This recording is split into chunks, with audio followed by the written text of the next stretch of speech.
Illustration of Hollywood. This video is purely for entertainment and does not infringe on copyrights or laws. The rights to the novel and image belong to the original author. We do not claim ownership. Don't like waiting and want to listen to this fanfic in full now? Subscribe to our Patreon, where you'll find the best fanfics. Chapter 551. If this is true, then it will be a big deal. After a full week of release, The Dark Knight has grossed $285 million, breaking North American box office records for the first day and first week, the fastest to break $100 million, the fastest to break $150 million, $200 million, $250 million, etc. All box office records in the North American theater market have been broken one after another by this great movie. Los Angeles Times. Even if God comes to the world, he can't stop Wayne Greenberg from continuing to crush the theater market. The Dark Knight has crushed the entire North America, Hollywood, and even the world's strongest start in the history of film. Premiere. The great master of film noir, Oscar-winning director Wayne Greenberg, has once again smashed the theater market with The Dark Wind after 4 years. The Dark Knight has been released for only 7 days and has received the worship of more than 30 million fans. Hollywood Daily Entertainment $285 million at the box office in 1 week. This weekend, The Dark Knight will face a strong challenge. Jurassic Park 2 will be released on a large scale in major cities in North America this morning. Steven Spielberg vs. Wayne Greenberg. Who will be the final winner? Entertainment Weekly. Tyrannosaurus Rex strikes again. Steven Spielberg brings the sequel to Jurassic Park to the North American theater market. The summer season has begun, and moviegoers are in for a feast for the movies. Early Friday morning, the media began to hype news related to the two movies, but looking at the publicity and the media, Warner Brothers is clearly better, mainly due to the explosive box office of The Dark Knight. Most media gave the entertainment front page to Batman, but in May, when the summer season began, only these two super productions were released. Obviously, Jurassic Park 2 also attracted a lot of attention. What has attracted more attention from the media is the news that The Dark Knight will be released overseas. Starting today, this movie, which has achieved the first opening in history in North America, will officially be released in dozens of countries and regions, including the 5 English-speaking countries such as the United Kingdom, Australia, and New Zealand, as well as traditional Hollywood movie dumping grounds such as the European continent. This movie has created an extremely brilliant achievement in North America. Everyone wants to know whether the film can adapt to the tastes of overseas movie fans, and whether it will be a Waterloo that will shock everyone. All media and insiders are almost expecting Warner Brothers and Universal Pictures to fight to the death while waiting for the overseas performance of The Dark Knight. Do you think the boss has a hope of surpassing the miracle he and Steven created in 1993 this time? In the lobby of a chain of cinemas under the Imperial Cinemas in Burbank, Los Angeles, EC Henry was sitting in the lounge area with a few movie tickets in his hand. In front of him was a bustling crowd queuing up to buy tickets, popcorn, and drinks. He lowered his head and looked at the newspaper in his hand again with boredom and said, $285 million US. My God, the boss has created a miracle that is unattainable for mortals this time. If there was no Jurassic Park 2, it should have reached the performance of Joker that year, but now. Zack Snyder on the side shook his head, especially after seeing those families with children. Many people chose Jurassic Park 2. I'm afraid that, if these two huge productions of amazing scale collide with each other, both sides will suffer, and no one will get the ideal result. I will definitely complain to Wayne later, and say that you don't support him. The conversation between the two men was heard by the girl wearing a baseball cap and sunglasses. Charlize Theron looked around and saw that no one was paying attention to them. She playfully waved her little fist at the two men and threatened hatefully, "Sally, I kept most of the shitty things that happened to you on the set a secret from you." The producer Hector Henry was obviously not afraid of her threat. He curled his lips and said bluntly, "It's just that the Italian woman is more mature, otherwise shut up." South African Diamond rolled her eyes, obviously not wanting to continue talking about this topic. She looked at the newspaper in the other party's hand and said, "I don't think so." After the release of Joker and Jurassic Park, didn't the media promote that Hollywood will enter a new billion-dollar chapter? After so many years, aren't there only these two movies? In my opinion, the only one who can break the record of 1993 again is Wayne. They just flew back to Los Angeles from Australia yesterday. The main purpose was of course the advance promotion of the second part of The Matrix. When they saw that the whole of North America was caught in the dark storm of Batman, they were also full of curiosity about the film, so they had this time to take a break from their busy schedule to watch the movie. Since The Matrix was shot as a combination of 2 or 3 films, although this shooting method can save the producers a lot of money, it is a chore for the crew members. The shooting work is busy and arduous, so the people who were filming in Australia have not had the opportunity to see Batman: The Dark Knight. We agree. As a diehard fan of Wayne, Hector Henry was a diehard fan of Wayne before he joined Warner Brothers. He nodded almost subconsciously and said, "The Dark Knight has a great reputation both in terms of audience reputation and professional critics ratings. Moreover, since the film was released, it has achieved the most perfect opening results in film history. This is the first time such a situation has occurred in Hollywood. I think that, no matter how good Jurassic Park 2 is, it cannot escape the attributes of a summer family popcorn movie. Whether it is audience reputation or professional ratings, it is difficult to compare with the boss's Batman: The Dark Knight. Jurassic Park 2 will definitely not be an obstacle for Batman: The Dark Knight to create greatness." That's right. Charlize Theron glared at Zack Snyder, stretched out her hand, turned around and clapped hands with Hector Henry. "It's almost time, let's go in." Zack Snyder shrugged.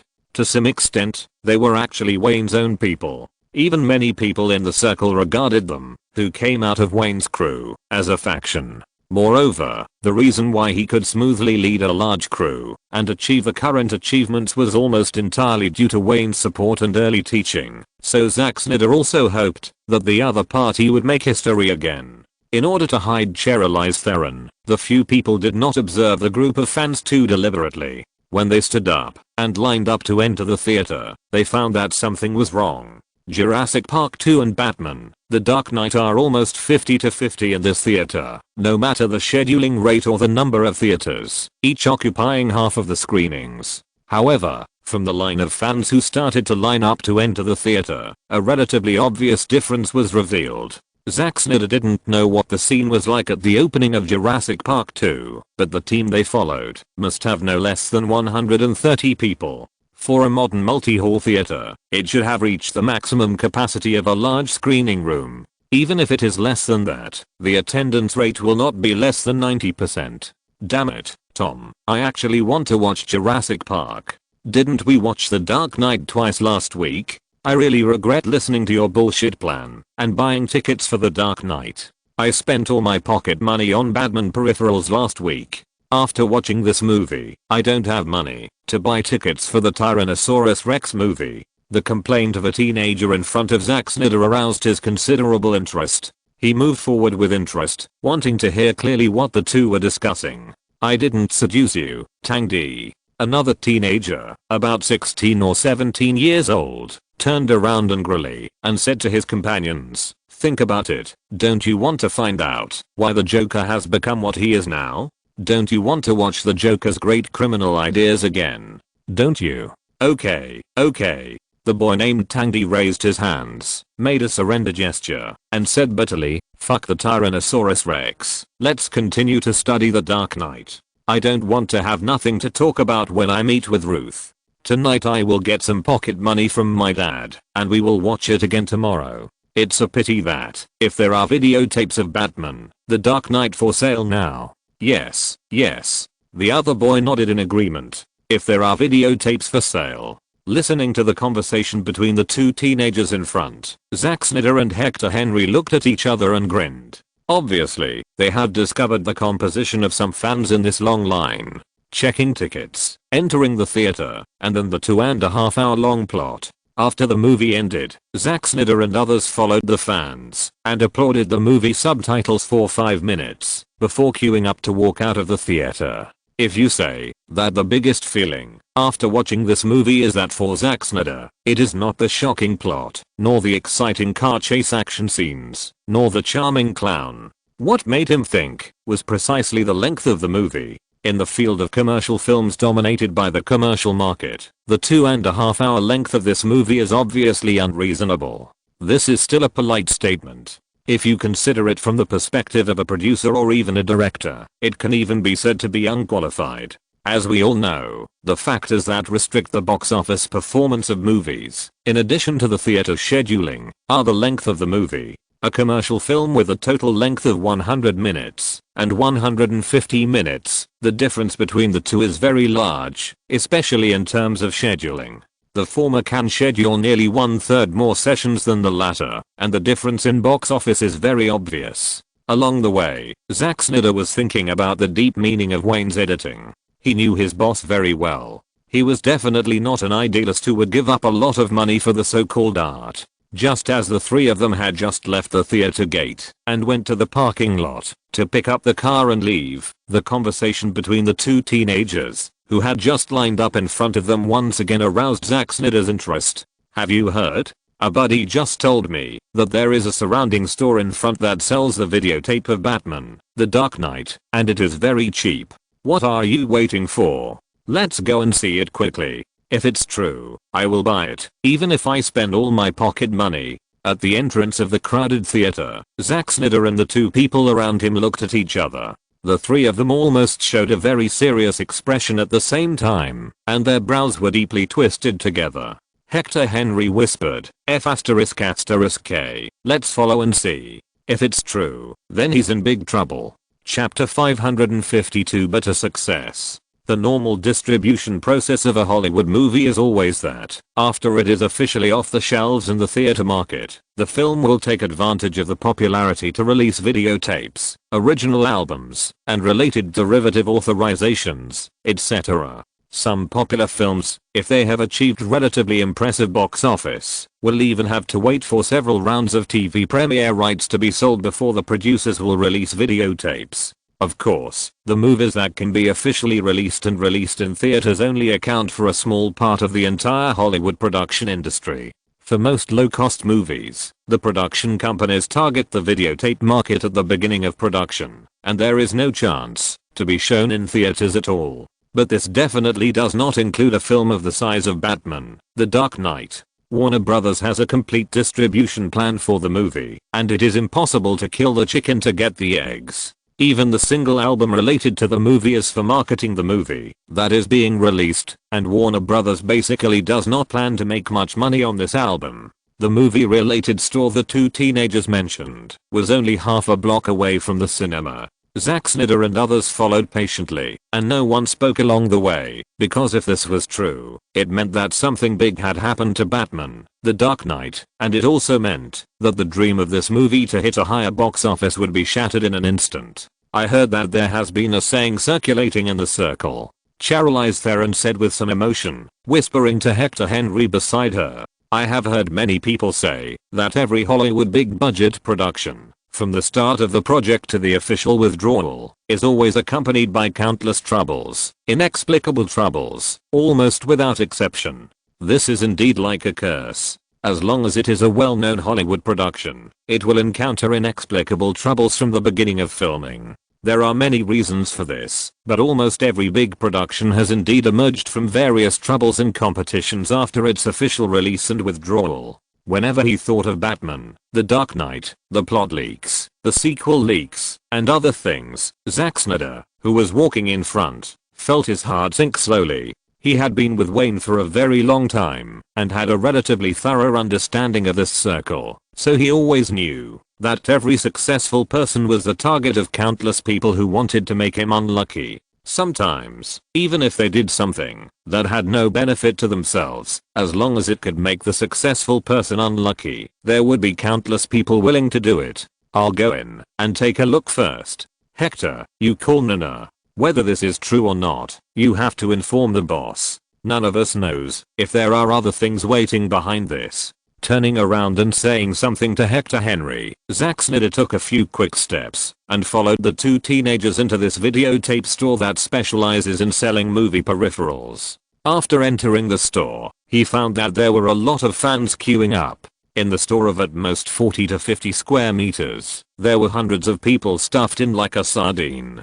Fortunately, the order was guaranteed, and most people were queuing up to check out. There is a very obvious feature among the people in the queue, that is, almost everyone holds a videotape with a simple bat logo in their hands. Seeing this, Zack Snyder almost jumped up in shock. You know, Hollywood has always been very aware of copyright, and no one would be stupid enough to make such a mistake. Although piracy has always existed in North America, it is only a very small part of the underground. Especially since the 1980s, there has been no large-scale sale of pirated copies on the market for many years. Doing so is completely not worth the loss for the producers. Hurriedly picking up a videotape from the shelf, Zack Snyder squeezed in among the fans in the queue, listening to these young people excitedly chatting about topics related to Batman, The Dark Knight. His heart slowly cooled down. It's very simple. Once this thing appears on the market, there is no way to remedy it. Even if not much is leaked, it will have a huge impact on the movies being shown. And looking at the current situation, it is impossible that not much is leaked. This is just a very ordinary peripheral store. No one knows how many stores like this that sell Batman videotapes are there in North America. Without caring about anything else, Zack Snyder handed the cashier a Franklin and ignored the other party's shout for change. He turned around and walked out of the store. They must inform Warner Brothers of this news as soon as possible. I've called Nina. The boss is participating in a TV talk show. Nina will tell him everything that happened after it ends. Seeing Zack Snyder coming out, Hector Henry came up a few steps and took the videotape from the other party to watch while saying, "Okay." Nodding, Zack Snyder looked at Charlize Theron, frowned, and said, "Sally, go back and rest first.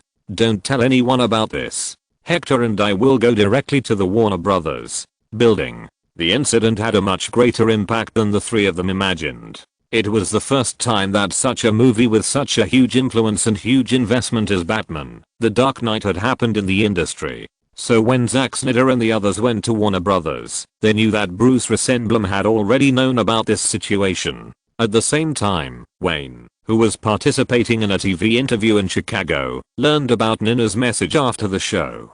He did not hesitate at all, and did not even bother to go back to the hotel. He handed over the crew that was being promoted intensively to Charles Roven and directly chartered a business jet and rushed to Los Angeles that day. Piracy. This was the first thought in Wayne's mind after he got on the plane. And in Hollywood, this situation is one of the most unlikely to occur. He was very anxious along the way. The film had a great start, and he certainly didn't want his careful work to go to waste because of these inexplicable things. At 8 o'clock in the evening, a Mercedes-Benz business car stopped at the Warner Brothers building in Burbank. Wayne looked tired. He took Nina and Sergey and walked into the building in a hurry. After getting off the car, the rising elevator numbers were like his heart, which was constantly hanging. But when the three knocked on the door of the CEO's office, the scene they saw was very different from what they imagined.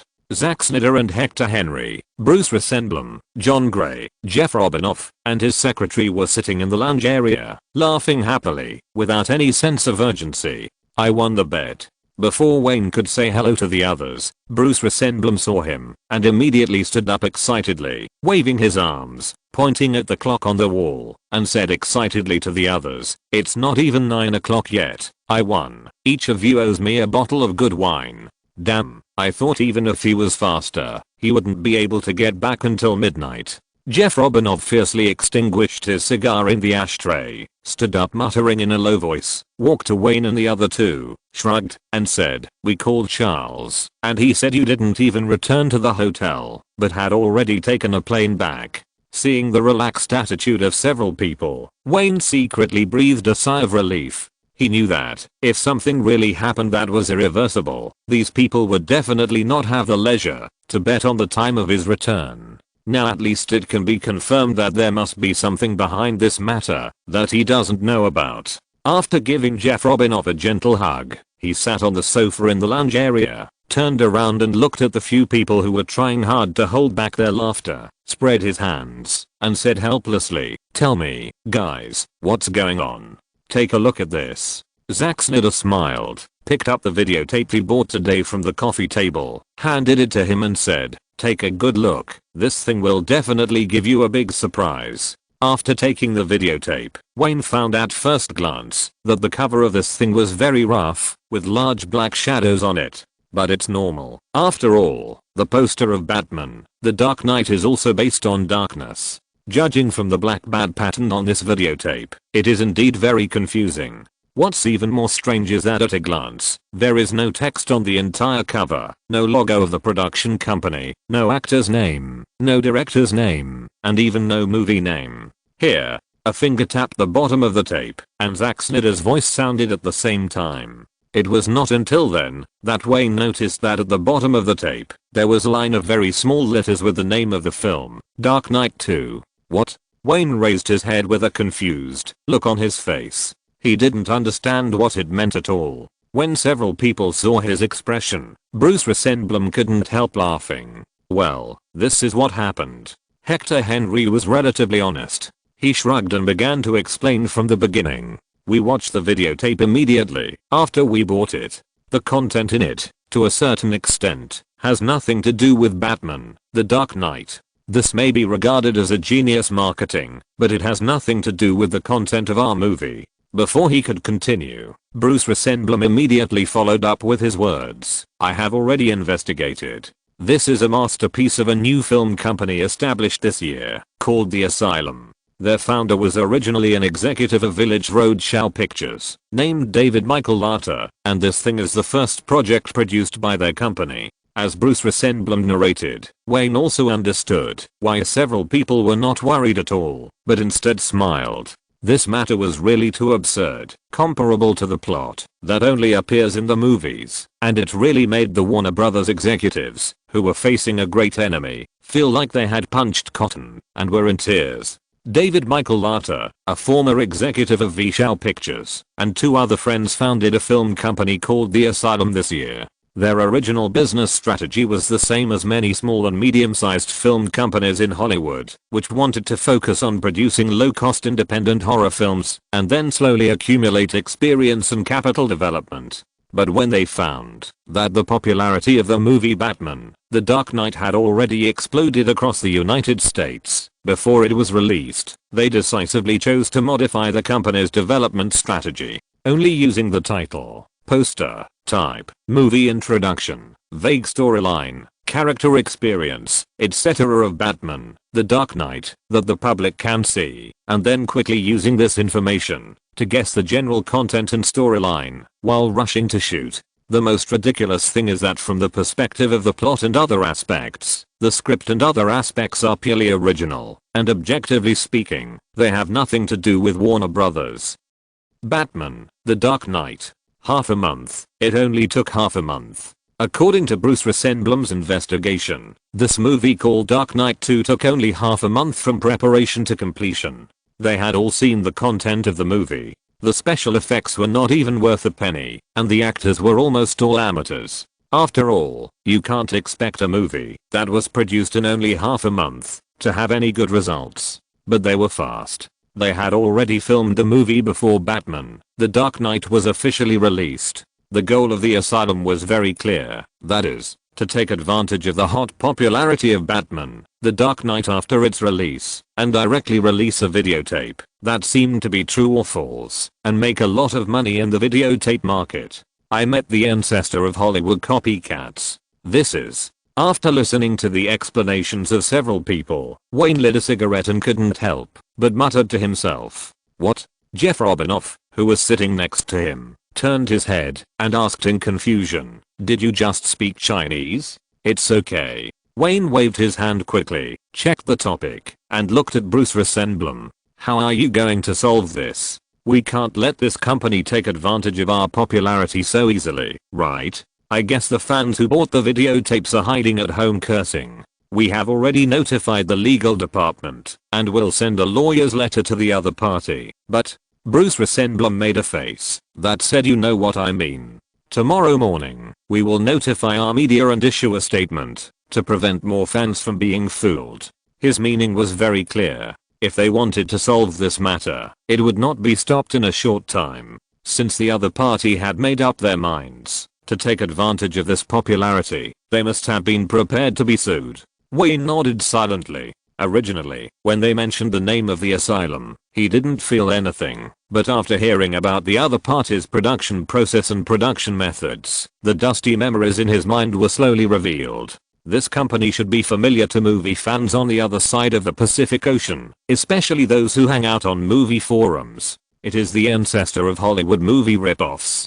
The most amazing thing is that this company has relied on ripoffs of well-known blockbusters for more than 20 years since its establishment, and not a single movie has lost money. This is the most incredible thing. A more famous event is A Hobbit, later launched by Warner Brothers, which lost more than $100 million on paper. However, the asylum launched The Age of the Hobbit in the videotape market a few days before The Hobbit was released. It can be said that it did not spend a penny on publicity, but relied on the popularity of Warner Brothers' promotion of The Hobbit to make a lot of money in the videotape market. Even if Warner Brothers took the other party to court afterwards, it would still be a mess in the end, because the content of The Hobbit is completely original. Yes, it is based on the movie poster, introduction, and genre of The Hobbit. Even if the court finally ruled that the asylum lost the case, it only asked them to change the title and movie poster, but this punishment is not important at all, because they have already made a lot of money in the videotape and disc market. And this is not a special case. Before the release of Disney's popular film Pirates of the Caribbean 2, Dead Man's Chest, they released the videotape of One Piece. Before the release of the Da Vinci Code, they released the videotape of the Da Vinci Treasures. Before the release of High School Musical, senior year, they released the videotape of Sunday High School Musical. There is also Atlantic Rim, which is similar to Pacific Rim. Before Transformers was released, they had Transformers and 100 million BC, which is similar to 10,0 BC. Universal Pictures also sued the asylum for Battleship because of the loss of hundreds of millions of dollars. It can be said that this company is a miracle in some aspects. The key is that no matter how they are sued by the six giants, they never lose money for each movie. Netizens on the other side of the Pacific Ocean call this company that specializes in making bad movies the ancestor of Hollywood knockoff movies, which is better than the art films in San Fernando Valley. At least those female artists in San Fernando Valley shoot superhero art films and pay copyright fees to the production company. I have to go back and have a good sleep. I haven't had a good rest during this period. Wayne looked at the videotape on the table and shook his head. He didn't have any good illusions about Warner Brothers suing the other party. He knew the morality of this company too well. This is a strange company that has been taken to court by the six giants in turn and still survived for more than 20 years. It's almost midnight. Bruce Ressenblum pointed to the clock on the wall and said, "Shouldn't we wait for the box office of The Dark Knight today?" "Forget it. Since we are all back, I want to go back and rest early." Waving to a few people, Wayne took Nina and Sergey and left the office without hesitation. He was in a tense mood all day. After learning that this videotape incident would not cause any harm to his movie, the string in his heart was also relaxed. Now he just wanted to go back and have a good sleep. "Boss, do you want to find a way to warn that company?" In the car heading to Beverly, Sergey turned around and asked gloomily. "Forget it, let them go. This is a company that survives by being completely shameless and throwing its bottom line into the Pacific Ocean." Wayne only feels strange when thinking about it. This incident is just a small episode for Wayne. He plans to rest in the manor for a day and then reunite with the crew to continue the next publicity plan. Several executives of Warner Brothers had not yet gone home from get off work so late because, on the one hand, they were waiting for Wayne, who was eager to get on the plane, and on the other hand, they were waiting for the first day box office of Batman: The Dark Knight the following weekend.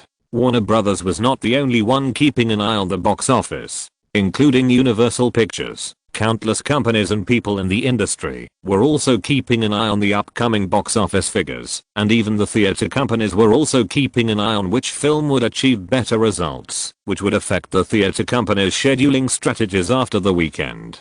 Jurassic Park 2 is entering its first weekend in the North American cinema market. After a day of screening yesterday, Friday, it closed at $32.5 million.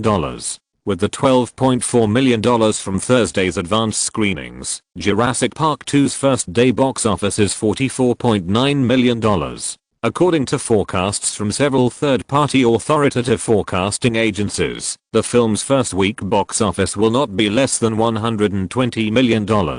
Jurassic Park 2's first day box office exploded, taking in nearly $45 million in the North American cinema market in just one day. If viewed alone, this achievement is definitely a success, but this blockbuster, that opened on the first day, still ranks second on the single-day box office list. After a week of fermentation, The Dark Knight's box office rebounded strongly in the second weekend after its release. This film once again ignored the market rules, both on Thursday and on Thursday. After receiving $16.46 million, the box office soared to $47.5 million on Friday, surpassing the newly released Jurassic Park 2 and taking the box office champion of the day. So far, the total box office of Batman: The Dark Knight has reached $332 million, which is the fastest Hollywood film to break $300 million in history. Many authoritative forecasting agencies have said through the media that the box office of this movie will not be less than $450 million at the lowest point, surpassing Joker in 1993 and Jurassic Park 1, and there will not be too much difficulty. $450 million US. $450 million US. Putting down the half-read newspaper in his hand, Universal Pictures CEO Ron Meyer leaned back in his chair with his hands crossed. As he muttered to himself, people in the conference room began to discuss this terrifying number. No one expected that Batman: The Dark Knight would rebound at the box office on Friday after a whole week of screening and consuming the enthusiasm of a large number of fans. This was achieved under the sniping of Jurassic Park 2. This situation also completely disrupted Universal Pictures' publicity plan. Ron Meyer was still a little bit unconvinced, even though he had already obtained the specific box office a few hours ago, which was close to $45 million US.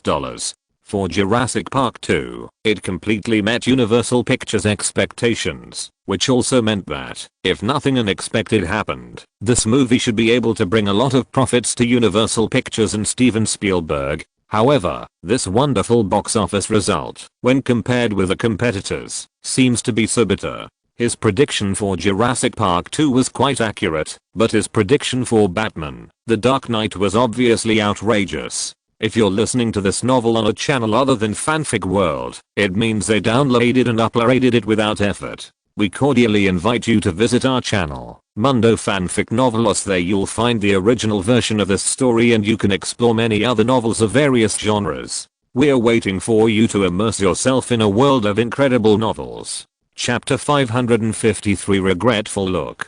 Universal Pictures' routine meeting early in the morning ended in a very strange atmosphere. Their top work of this summer's movie, Jurassic Park 2, had a first day box office of nearly $45 million US, which was already a huge success. However, the first day box office of nearly $45 million US ranked second on Friday's single day box office list, which made many executives and shareholder representatives feel bitter. After the meeting, executives from various departments lowered their heads and left the meeting room, but before everyone left, they would involuntarily and secretly glance at the CEO sitting at the end of the meeting table. Now most people are muttering, and no one is sure whether Ron Meyer will be unlucky because of this decision. In theory, as long as Jurassic Park 2 can earn a lot of revenue for Universal Pictures, Ron Meyer's position will definitely not be shaken. But what the board of directors and the parent company Comscat think is another matter. Boss, some of the shareholder representatives on the board of directors have openly or secretly expressed their distrust of you for scheduling Jurassic Park 2 to be released at this time. After all the executives in the conference room left, Chris Stanley, a confidant of Ron Meyer and an executive of the distribution department, looked at him with a hint of worry and whispered, "Many people are waiting for the box office results of Jurassic Park 2, but if it is always suppressed by The Dark Knight." Ron Meyer certainly knew the rumors of the shareholder representatives on the board of directors. Those people would never think about what contributions you have made to the company, or how much money you have made. In the eyes of capitalists, they only care about whether your decision will affect their income. With the release of the first day box office of Jurassic Park 2, the board of directors was more concerned about not the outstanding box office results, but other voices among shareholders. They believed that such an outstanding film should not be scheduled for release at this time. If Jurassic Park 2 could avoid The Dark Knight, it would obviously be able to get more benefits. Ron Meir pondered for a long time, looked up at the closed conference room door, then looked at Chris Stanley, and asked in a low voice, "Can we do something in the public opinion?" "It's difficult." Chris Stanley thought about it, and shook his head hesitantly. "The core members of the Batman, The Dark Knight crew have almost no major problems that can trigger public opinion. After investigation, I found that, unless I hold Charlie Sheen, who plays Two-Face, to account, it is meaningless to do so now, which will only highlight his character of a prodigal son. In this circle, if you want to investigate, basically no one's ass is clean. Even though shining big stars under the spotlight can still be found out by careful investigation. But with the current popularity of Batman, The Dark Knight, it is obviously meaningless to hype those trivial things. Therefore, the most common means of competition between two movies is to discredit the main participants of the other party and make ordinary fans feel disgusted.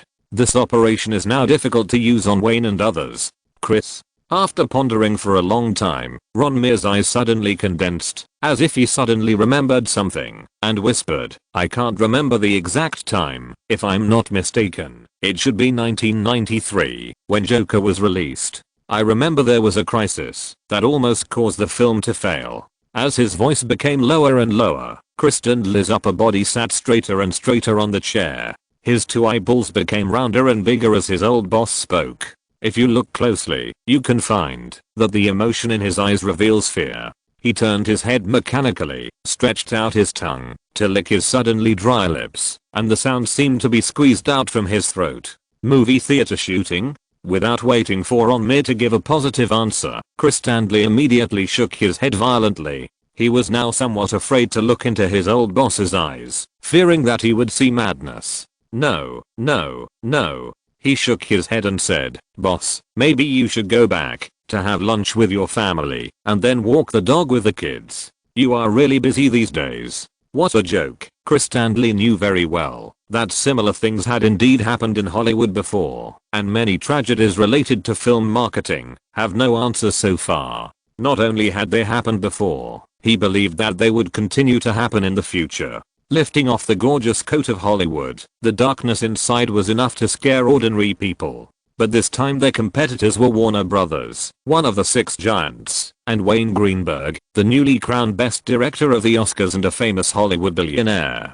Some of these things were just a matter of thinking about them. Okay. Ron Meir let out a long breath, smiled bitterly and shook his head. He knew that he was a little crazy. Even if they had some other ideas, Steven Spielberg and producer Kathleen Kennedy might not be willing to cooperate.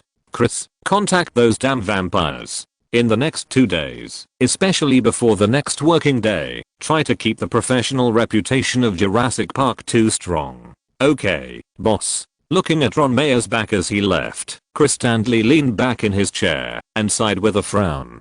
Continuing to do public relations with those film critics can only be said to be a routine method after the movie is released. Everyone knows that this is not the award season, but the summer season. The film reviews and recommendations of professional film critics cannot actually affect the viewing choices of the vast majority of movie fans, especially the young people who are the main audience of this period. But doing nothing and passively waiting for the two films to collide with each other at this trend is definitely not an option.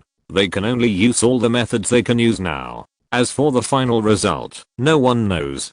Chris Stanley understood very well why his old boss had some extreme ideas.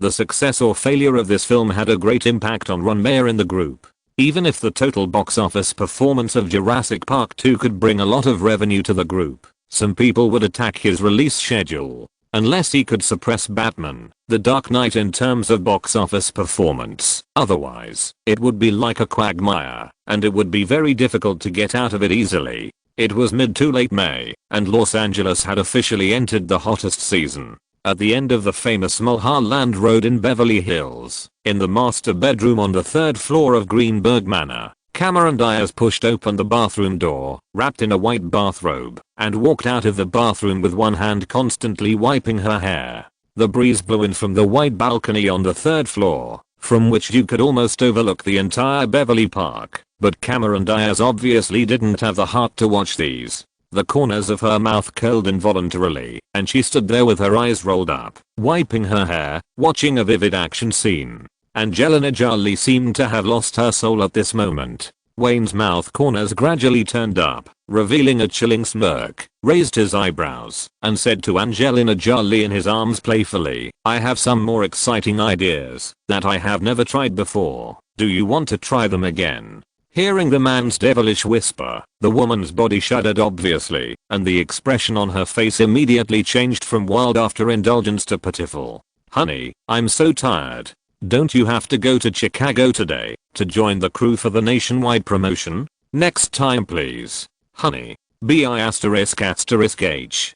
Cameron Diaz cursed in a voice that only she could hear. She turned her eyes back and forth, walked a few steps forward to the two of them, and directly ignored the other naked woman, and said to Wayne, "Honey, do you need me to take a shower with you?" "No." Turning his head, Wayne looked at a white table on the balcony with regret in his eyes. There was a huge white candle on it. From the traces of never being lit, it was obviously forgotten last night. A storage box under the table was filled with various strange tools and a leather whip. These were all brought by the two women themselves. Although Naomi Watts was usually very happy to cooperate with him to play some taboo games, it was impossible for her to experience more excessive things, especially using all these things once. His eyes were full of regret as he looked at the table. One night was too short. Even if it was the two women, there was no way for him to experiment with them all. The two women obviously noticed his gaze. After looking at each other, they shuddered involuntarily. Cameron Diaz, a passionate girl, got goosebumps instantly when she saw those plugs. She turned her head away and deliberately didn't bring up the topic. Picking up the woman in his arms and getting off the bed, Wayne looked at the time and shrugged awkwardly as he walked towards the bathroom. He had invited these two women to the manor last night for some unknown reason. It was already a little after 10 in the morning, and the scheduled flight was completely delayed. Chapter 554 The Golden Age of the Film Industry. Where is our little Princess Greenberg? In the bathroom, Angelina Jolie endured the discomfort from time to time while rubbing the man's hair full of foam. She picked up the shower head and asked him to wash the foam. I remember that several large gossip media are trying to get a frontal photo of little Fendi with a lot of money. Hearing this, Wayne couldn't help but frown, and then he sighed secretly and let it go. With a father like him and an Australian superstar mother, this child is destined to grow up in the spotlight. She has a background that more than 99% of ordinary people envy, and naturally she has to bear the price that comes with it. As long as Nami and I go out to work, my father will take her to the farm to live for a while. He answered casually, washed off the foam on his body and head, pulled a bathrobe and put it on, and walked out of the bathroom. In fact, in his heart, he also agreed to let his daughter go to the farm more often, and it would be best if she spent her entire childhood on the farm. At least there, the little girl can have a relatively normal childhood without worrying about the paparazzi's camera all the time. The flight was delayed anyway, so Wayne was not in a hurry to rush to Chicago to meet up with the crew. It took him and the two women a long time to pack up, change clothes and go to the restaurant downstairs to replenish the energy consumed last night. Wow. While waiting for the meal, Angelina Jolie picked up the newspaper prepared by the housekeeper, and after just a few glances, she exclaimed exaggeratedly. Her performance aroused Cameron Diaz's curiosity, and she tilted her head and tried hard to see what was reported in the newspaper. What's wrong? Yawning loudly, Wayne sat at the dining table, clicked a cigarette, looked at the two women and asked casually, "Good news or bad news?" "Of course it's great news." Angelina Jolie spread the newspaper on the dining table and said excitedly, "Dear, your movie Batman: The Dark Knight earned $4,750 again in the North American theater market yesterday. Got. This is not a strong box office trend. You once again ignored those bullshit market rules. Since the release of Batman, The Dark Knight, Angelina Jolie has been paying attention to the box office of the film. She has been promised that she will also participate in the DC series in the future, so she is particularly concerned about these data. The movie earned $200 million in the first 3 days of the weekend, breaking all North American box office records. Even on Monday, a working day, the box office trend of Batman, The Dark Knight was still frighteningly stable. After the working day came, the decline was less than 50%, which is quite rare. Authoritative media and third-party survey companies revealed that by Thursday, the number of viewers of this film in North America alone had exceeded 32 million, which means that most potential moviegoers who have the habit of watching movies have already seen this movie, and some people may have even seen it 2 or 3 times. Such a stable and amazing box office trend has also made the film still take more than $16 million in the theater market in a single day, even if it is shown on Thursday. When the film entered the next weekend, it also ushered in a collision with its strong competitor Jurassic Park 2. No one expected that the film would once again usher in a strong box office rebound on the first day of the next weekend. This situation has basically slapped the faces of those film experts who make box office predictions. Batman, The Dark Knight completely ignored the so-called market rules and has a tendency to continue to dominate the North American theater market despite the squeeze and competition from Jurassic Park 2. F***K. The total box office has exceeded $300 million, right? Cameron Diaz didn't care about the sandwich and milk Hella brought over and looked at Wayne with his mouth wide open. It's already passed. Looking at the newspaper again, Angelina Jolie looked at the man with a look of deep excitement, as if some of the tingling in her body had disappeared from her perception at this moment. More than $332 million. The cumulative box office is more than $332 million. This is just the result of more than a week of release. My god, Wayne, you are going to be deified again. Cameron Diaz on the side opened and closed his mouth weakly and couldn't help saying, damn, it's already $300 million now, and it may exceed $400 million this weekend, $500 million next week, $600 million the week after, and $700 million. Hey, wake up. Ding ding ding. Wayne took a big bite of the sandwich and knocked on the oak dining table with one hand. He said with a smile and helplessness, what are you thinking about? There are only so many moviegoers in North America, let alone a box office of $600 million or $700 million. I think it's the limit if it can exceed $500 million. This is only possible if there are a large number of fans who watch the movie repeatedly. In fact, Wayne is also confused about the final box office of Batman, The Dark Knight. This era is the tail end of the craziest era of Hollywood movies. Now the internet has just matured, and video games are not the mainstream entertainment for young people. Everyone's social circle is so small. Similarly, most people in this era have not experienced the baptism of the information explosion. Therefore, the most mainstream entertainment for people now, in addition to watching TV and home video recorders, is watching movies. Moreover, since the 1990s, North America has been continuously building modern multi-hall theaters on a large scale. This is an era of rapid expansion of the film industry. There is another point that many people will overlook. Even if the North American movie ticket price has increased a few times in the past 10 or 20 years, the increase is definitely not much. The point that caused the great growth of the North American movie box office in the future is actually the 3D that appeared in Avatar. The emergence of 3D movie format has given major theater companies and production companies a better excuse to increase prices. Sometimes Wayne doesn't really understand this era. People's mainstream entertainment is watching movies, but there are not many movies that have a North American box office of more than $300 million.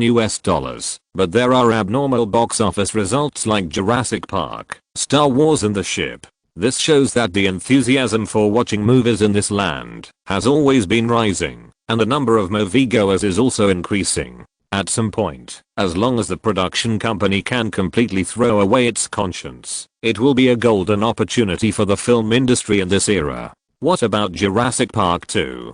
How much is the box office on the first day? Wayne asked Angelina Jolie, who had not taken time to eat and was reading the newspaper after taking 2 big gulps of milk. Close to $45 million.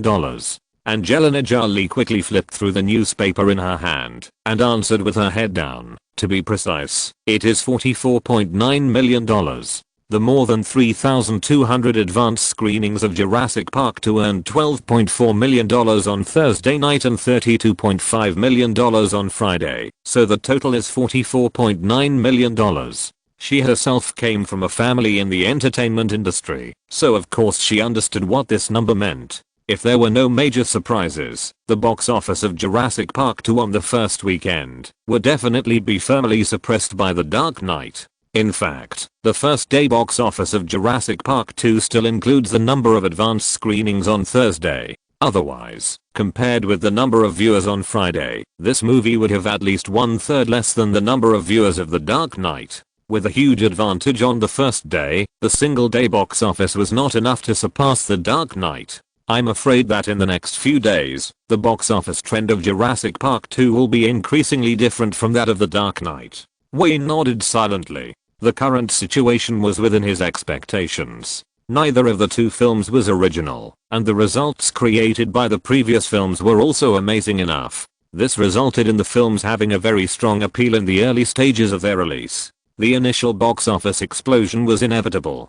If you want to maintain the high box office, it depends on the film itself. The key to maintaining the box office performance is publicity and marketing and audience reputation.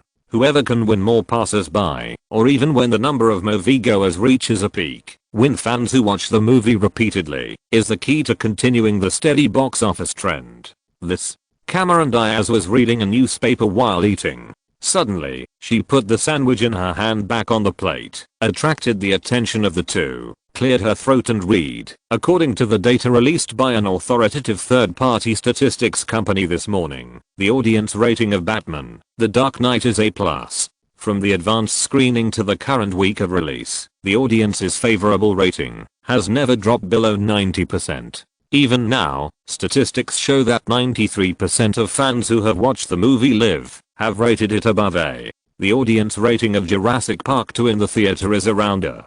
After watching the movie, 64% of the audience said that the movie was mediocre, and 23% of the fans thought the movie was exciting enough. The general prediction of third-party companies is that the North American box office of Jurassic Park 2 will be around $100 million in the first week, but the gap with Batman: The Dark Knight will become larger and larger in the long period of screening in the future. Wayne didn't say much after hearing this and kept stuffing food into his mouth. In fact, his predictions for the two films could be slapped in the face at any time. Even though he was in the leading position now, he never dared to underestimate Steven Spielberg. He knew very well that, if the competition and victory or defeat between the two films were put aside, compared to the not so amazing investment in Jurassic Park 2, this film would definitely make money. The most difference was how much money it made. Even if his own films were great, it was impossible for Steven Spielberg not to make money. I'm on a tight schedule. I have to rush to the airport. After finishing the food on the plate with satisfaction, Wayne picked up the milk and drank it all. While wiping his mouth with a napkin, he straightened his face and looked at the two women seriously. We'll talk about it later. There are some things I need to tell you in advance. Chapter 555: Curiosity. Without caring about the unfinished food on the plate, the two women heard Wayne's words, and their eyes were filled with joy. They tacitly chose to put down the whole wheat bread sandwiches and milk in front of them, and stood up together, and walked towards the living room. This was the main reason why they were willing to stay together last night. Otherwise, even Angelina Jolie, who likes to pursue excitement, would not be so perverted as to bring tools and let others ravage her for fun. This circle has never been like this. There is no direct proportion between gain and contribution, but if you are not willing to contribute, that means that it is basically impossible to get some shortcuts. Stories like being suddenly spotted by a big boss and being promoted from an unknown Cinderella actor to a famous American star are indeed common in this circle, but the reason why stories are called stories is that these inspirational experiences are told to the media and the public as stories. Behind the stories, there are often unknown contributions. Listen, from now on. After watching the two women sit on the sofa opposite, Wayne tilted his head and took a puff of his cigarette. As the smoke came out of his mouth, he said, "Go find a professional fitness team. You don't have much time, but it should be enough to meet the most basic shooting requirements. Make your body flexible and powerful. I don't need a traditional weak vase." The two women nodded subconsciously. Since the other party has clearly put forward the request, it means that, if they do it according to this request, there is a high probability that the opportunity belongs to them. Even the actors in this circle, who have the most indulgent private lives, are also very clear about the importance of hard work. This is the basic requirement for those who want to continuously improve their status. Moreover, from the information center that the other party revealed not much, Angelina Jolie found something that made her excited.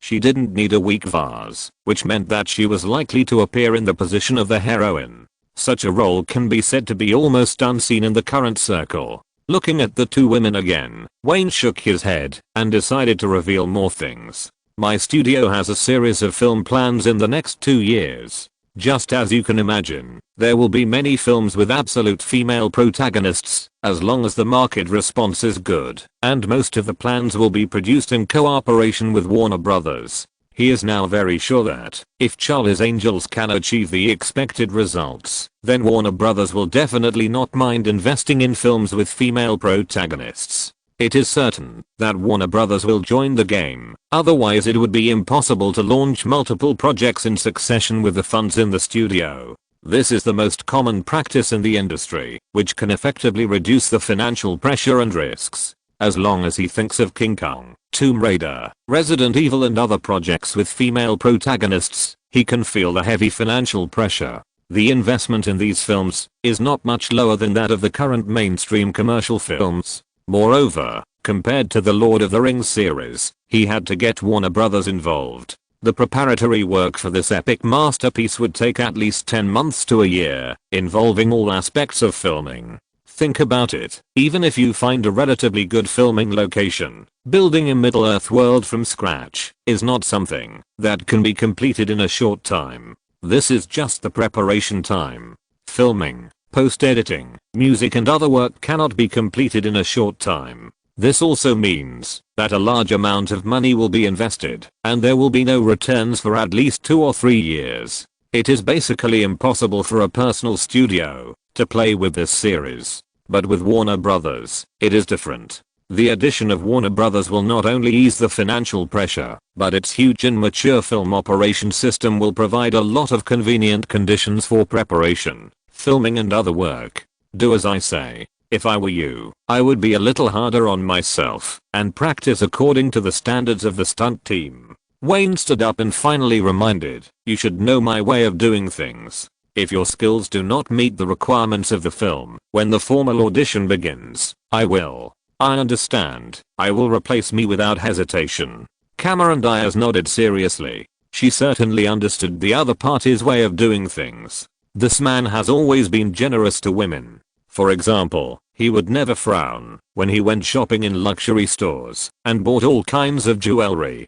But when it comes to work, this is a pure movie company boss and a strict producer. Cameron Diaz believes that, even if her face is liked by the other party and her hot body is fascinating to the other party, it does not mean that her body is worth the other party's investment of tens of millions of dollars to take risks. Let alone her. No woman in this circle is worth so much money, not even Judy. After saying everything he should say, Wayne did not stay any longer. After packing his luggage, he took Nina and Sergey and drove straight to Los Angeles International Airport and boarded a flight to Chicago. In fact, he certainly had a plan in mind. No matter how well these two women practiced, they would not be allowed to shoot some difficult shots and scenes in person. Hollywood has countless experienced stuntmen, and this is a stage for those people to show themselves. As long as it is a normal crew, no director or producer will easily let the main actors perform dangerous scenes. Everyone will tacitly let the stuntman take the stage. Even if the protagonist wants to perform in person, it is usually not allowed. Speaking of which, this is the reality of society. The reality in the crew is of course higher. If the stuntman is injured because of the performance, then it is better to replace him. At least it will not affect the filming progress of the crew. But if the main character is injured and hospitalized, every day of delay in filming progress will cause the crew to lose a lot of money.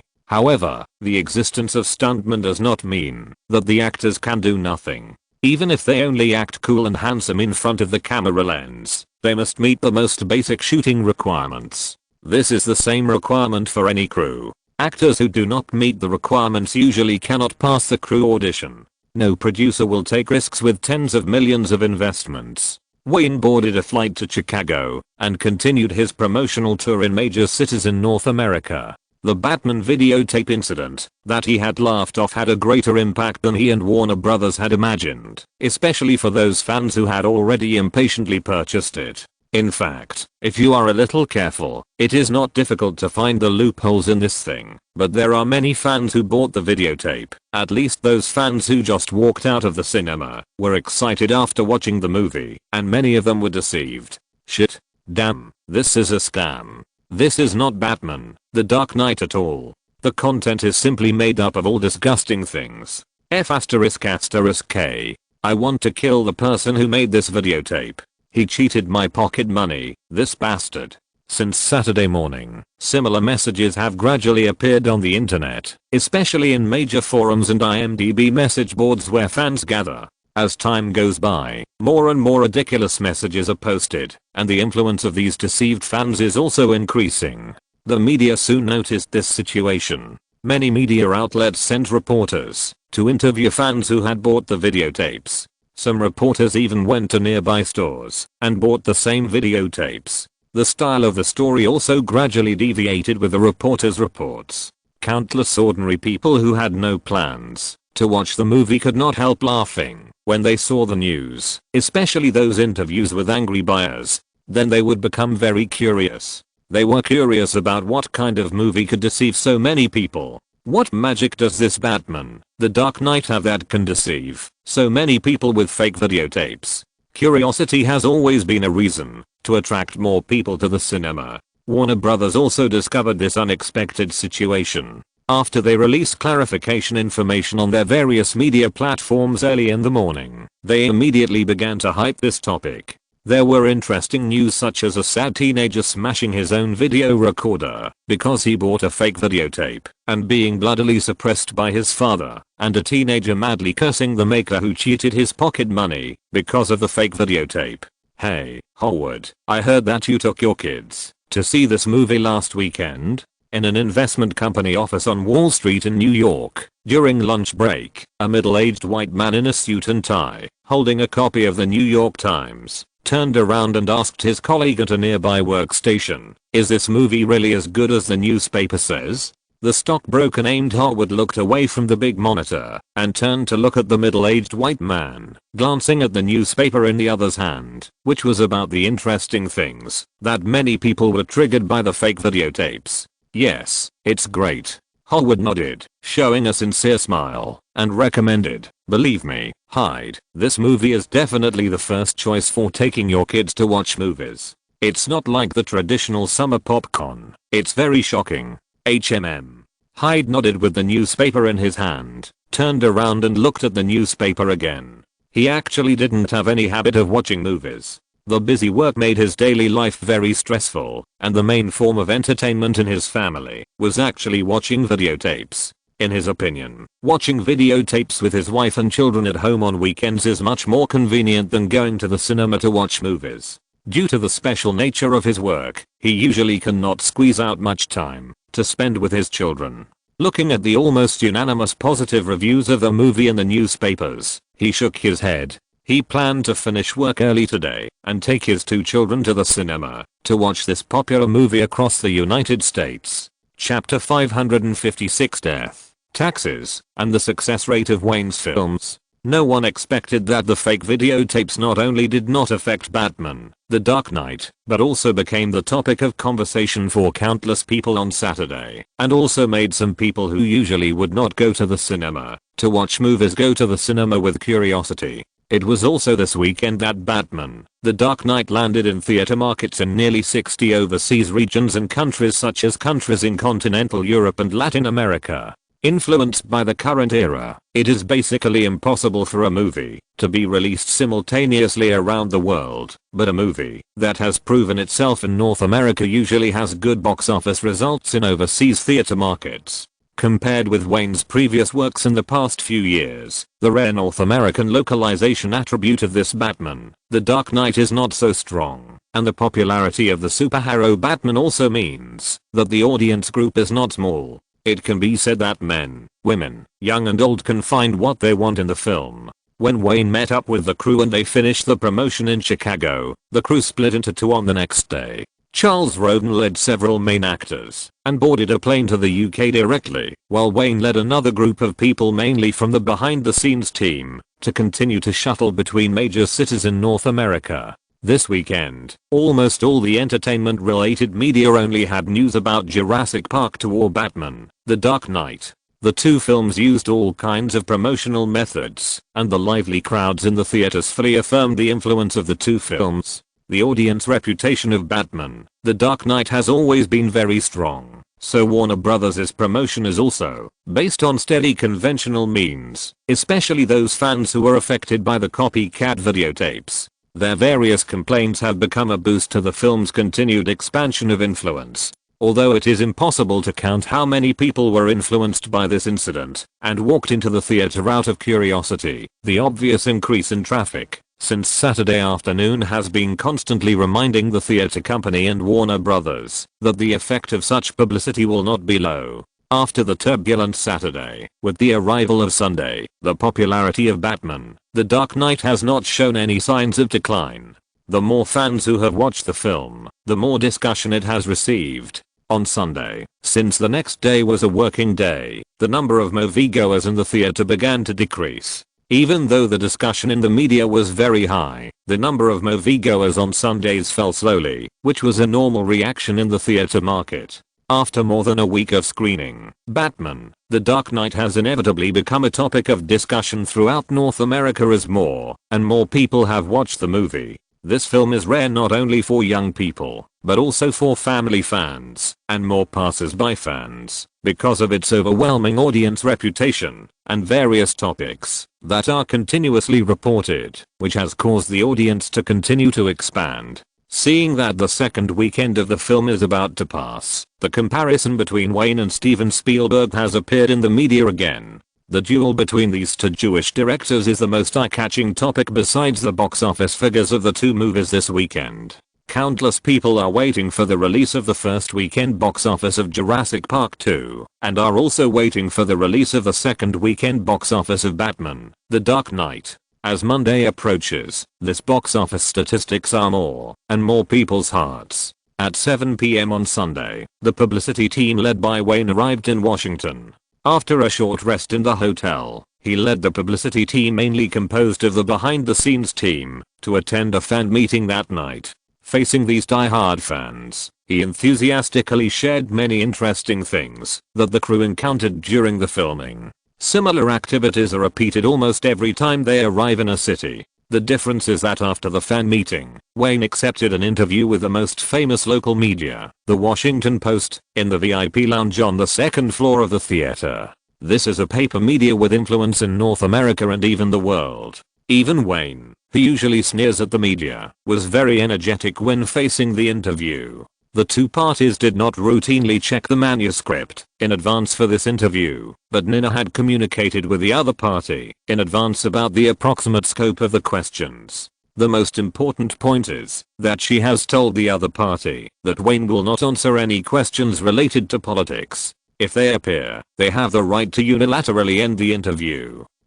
Even though I saw your photo before, I still didn't expect you to be so young. Director Greenberg. In the lounge on the second floor of the theater, a middle-aged white woman in a professional suit sat down and shook hands with him, chatting casually while waiting for the cameraman behind her to adjust the equipment. I've seen every one of your movies, Wayne. Oh, do you mind being called that? Of course. Smiling and nodding at the other party, Wayne looked her up and down without leaving any trace. This woman is quite friendly. Even in a neat professional suit, she doesn't give people a strong feeling.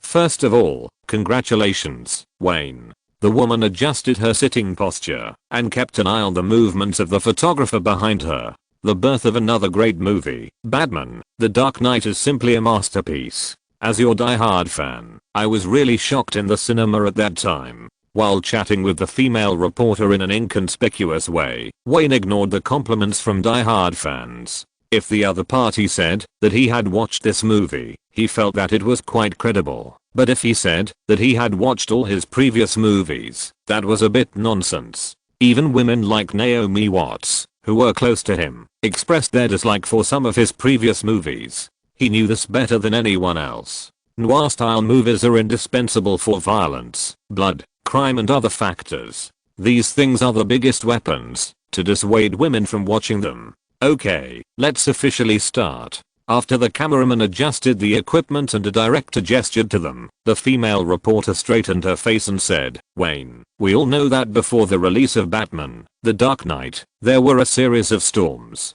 Before the release of the movie, did you think that it would achieve such results now? The movie has been released for more than a week.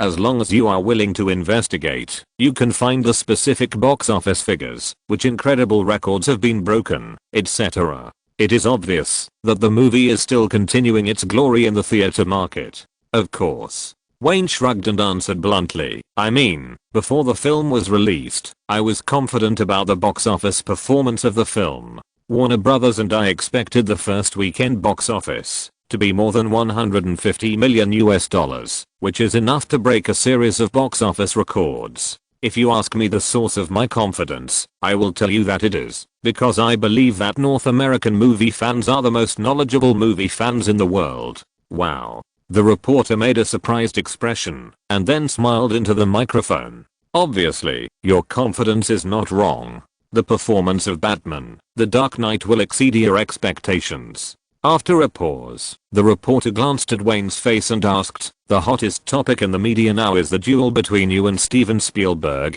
What do you think about this?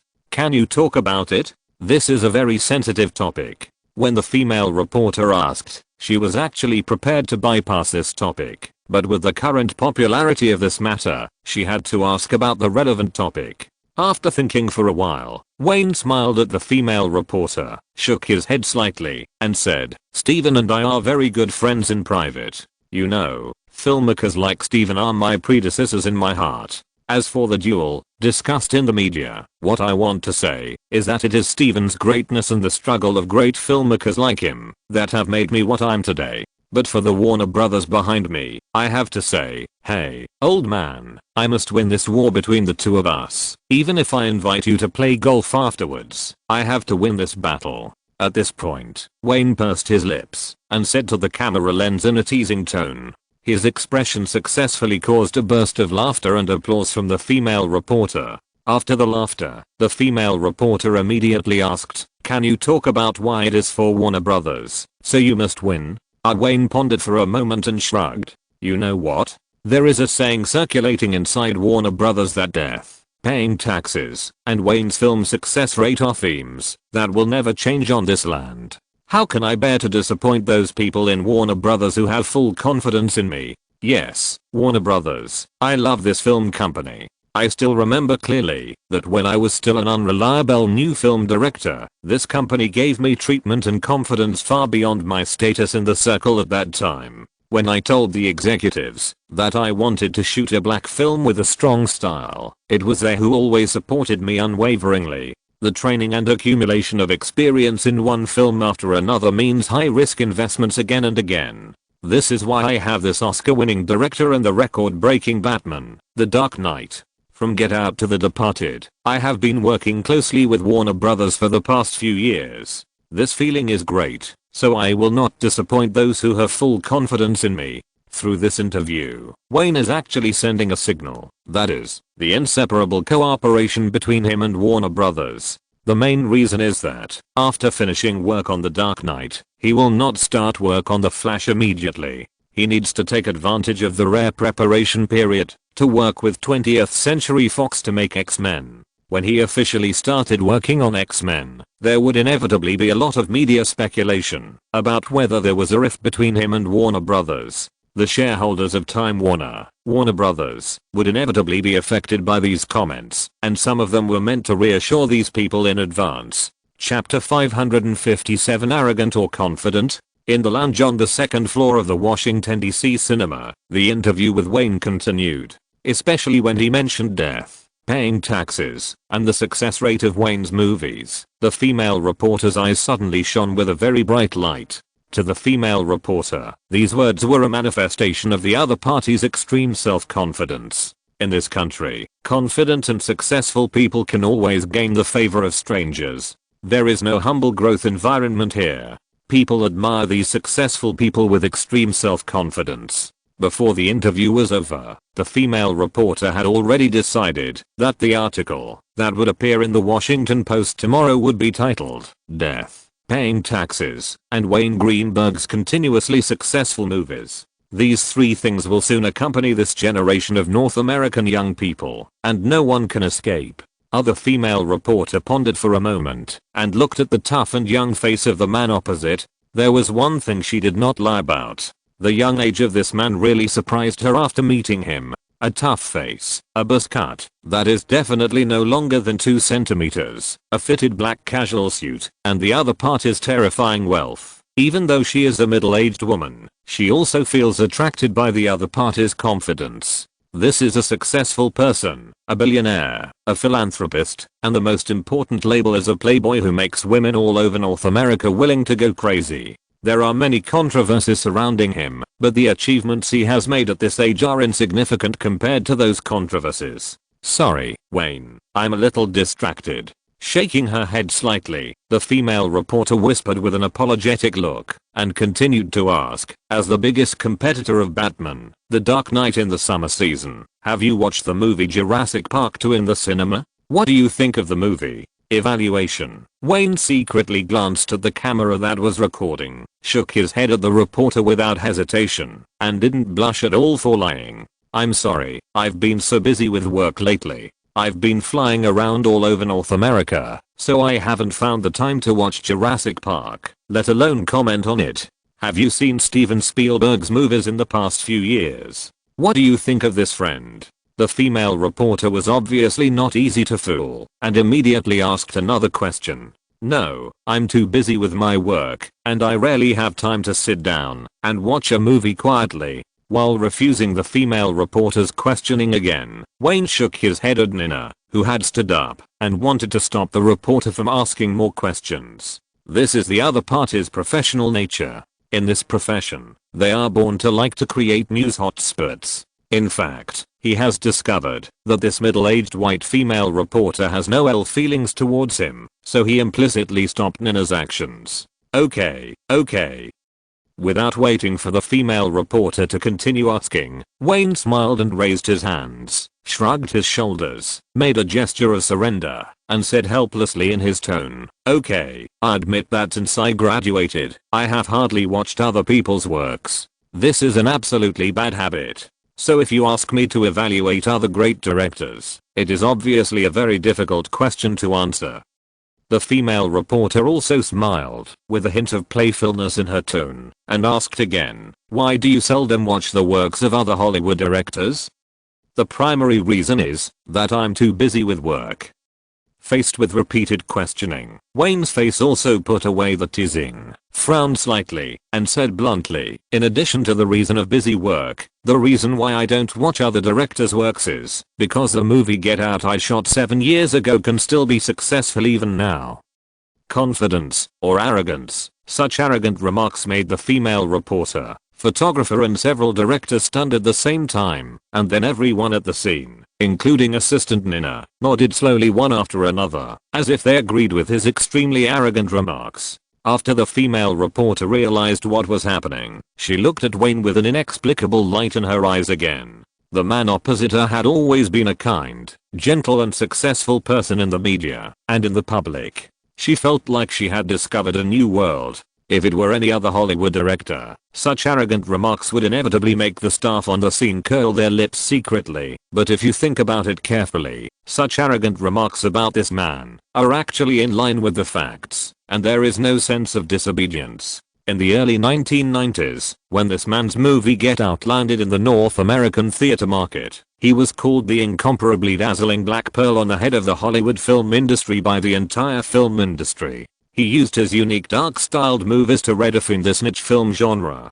From the early 1990s to now, he has been constantly achieving success with his works with a strong personal style. Over the past few years, whenever he has a new work released, there are always imitators in the circle, but few of these imitators are successful. The only two peers who have performed well, Quentin Tarantino and Robert Rodriguez, still have a visible gap with him in terms of box office results and Academy Awards. In the extremely competitive circle of Hollywood, this young man is still at the top of the industry. His vigorous creative energy has not given him any signs of entering a low ebb. Of course, he can despise the works of other directors of the same period, even many senior directors. The situation is not much better.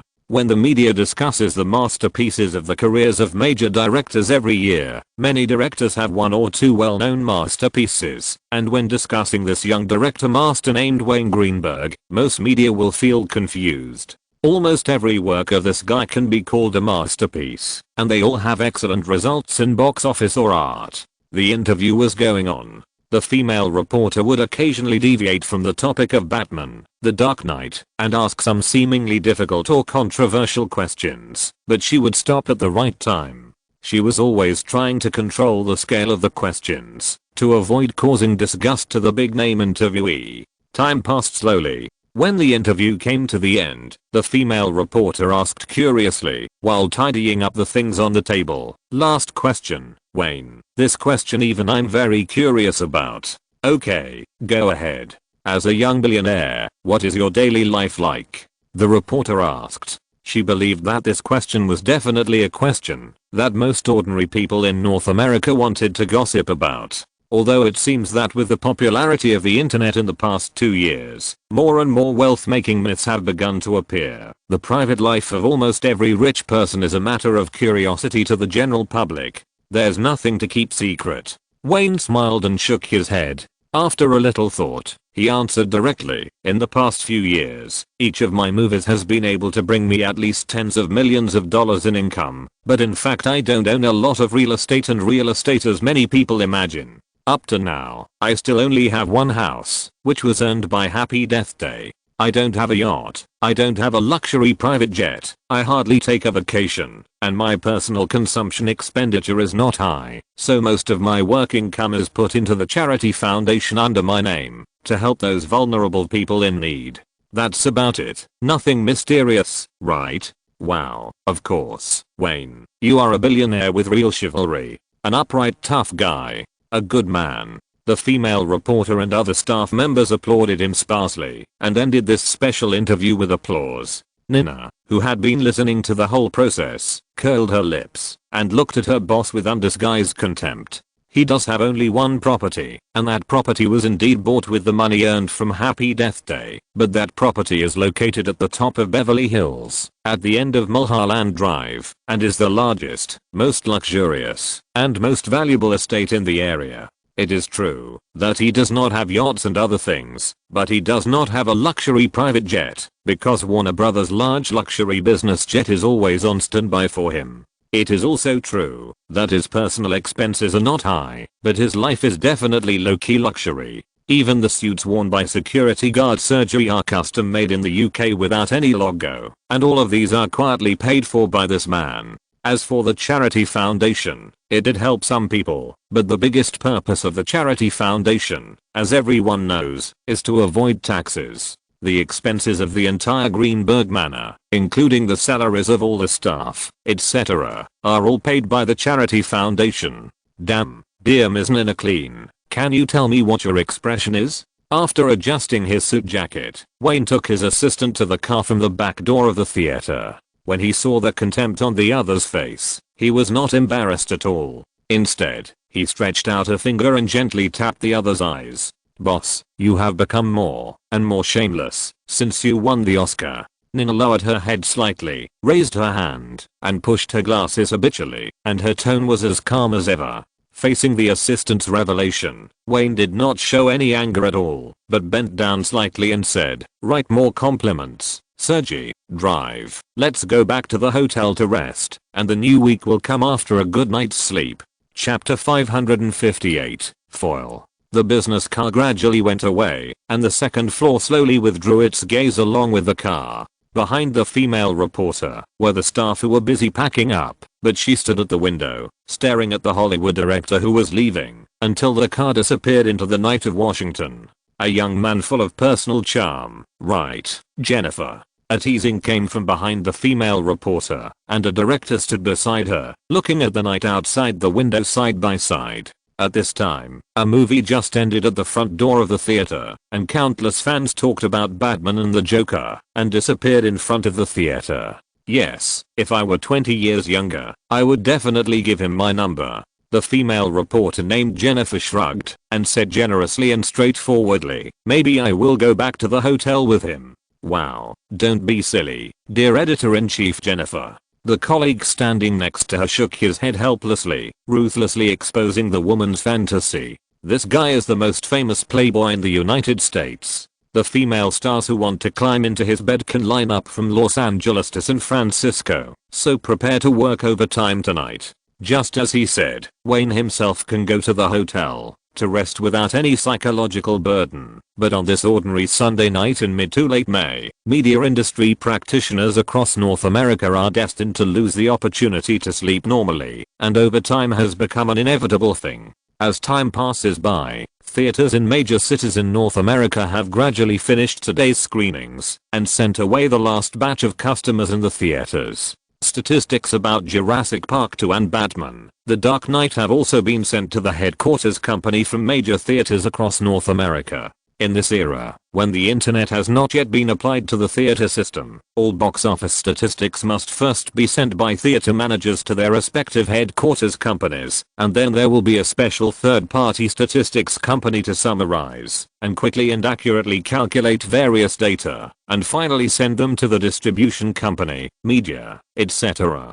This process is basically impossible to simplify in this era. When the time passed midnight and gradually approached the early morning, the streets of Burbank, the media capital of Los Angeles, were extremely quiet compared to the daytime crowds, but several buildings remained brightly lit. There were many authoritative media here, especially those related to entertainment. All newspapers were anxiously waiting, especially those editors-in-chief and senior executives who were usually elusive, sitting quietly in their respective offices. Not only in Burbank, the media capital of Los Angeles, but also in the building where the Chicago Sun-Times newspaper was located in Chicago, Times Square where many media outlets in New York were located, and the location of the Washington Post newspaper, where Wayne had just been interviewed tonight, all remained brightly lit, and a large number of staff were working overtime. A newly compiled interview manuscript was held in the hands of editor-in-chief Jennifer. She hurriedly knocked on the door of the editor-in-chief's office. When the door was opened by the secretary, the scene inside surprised her. Almost all the editors-in-chief of the Washington Post were gathered in this small office at this time. Edward Jackson, editor-in-chief of the Washington Post, was sitting behind his desk. When he saw Jennifer coming in, he was not in a hurry to look at the interview manuscript that she had prepared after half a night's work. He just pointed to the empty seat and asked her to sit down for the meeting. "You are the only one missing. It's just right. Let's have an emergency meeting first." Edward Jackson, editor-in-chief, knocked on the table with one hand, and the secretary consciously pulled the blind separating the office from the outside. "If nothing unexpected happens, we will issue a special issue tomorrow. Jennifer, your interview manuscript will also be included in this special issue." Hearing the editor-in-chief's words, several page editors in the office couldn't help but straighten their shoulders. This is Washington, and the newspaper they work for is the authoritative Washington Post. The fact that this authoritative newspaper with great influence in North America and even the world can issue a special issue shows how influential the things to be published are. Could it be? An editor-in-chief who is mainly responsible for the newspaper's typesetting pointed to the manuscript that Jennifer put on the desk, and his tone was full of disbelief. Are we going to publish an entertainment special edition for that movie director or the Batman movie that's being shown? Edwards Jackson nodded. That's right. The editors-in-chief were all instantly alert, including Jennifer, who had just interviewed Wayne tonight. The Washington Post does have an entertainment section, but they are a large and authoritative media with a global distribution range. The content and style of their reports are mainly social news. Entertainment is not the focus of this authoritative media at all. In terms of the style of their newspaper, it is actually parallel to the gossip-filled entertainment industry. Even the entertainment-related news published every day is mainly realistic. This kind of behavior of publishing an entertainment special issue is the first time since the establishment of the Washington Post. It can be seen how surprised these editors are by this decision. It's almost 2 in the morning now. Chief Editor Edwards Jackson did not give everyone time to react. He raised his wrist and glanced at his watch and continued. After the statistics of the North American cinema market came in last week, we will write a box office express report based on the movie Batman: The Dark Knight. The additional special issue will also focus on Wayne Greenberg. Chief Editor Jennifer was very excited when she heard the words of the chief editor. At least she was not lying to Wayne. She was indeed one of Wayne's fans, so she had been paying attention to the box office trend of Batman: The Dark Knight. With the viewing craze set off by this film in just over a week, all the box office records in the North American cinema market were instantly broken. And this past weekend, after the box office results of this film were released, it was bound to break more people's eyes. But even so, Wayne was the first Hollywood director for the Washington Post to issue a special issue for a period of time. He was the only one among all North American directors to receive such an honor. This is just one scene that happened in the Washington Post, and it is also happening in other major newspapers in North America.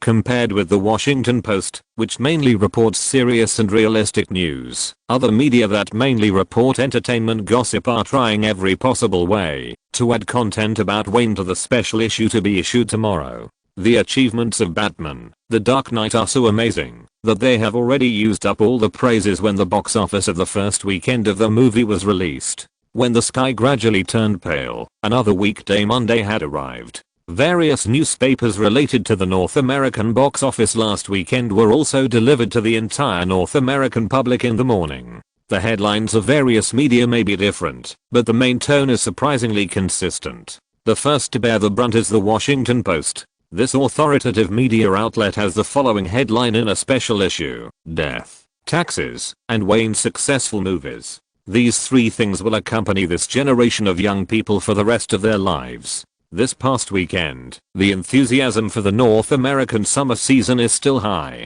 Last weekend, there was only one large-scale opening in the North American cinema market: Jurassic Park 2. The film achieved a good result of $44.9 million on the first day of its release. The box office fell back on Saturday, closing at $31.75 million and $23.6 million on Sunday. Although it showed an overall downward trend, the box office successfully exceeded $100 million in the first weekend of its release, and the total North American box office closed at $100.25 million. As Jurassic Park 2 achieved excellent box office results as soon as it was released, the North American cinema market continued to rise this week. According to data obtained by our reporter, this is the highest weekend for the North American cinema market since the emergence of the North American summer season. However, the reason for the audience's movie-watching frenzy was not Jurassic Park 2, which opened last weekend. The North American cinema market continued to rise during the summer season, mainly because of the screening of Batman: The Dark Knight, which entered the second weekend. This latest masterpiece of Wayne Greenberg, the new Oscar-winning Best Director, ushered in a strong rebound on the first day of the second weekend. On Friday, it took in $47.5 million in the North American cinema market. On Saturday, it took in $35.27 million, and on Sunday, it took in $31.66 million. In the 3 days of the second weekend, it took in another $119 million from the North American cinema market. The total box office of Batman: The Dark Knight was $399 million, strongly retaining the weekend box office championship, and temporarily ranked first in the 1997 annual box office list. The North American box office of the film is infinitely close to $400 million. Perhaps before tonight, it may become the first film in the history of North American films to have a box office of over $400 million. Jurassic Park 2 by the famous Hollywood director Steven Spielberg. Although the box office successfully exceeded $100 million in the first weekend, the film has been firmly suppressed by Batman: The Dark Knight for 3 days after its opening. The performance of the film is quite satisfactory and more in line with the expectations of the outside world. Anything else? Wayne, who had just woken up early in the morning, smiled and shook his head at the Washington Post in his hand. He didn't continue reading. The following content was almost all kinds of praise for him. He just quickly skimmed over these unoriginal praises and put down the newspaper in his hand.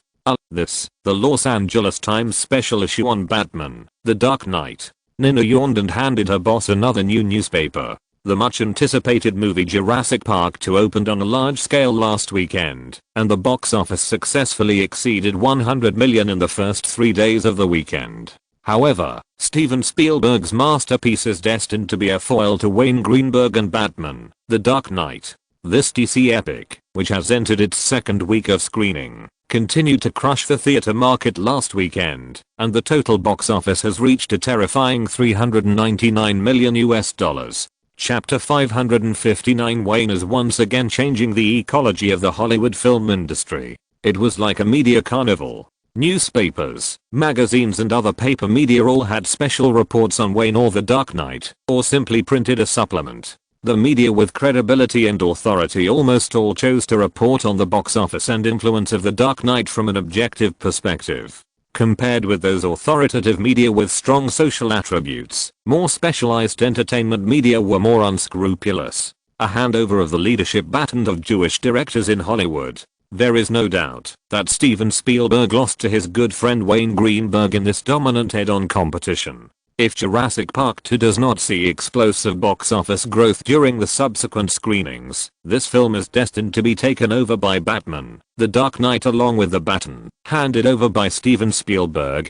Hollywood Daily Entertainment. Darkness rules North America. This Batman: The Dark Knight is the most outstanding work of Wayne Greenberg that combines artistic and commercial attributes.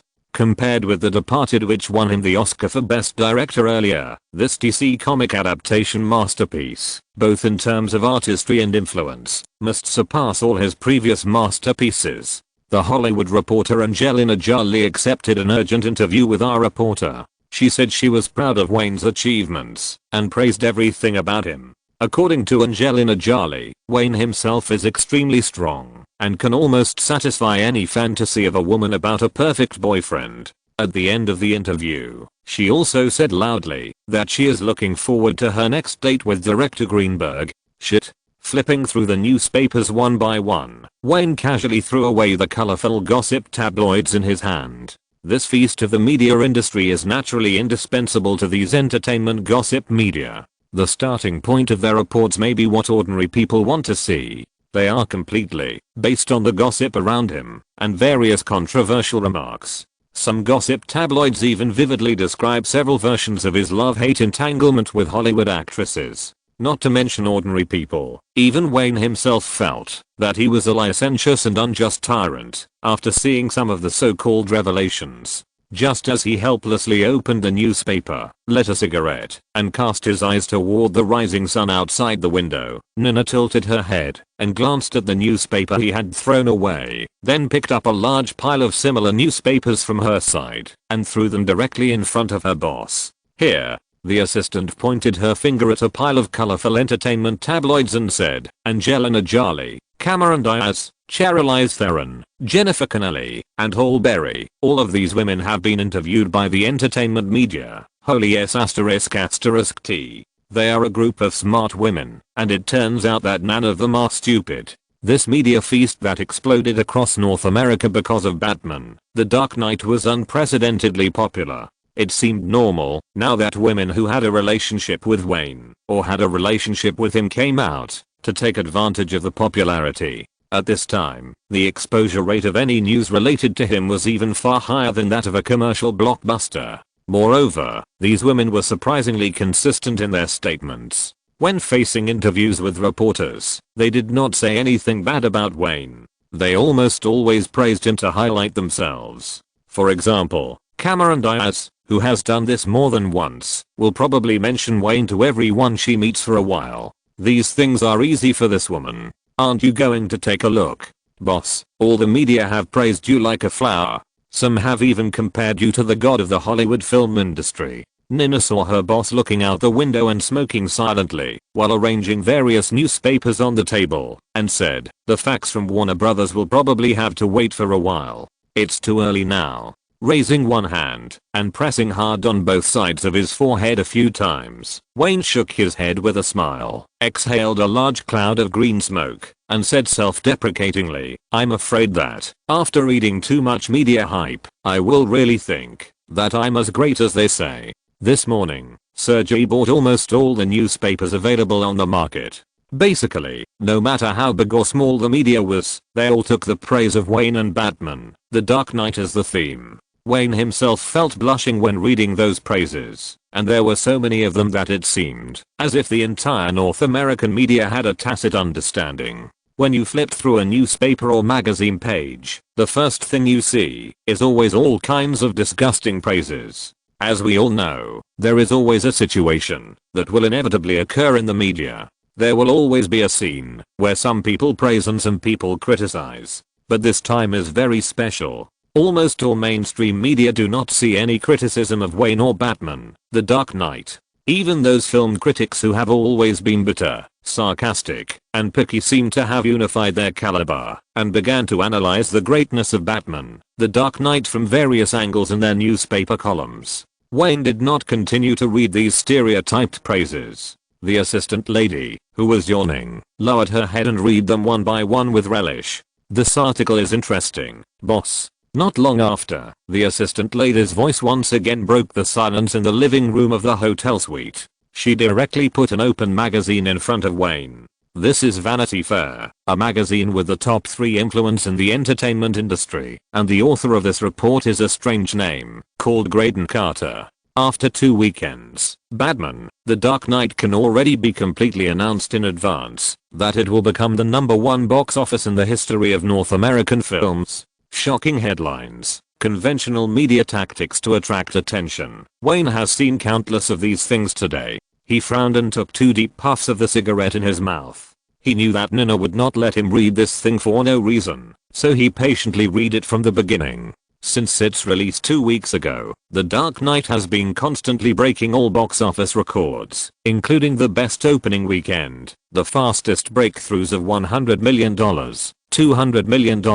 and $300 million, the highest opening day results, and so on. Since the first week box office results of the film came out, the media has been discussing whether this film can surpass Joker and Jurassic Park and top the North American box office and even the world box office. The same discussion has appeared many times in the past few years. When Forrest Gump was highly expected by the media, Toy Story and even Independence Day were released, similar discussions almost all appeared. No one can deny the success of these films, but in the end, without exception, they all fell short of the first and second place, Joker and Jurassic Park. Today, when Batman, The Dark Knight has repeatedly broken records, such discussions are once again becoming more and more popular. After our careful investigation and analysis, we can say with certainty that this film will 100% surpass the 2 giants Joker and Jurassic Park and become the new box office king in film history. Not seeming, not possible, but certain.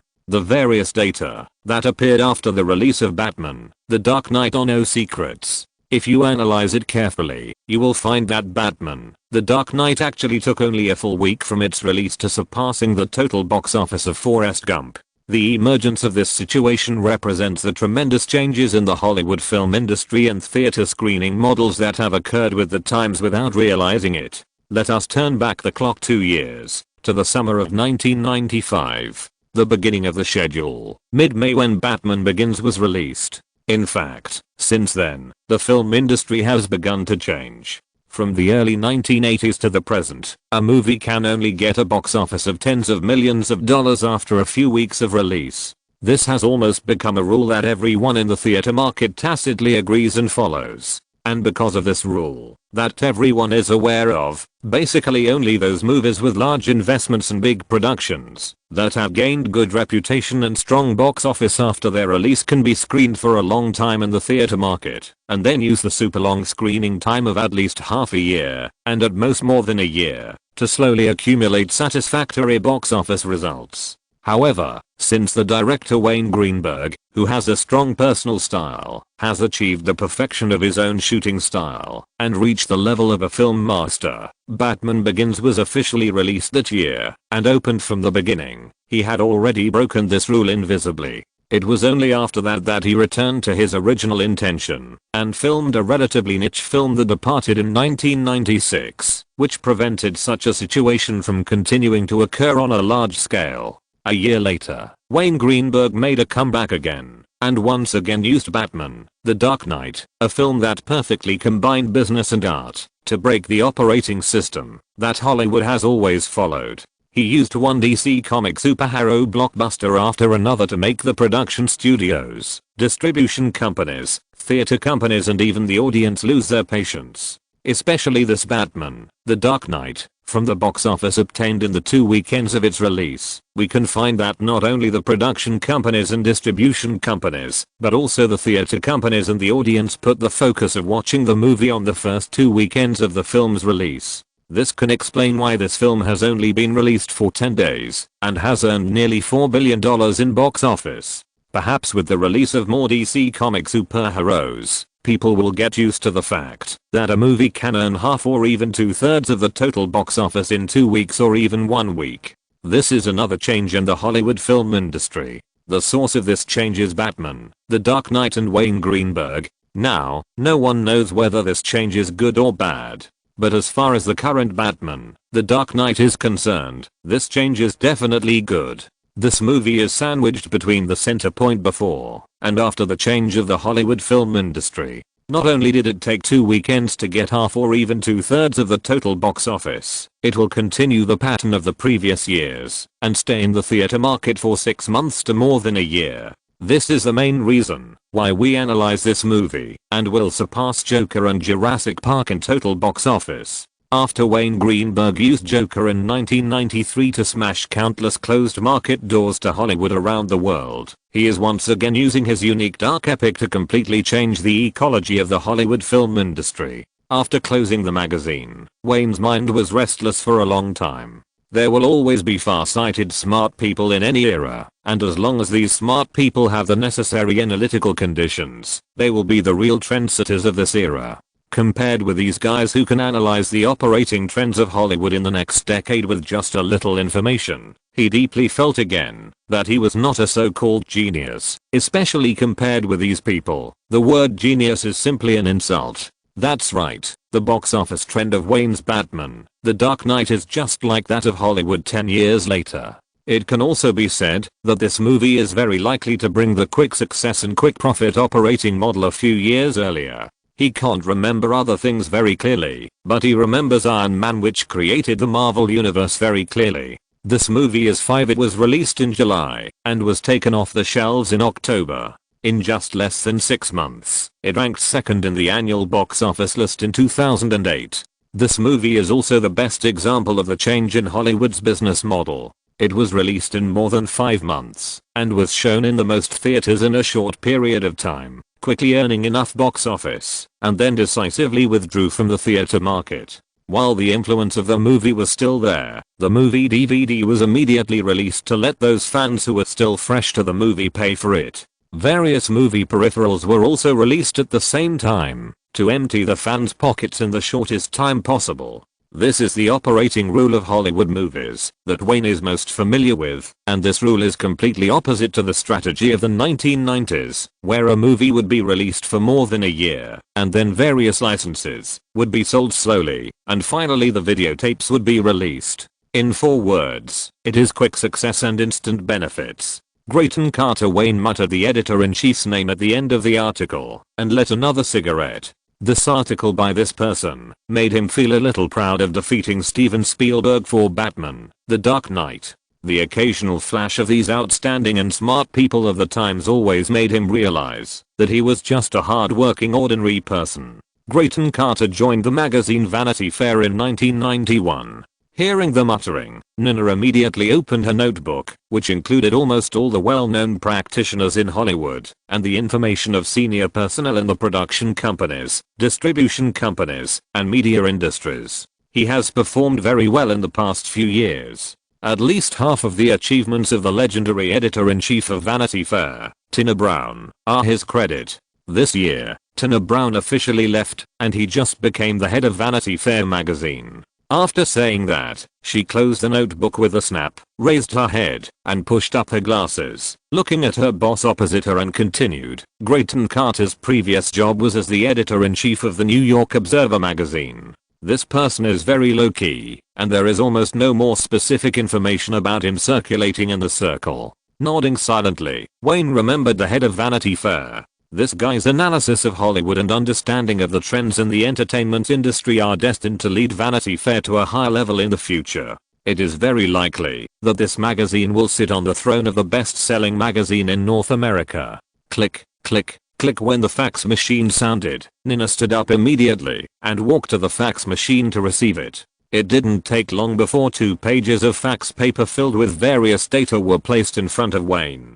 This was what he had been waiting for since he got up early. Not only were the box office data of Batman, The Dark Knight in the 10 days since its release clearly marked on it, but also the daily survey and analysis of fans after watching the movie, fan ratings, detailed fan opinions and evaluations, and professional ratings from film critics, etc. The data analysis above is much more detailed and relatively more real than those reported by the media. What's more important is not the box office and various ratings, but the various peripheral sales data from the release of Batman, The Dark Knight to the present. The real numbers of these things will never appear in the media. In the 10 days since the release, the total sales of movie peripherals are $224 million. Got. Nina knew Wayne's habits very well. She ignored the detailed data on the fax and looked directly at the total sales statistics of peripheral products. When she saw this number at the beginning of the year, even the assistant who was always used to keeping calm covered her mouth with one hand. She has been in this circle for more than a year or two. Of course, she knows how much profit there is in movie peripheral products.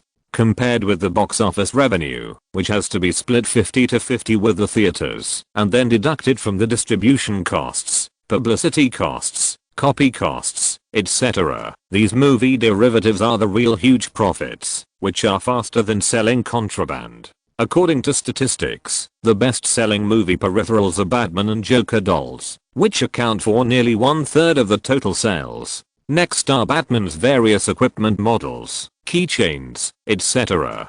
The Batmobile, which is mainly used for exhibition, has also been sold for nearly 200 units, and there are orders for 300 units, which are being urgently produced in the factory. Wayne can understand everything else, but he is confused by this Batmobile. Each of this thing costs as much as $90,000. With this price, you can buy a so-called luxury car, but this Batmobile only looks good, but in fact there is no driving experience at all. It is basically equivalent to a big toy. There are so many rich people in North America. What a pity. Nina shook her head and sighed. Yes, what a pity. Wayne nodded involuntarily. Then the two looked at each other and smiled at the same time. The huge profits from these peripherals, except for a tiny proportion, can be said to have nothing to do with Wayne. Even if the sales in this area are high, he can't even think of getting a small piece of the pie.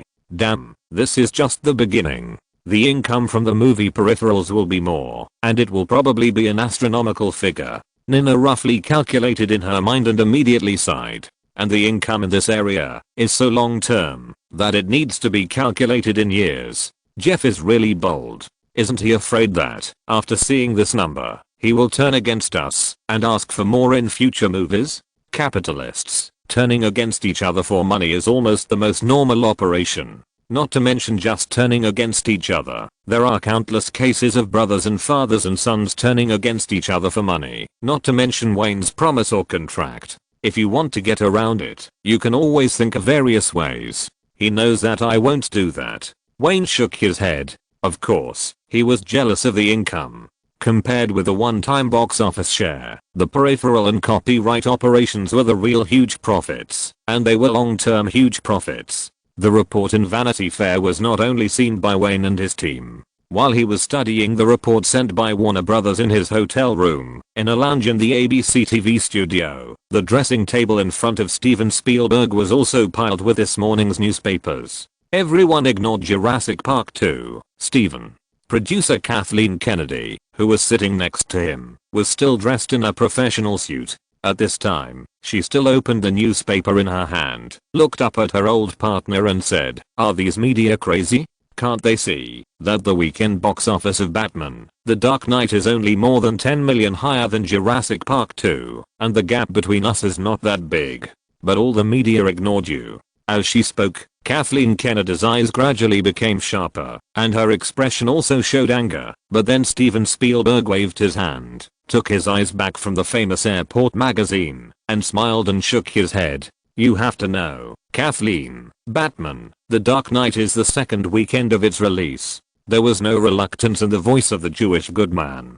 "Don't care what the media say. In fact, we can't lose money on this film. On the contrary, we may make a lot of money in the collision with the powerful Batman." And he stuffed the magazine he had just read into his old partner's hand and motioned him to take a look. And some things the media said are not wrong, especially this analysis report. Wayne is once again promoting changes in the rules of the Hollywood film industry, although it is not known whether such changes are good or bad. It stands to reason that when there is a dispute of interest, Steven Spielberg will not care about the so-called personal relationship after putting down the camera. Business is business, which is the code of conduct for people like them. But this is just a movie, Jurassic Park 2. As long as he thinks that DreamWorks will start to fulfill the distribution contract with Warner Brothers from Saving Private Ryan starting next year, he certainly knows the importance of maintaining a good personal relationship with Wayne. This is related to DreamWorks' distribution strategy for many years to come. It is rare that thanks to Wayne's matchmaking, there is a giant in the industry that is not so desperately exploiting DreamWorks. This old man will fight with anyone who dares to destroy DreamWorks' development hopes, especially at this critical juncture, even Universal Pictures. If you're listening to this novel on a channel other than Fanfic World, it means they downloaded and uploaded it without effort. We cordially invite you to visit our channel, Mundo Fanfic Novelos. There you'll find the original version of this story and you can explore many other novels of various genres. We're waiting for you to immerse yourself in a world of incredible novels. Chapter 560, The Dark Madman is heading for 500 million. As a new working day arrived, Steven Spielberg was not upset at all because of the media's large-scale coverage of Wayne and Batman, The Dark Knight, and everyone chose to ignore his Jurassic Park 2. He continued to steadily carry out the publicity plan arranged by Universal Pictures. Just like this talk show on the ABC channel. During the subsequent program, even if the host intentionally or unintentionally wanted to provoke a topic between him and Wayne, the Jewish good guy did not take up such a topic. Obviously, in Steven Spielberg's mind, this is not a life and death competition.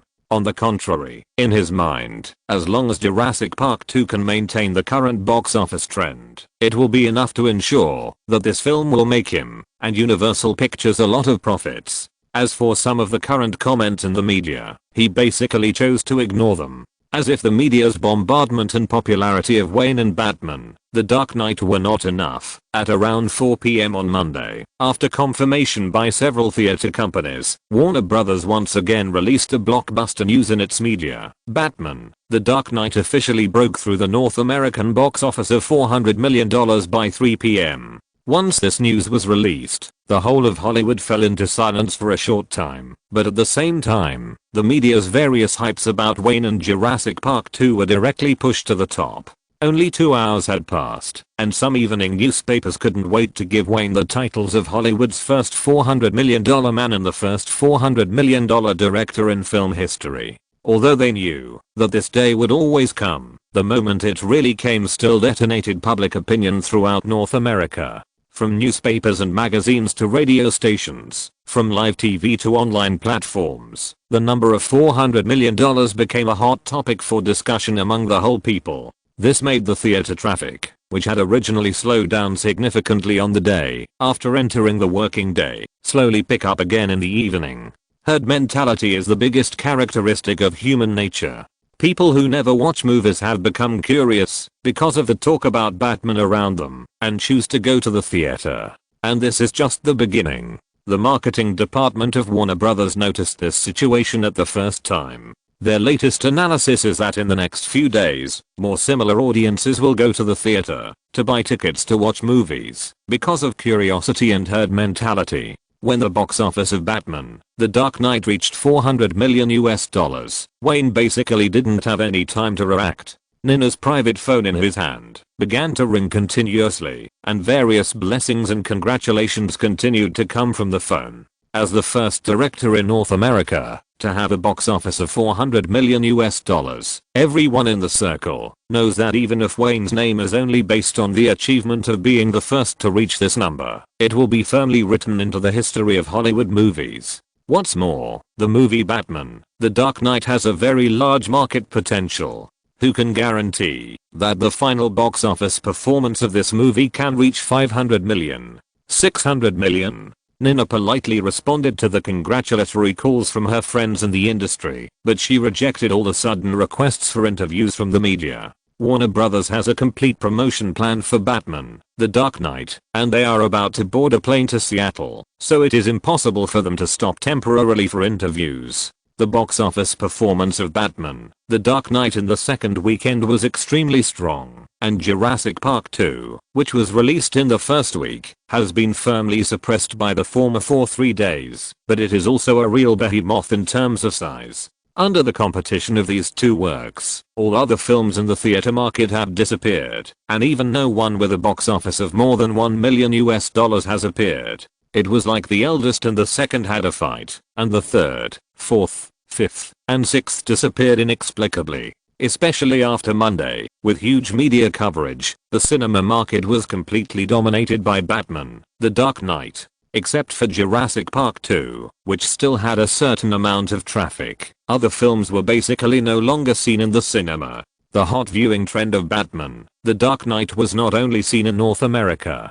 Just before boarding the plane, Nina also received an email from Warner Brothers, which contained the first weekend overseas box office results that Warner Brothers had just roughly calculated. In dozens of countries and regions where the film was released simultaneously, this movie also dominated the local cinema market as soon as it appeared and became the first choice of movie fans. The first to be affected was the United Kingdom, a region with a very similar cultural attribute to North America. As soon as Batman, The Dark Knight was released last Friday, it caused a huge sensation in the British Isles. In addition, with the promotion of major actors such as Christian Bale who rushed to the UK shortly afterwards, it raked in $20.87 million in the first 3 days of the weekend, and won the weekend box office champion throne in the British Isles cinema market.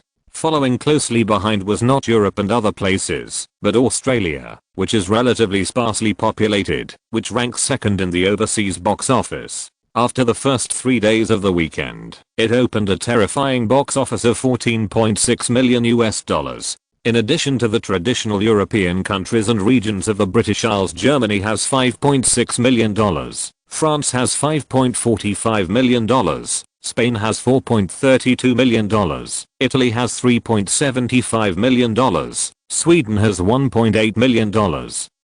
Denmark has $1.69 million, and the Netherlands has $1.45 million.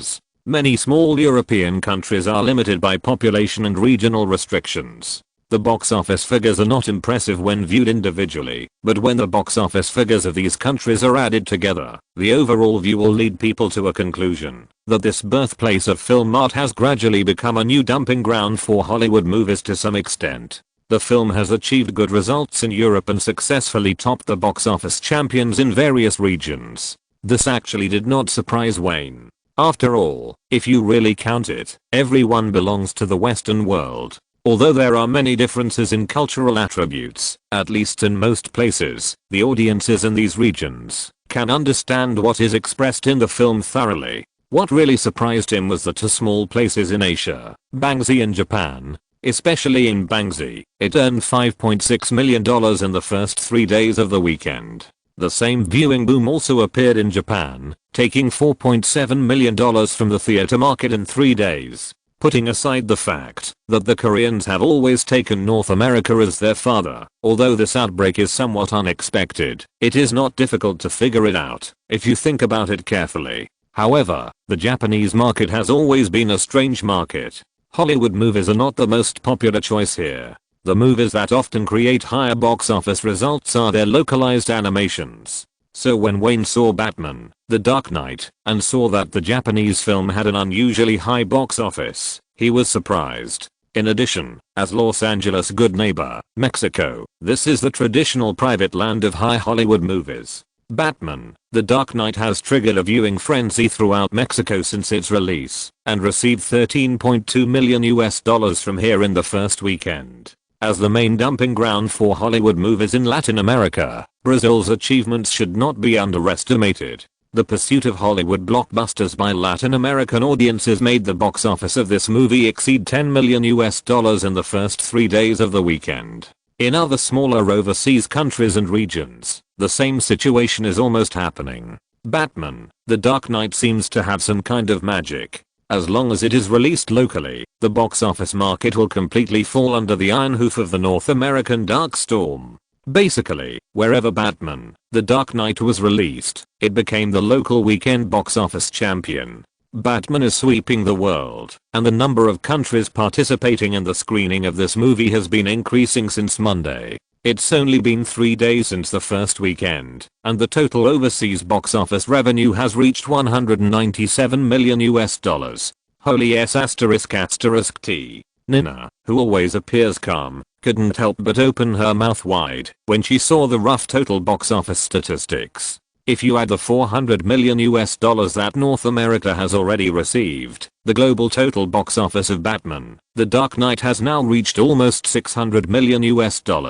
No one would blame the assistant lady for exclaiming. After hearing this news, several members of the core team behind the scenes also inevitably fell into a frenzy on the plain $600 million, and relative to the screening time of Batman, The Dark Knight, this result can be regarded as a starting point. Now everyone is full of confidence in the film, and is extremely confident that the box office of this film can surpass Joker and Jurassic Park. This is a box office figure that a successful Hollywood movie may not be able to achieve after a long period of screening in the cinema market, but this is just their starting point. I believe that after a long period of screening, the final box office of Batman, The Dark Knight will definitely set a new world record. Wayne also had visible happiness on his face. He knew in his heart that, even if he achieved a higher box office result now, he would not be able to stay on the throne of the #1 box office in film history for a long time. As long as December comes, until the first half of next year, the global cinema market will be dominated by another legend. But so what? People often remember only the first person with outstanding results.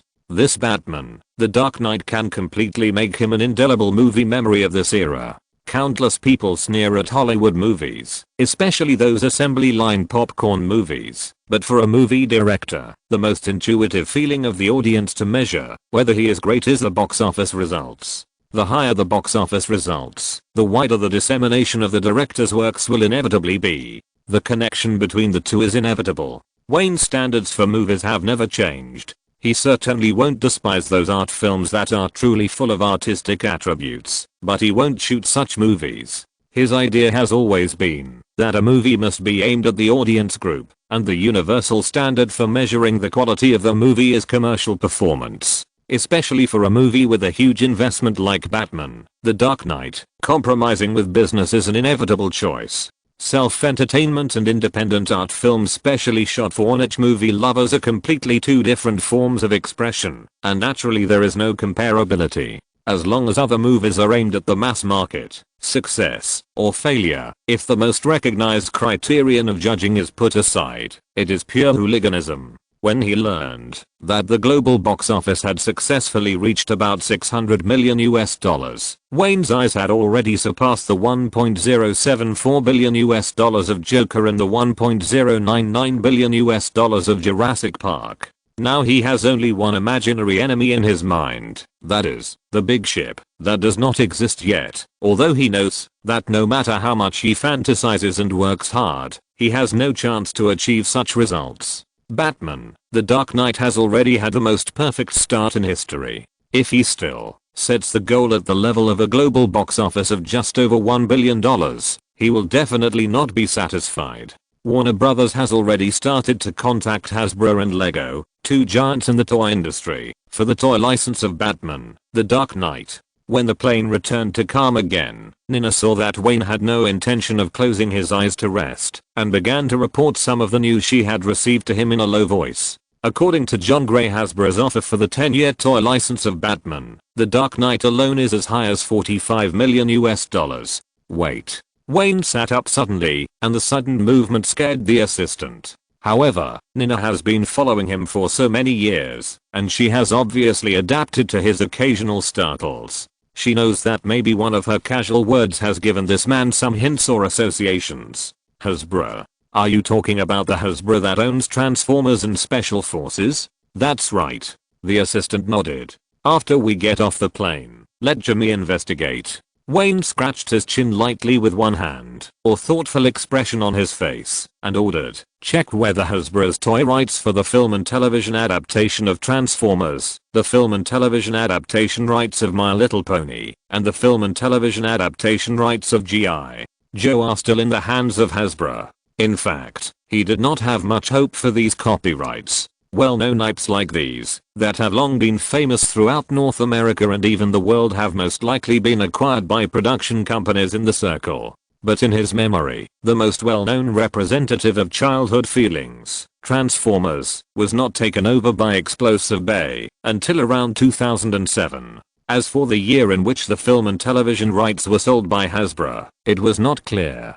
Therefore, he had the idea of giving it a try and asked Jimmy to investigate. After all, no one knew better than him that, if he didn't seize the opportunity to acquire enough copyrights before the turn of the century, it would be difficult to get high quality adaptation copyrights, even if he spent 10 or 100 times the price. By then, the slightly famous novels, comics, and other things that could be adapted into movies and TV shows would have been divided up by the six giants. Thinking of this, he couldn't help but feel fortunate that he had asked Jimmy to acquire the copyrights one after another in the past 2 years. As long as these things were adapted into movies and TV shows and achieved the expected results, his Greenberg studio would inevitably become the most important chess piece in his hands, a chess piece that would grow to the point where it could influence Time Warner to make major decisions. I have to remind you, boss. After Nina nodded and agreed, she thought for a long time before looking at his glasses and said in a serious tone, you have a big money-making company, Blue Sky Studios, under your name.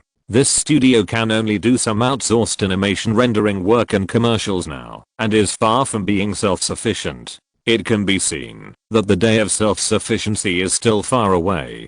Greenberg Studio plans to start investing in multiple movies in succession in the next 2 years, and The Lord of the Rings is destined to be a big hole. If Jimmy continues to follow your wishes and purchase various film and television copyrights at prices far exceeding the current market price, you will soon face the difficult problem of whether to sell your stocks to subsidize the studio's development plan. Smiling and shaking his head, Wayne said helplessly, don't worry, I promise that the situation you worry about will not happen. After that, he closed his eyes and went to rest. He actually had a rough calculation in his mind, but if there was really a chance to buy some copyrights, that would destined to be a great success. In fact, let alone selling his internet stocks, he would even borrow money from the bank to buy them. Objectively, he is no longer the young man who just stepped out of school. He has basically passed the stage of being helpless for money. Look at the Batman, The Dark Knight that is sweeping the world. Although the money he can get from this movie is limited, with the success of this movie, as long as he wants to borrow money, there will be countless banks lining up to send large sums of money. After all, no one will doubt his repayment ability, right? When the overseas box office of Batman: The Dark Knight was announced by Warner Bros. Through its media the next day, the media had begun to speculate on a large scale how long it would take for this movie to surpass Joker and Jurassic Park, and many media outlets conducted time-transcending speculation activities in newspapers, continuing to take advantage of the popularity of the movie to create topics and attract readers' attention. Under the attention of the media and a group of film practitioners in the industry, the North American box office of Batman: The Dark Knight has been advancing by leaps and bounds, while firmly suppressing Jurassic Park 2. After entering the second working day after the release, the box office finally fell below $10 million on Monday. The film earned $9.62 million that day, and the North American box office officially exceeded $400 million, with a total box office of $408.64 million. Everyone knows that this is the normal box office trend, but it is far from the end of the box office of Batman: The Dark Knight. In the following 3 days, in the carnival of countless media in North America, Batman: The Dark Knight took $8.75 million, $8.4 million and $8.15 million, and the North American box office accumulated $433.94 million. 2 weeks after the movie officially landed in the theater market, it has indisputably become the champion of the North American box office list, and with the arrival of the weekend, it continues to create its own box office miracle. Up to now, all kinds of incredible praises have been unreservedly attributed to Wayne by the media. This is a box office miracle that has never appeared in Hollywood. Everyone knows that it will probably become the most difficult record to break. The following weekend is also the last weekend that Batman: The Dark Knight will dominate the theater market. Other big budget films will be released one after another, such as My Best Friend's Wedding, a romantic love movie produced by Sony Columbia in the summer. Wayne Greenberg: The Dark Madman. The North American box office of this movie should be more than $500 million. In an office at Sony Columbia's headquarters at 10202 West Washington Avenue in Los Angeles, Paul, the head of the distribution department, dropped the newspaper in his hand and sighed in a low voice. "Shit, this will be a record that is almost impossible to break. That lunatic." Sitting on the other side of the office lounge was a rare yellow man in this circle. He was short and a little bloated. He was wearing a suit, which always gave people a somewhat discordant illusion. He was the Japanese CEO of Sony Columbia. Paul: "No, no, no." Oga Zion obviously heard the other party's whisper. He immediately stretched out a hand and shook it left and right. He looked at the other party with a serious expression and said, "What we should pay attention to is not Batman: The Dark Knight that is wreaking havoc on the world." Wayne Greenberg's dark superhero has not been successfully imitated until now. Looking at the CEO of Benzie in confusion, Paul thought that the other party was worried about My Best Friend's Wedding, which will be released next Friday. He shrugged and said, "Don't worry. Batman: The Dark Knight has basically released its market potential after nearly 3 weeks of crazy screenings in North America. Even if it achieves higher box office in the future, it will inevitably be accumulated after a long period of screening time. It will not have much impact on our movie. What's more, the audience groups of these two films are completely different." After the consecutive previews held by Sony Columbia, My Best Friend's Wedding performed very well in terms of critics' scores and audience reputation. This project, which cost less than $50 million to produce, is the purest romantic love film. There is no life and death competition with the superhero Batman. After several previews, Sony Columbia gave the film an A-grade market rating, indicating that the film has a good chance of having a box office explosion. This type of romantic love film usually has a long screen life, and the company is very optimistic about the profitability of this film. "No, Paul." Unexpectedly, Oga Zion shook his head again, and this time he simply put down his finger and tapped the corner of the newspaper that Paul had just thrown down. "What we need to pay attention to is this: Jurassic Park 2. Looking at the box office bulletin of Jurassic Park 2 in the corner of the newspaper, Paul frowned and picked up the newspaper again. It was reported clearly that after a full week of screening, Jurassic Park 2 has made a box office of $135 million so far, and the box office every day is only slightly lower than that of Batman: The Dark Knight. According to data released by several third-party forecasting companies in the newspaper, the final North American box office of this sci-fi thriller with dinosaurs as the main characters is about $200 million. This weekend, Jurassic World 2 will also land in dozens of overseas theater markets. Also squeezed by Batman: The Dark Knight, the global box office is predicted to be between $500 million and $600 million. Now it is obvious that this sequel of Steven Spielberg is not at the same level as Batman: The Dark Knight in terms of box office. On the other hand, the achievements of Jurassic Park 2 cannot be classified as unsuccessful. Chapter 561 Monster Movie. No one is stupid enough to think that the current Batman: The Dark Knight can be copied. The reason why this movie has such a terrifying box office and has swept the world is very many and complicated. Not to mention that Wayne has spent several years laying the groundwork for DC movies and dark styles and cultivating audience viewing habits. Even the marketing with luck before and after the movie is released is destined to be impossible to imitate easily. Batman: The Dark Knight is indeed extremely successful. Perhaps this project can lay the foundation for the glory of Warner Brothers' DC series of movies in the next few years, but who can deny that Jurassic Park 2 is a failure? Wayne and Steven Spielberg have used the fanatical atmosphere brought by the two movies in the past few weeks to make countless media fall into a box office carnival, and the same is true for companies in Hollywood.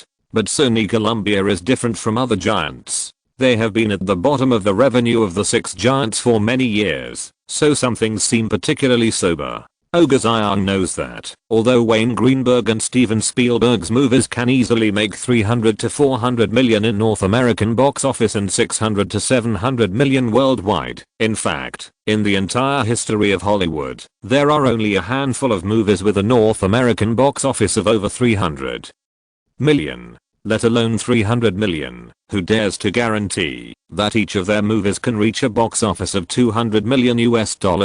In addition to Wayne now, even Steven Spielberg has Waterloo. These great directors can only guarantee a higher success rate to a certain extent.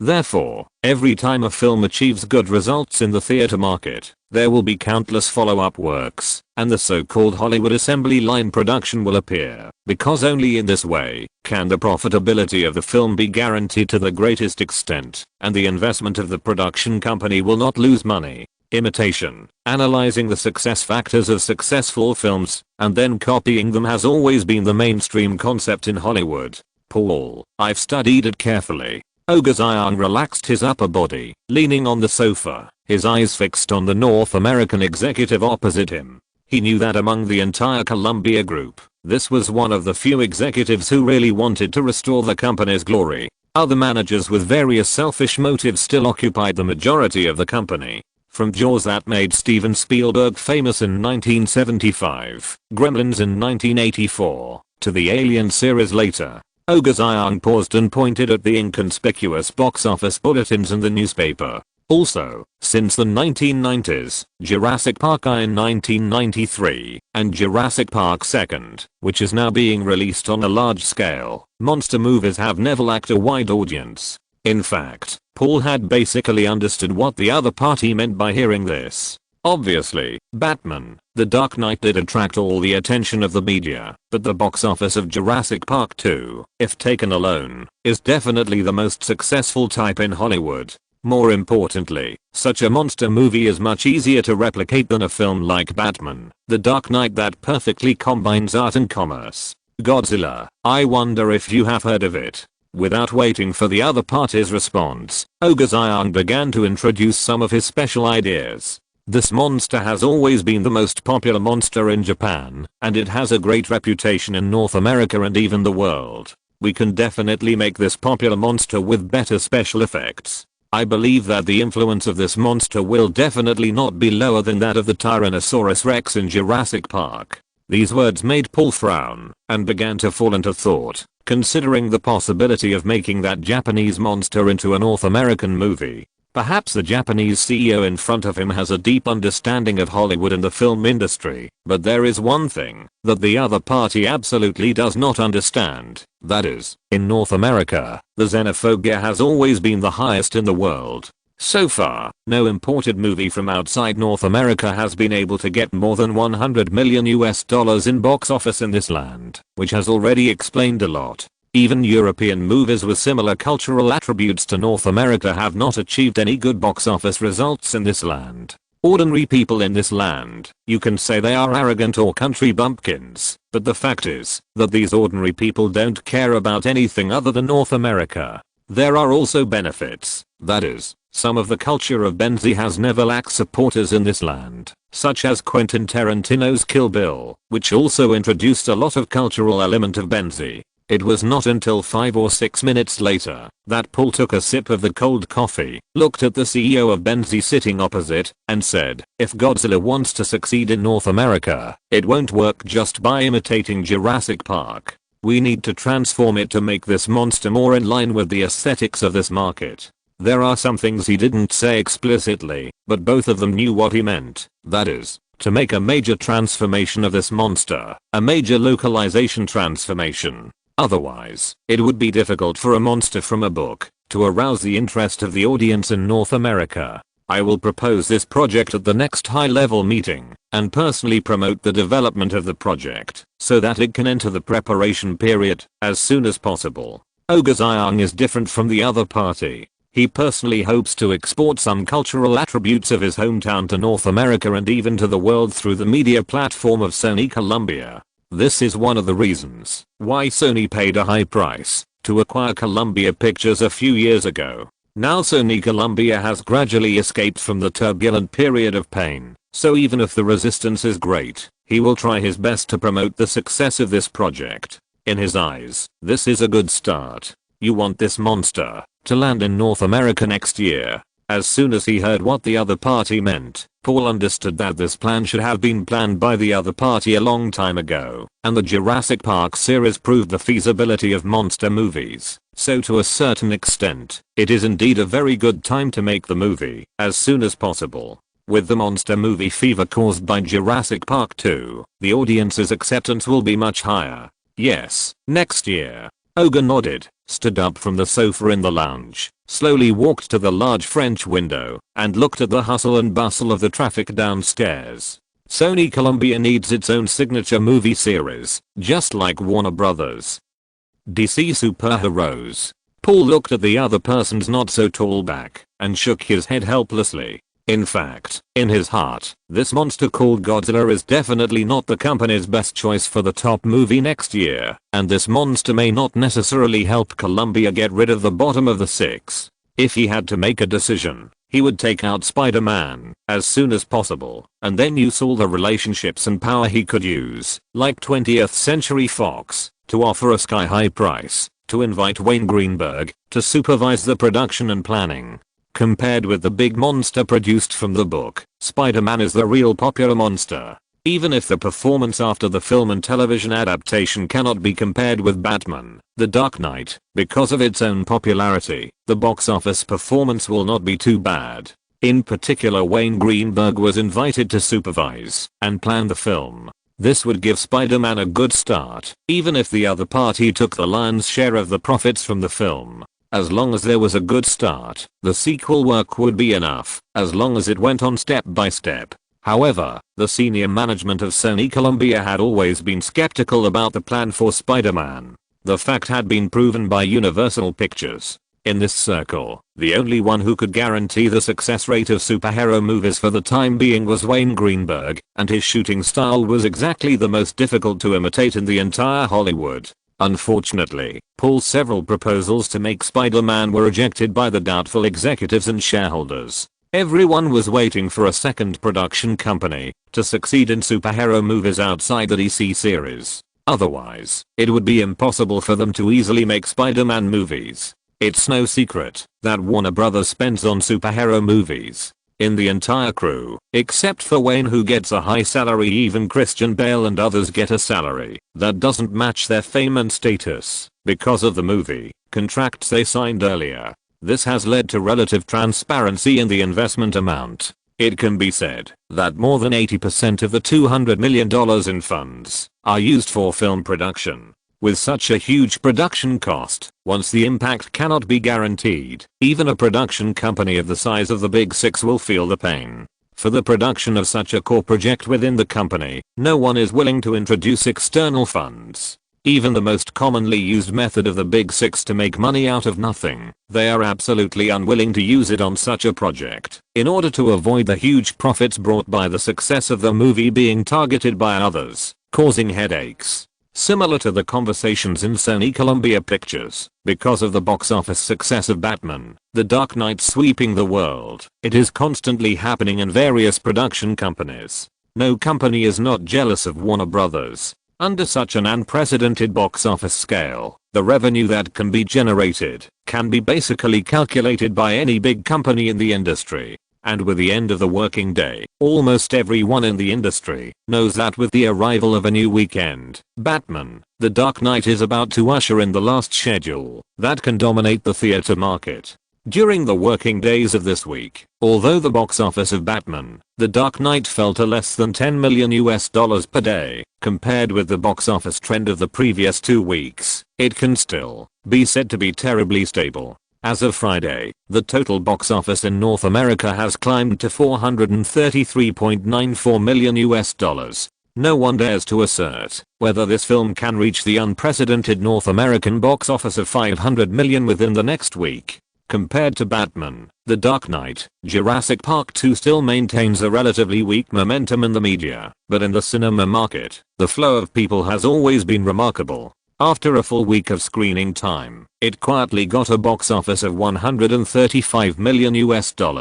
Universal Pictures does not want to change this situation, but in the face of the popularity of Batman, The Dark Knight in the media, Ron Mayer is really powerless. The only thing that comforts him is that Jurassic Park 2 has always had a strong flow of people and box office trends. With the arrival of this weekend, this film will also be released in the overseas cinema market at the same time. He now looks forward to this film being able to explode in the overseas market in order to save the increasing number of no confidence votes cast against him and the board of directors. At the end of May, a new weekend arrives, accompanied by another carnival of movie fans. According to the rules of previous years, every weekend after the start of the summer season is a place where major film companies must fight for every inch of land. Every weekend in this period belongs to every inch of land, and no company is willing to miss it. But this year is obviously different. It is already the end of May, and the theme of the cinema market is still Batman, The Dark Knight and Jurassic Park 2.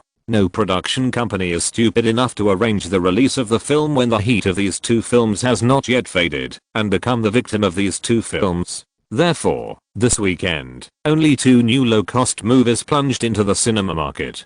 Compared with the screening rate of Batman, The Dark Knight and Jurassic Park 2, the opening scale of LA Confidential and Skyfall is pitiful, with only a few hundred screens in a few hundred theaters. The reason why these two films are willing to be released in this schedule is that they know that, even if the schedule is moved to the next 2 months, the situation they face will not be much better than it is now. The former LA Confidential is also distributed by Warner Brothers. This film is directed by Curtis Hanson and starred by Kevin Spacey and Russell Crowe. Due to the fame of the leading actors themselves and the intentional or unintentional bundling marketing of Warner Brothers, this film faces an easier situation in the cinema market. As for the latter, Skyfall, it is distributed by Universal Pictures. The idea is the same as that of Warner Brothers. This is also a regular marketing method of the distribution company. They all hope to take advantage of the strong performance of their own films and try to empty the pockets of every fan in this period without competitors. The resulting situation is that the choices given to fans this weekend are actually only the films released by these two companies. From the perspective of the distribution company, this is their routine operation. That is, no matter which movie fans choose to watch, there is a 50% chance that their own films will benefit in the end. In theory, this is correct, but the actual situation is another matter. Friday is strictly speaking still a working day. Compared with Thursday, the flow of people in the theater has not increased much, but as it gets dark, the flow of people in the theater begins to increase significantly. After a day, the theater chain and the production company received a data report on the movie watching situation in the theaters. It showed that the first choice of moviegoers was still Batman: The Dark Knight, followed by Jurassic Park 2. In fact, the two new films released this weekend had a very poor proportion of ticket purchases by moviegoers. This is also a true portrayal of the 3 days of this weekend. Basically, there was no change. When the 3 days of the weekend passed again, the latest box office data was pushed to North America through the media. The results also explained the problem through the box office. The first and second places in the weekend box office rankings were still Batman, The Dark Knight and Jurassic Park 2. Chapter 562. Reporters in the Los Angeles airport are eager. At Los Angeles International Airport, a large business jet dived through the clouds. On this ordinary working day, the sensation caused by this business jet was enormous. In the waiting hall of Los Angeles International Airport today, hundreds of media reporters from all over North America were boiling, like boiling water, when they saw the business jet land. A dozen airport security personnel were like small boats in the waves, nervously controlling the stability of the scene. Today is Monday. There are not many passengers waiting for the flight at the airport. The sparse people carrying luggage waiting for takeoff looked at the rare scene in the hall in surprise. This scene, even Hollywood's top superstars are just like this, right? In front of and behind him were colleagues surging to grab advantageous positions. A young white man with a work permit of The Hollywood Reporter hanging around his neck sighed to his partner photographer behind him in the crowd. "Pay attention to your position, Tommy, and don't get squeezed out. If you mess up today's interview, I guarantee that your internship will definitely end early." The middle-aged white photographer whispered a reminder, carrying a camera like a cannon, and looked at his colleagues behind him with lingering fear. Fortunately, they got the news early enough and rushed over before dawn. Otherwise, looking at the sweaty colleagues behind him, he felt his calves trembling slightly. More than Hollywood's first-line stars. Even Tom Cruise or Tom Hanks don't have such a scene today. "Shit, hey, man, you stepped on me, watch out." The young man named Tommy shrugged his shoulders and turned his head. Like his colleagues around him, he looked towards the entrance of the hall with eyes full of expectations. As long as he thought of the box office miracle created by that man, his passion that had just entered the media industry and was still in his heart was completely cooled out. In fact, it was far more than just him. Look at the colleagues full of expectations around him, who didn't have incredible emotions in their eyes. Wayne Greenberg and The Dark Knight have completely dominated all media hotspots since mid-May, bringing a carnival to the news industry almost every week. Along with this media feast comes the worship of these two terms by countless fans around the world. To some extent, some lucky fans in the top 10 major cities in North America are happy. This man at least went around these major cities, participated in countless fan meetings, and had the opportunity to meet fans face to face. Those overseas fans have completely lost this opportunity. Even in the hearts of most ordinary people, Wayne Greenberg, a film director, is far less star-studded than Christian Bale, Nicolas Cage, Charlie Sheen, and Naomi Watts. The initiator of the global cinema market being plunged into the raging North American darkstorm, has no plans for overseas promotions due to work and other reasons. After a short promotional roadshow in major cities, he chose to take a low-key ride on Warner Bros.' large Gulfstream business jet and fly to his hometown Los Angeles. Although Wayne and his team kept a low profile, they were like torches in the darkness of North America. They were being watched by countless reporters, paparazzi, and private detectives. So when the plane took off, Los Angeles began to get the news one after another. Tommy and his team were the first to get the news. The reason for the chaos was simple. The box office of Batman, The Dark Knight was still strong and creating even more outrageous miracles. The main star publicity team headed by Christian Bale was now wandering around the European continent, working hard for the box office of Batman, The Dark Knight in various overseas regions. When the huge box office figures spread across North America this morning, the media reporters inevitably targeted the team behind the scenes headed by Wayne.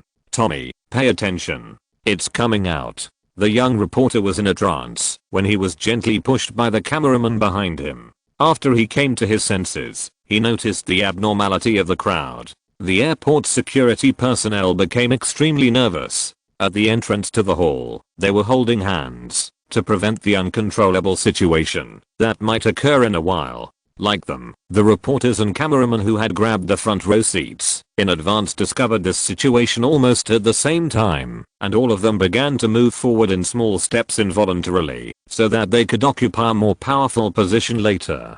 Here we go. Scots. Damn it. Get your film ready and be careful to capture Wayne Greenberg's face later. Hey, don't push. Don't push. With the brief chaos in the group of reporters, Wayne and his party walked into the airport terminal hall with their heads down under the protection of the security personnel. The behind-the-scenes members of the crew seemed to have become accustomed to the chaotic scene of reporters. Surrounded by security personnel, they still lowered their heads and chatted with each other. When everyone entered the airport hall completely, hundreds of reporters went crazy, and the friction sounds of various shoes on the ground were chaotic. Tommy and a dozen other reporters who occupied advantageous positions immediately surrounded the main target of this operation, the young man with a flaxen crew cut. The dozens of reporters in the back saw that it was impossible to squeeze into the crowd in front, so they made a very straightforward choice. They quickly changed their target and ran to surround the other main behind-the-scenes participants in the crew. Surrounded by the airport security personnel and protected by Sergio's bear-like body, Wayne frowned and looked at the reporters crowded around him. It was like an encirclement. If he wanted to leave easily, it was obviously impossible for the security personnel on the scene. The reporters surrounding him didn't care about the expression on Wayne's face at all. They began to rush to ask questions one by one. The scene was extremely chaotic for a while, and it was basically impossible to hear what these reporters said. Wayne, hey, the North American box office of Batman, The Dark Knight once again earned $42.65 million in the third weekend of its release, and the total North American box office has accumulated to $476.59 million. It is approaching the unprecedented $500 million. Do you think that the movie Batman, The Dark Knight will reach this number in a few days? Director Greenberg. According to statistics, Batman, The Dark Knight is the first movie in North America to have a box office of over 100 million in its first weekend, and after the third weekend of its release, the box office still rebounded strongly. What do you think of this? What made you choose to end the publicity plan for Batman, The Dark Knight ahead of schedule? Is it because of 20th Century Fox's X-Men series of movies? Director Greenberg. According to the latest overseas news, many authoritative European media have once again criticized your film. Many well-known European filmmakers have also deeply criticized the film Batman, The Dark Knight. They believe that you are once again playing with human nature and the law to provoke the sensitive emotions of global movie fans. What do you think of such criticism? Wayne, who had been frowning and lowering his head, trying to move forward under Serge's protection, sighed after hearing the last question, stopped his steps, raised his hands, and pressed down to the reporters, who were asking questions chaotically, signaling the crowd to be quiet. He certainly knew why this group of excited reporters appeared in the airport hall. In the third weekend of the release of Batman, The Dark Knight in North America, that is, in the 3 days of last weekend, compared with the daily box office performance of falling below the level of tens of millions of dollars in the past few days on weekdays, it rebounded strongly again after entering the weekend. On Friday night, a large number of fans began to pour into major cinemas again, and the powerful box office in the theater market was $12.7 million, suppressing other films including Jurassic Park 2 and Effortless Wonder box office champion of the day again. When the time came to Saturday, the flow of people in the cinema increased again compared to yesterday. Since there were not many entertainment viewing options for fans this weekend, the goal of most fans was still Batman, The Dark Knight, which also caused the box office on the day to rise again compared to yesterday, and it received $17.19 million.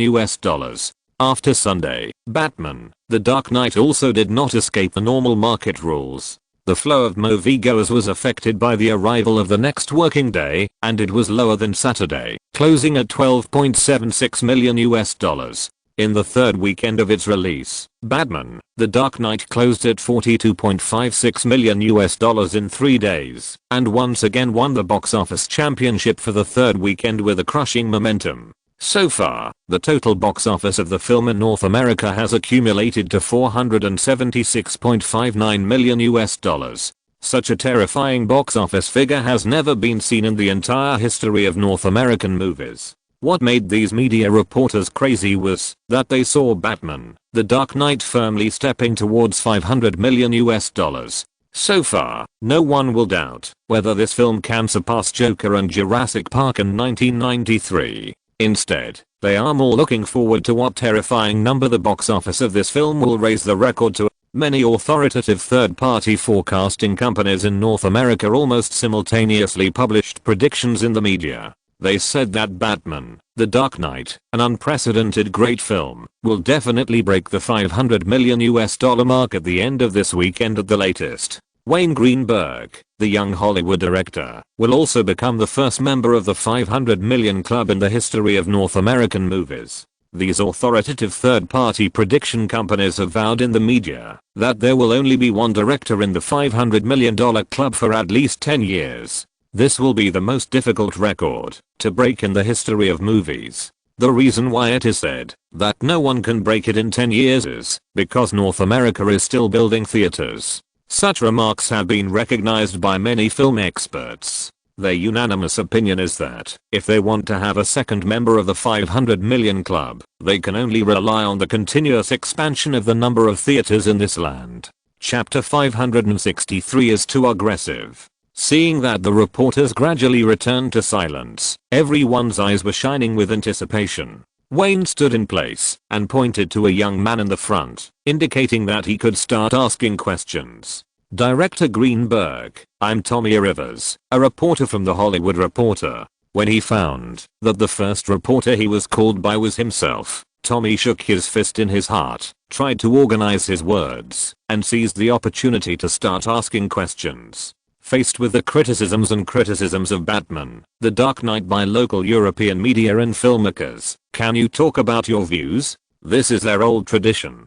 Do they like any of my films? Wayne spread his hands to the crowd, and the first sentence caused a burst of laughter from the reporters on the scene. After the laughter of the crowd died down, he continued to speak with the flashing lights of the cameras. I don't care about the opinions of those people and the media at all. I only care about my fans around the world. At this point, he recalled a little, raised a finger to the countless cameras, pursed his lips, and said, I have a set of data here. You can publish it directly in the media. It would be best if the media and filmmakers who criticized Batman: The Dark Knight could see it. If Batman: The Dark Knight was criticized so badly by them, why did it cause a movie-watching frenzy among fans in every country? According to the data sent back by Warner Bros. Overseas Distribution Department, what was the average ticket price for the premiere of Batman: The Dark Knight in each region? $98. What this ticket price means, I believe everyone knows, but it is precisely because of this that the premiere of Batman: The Dark Knight was packed.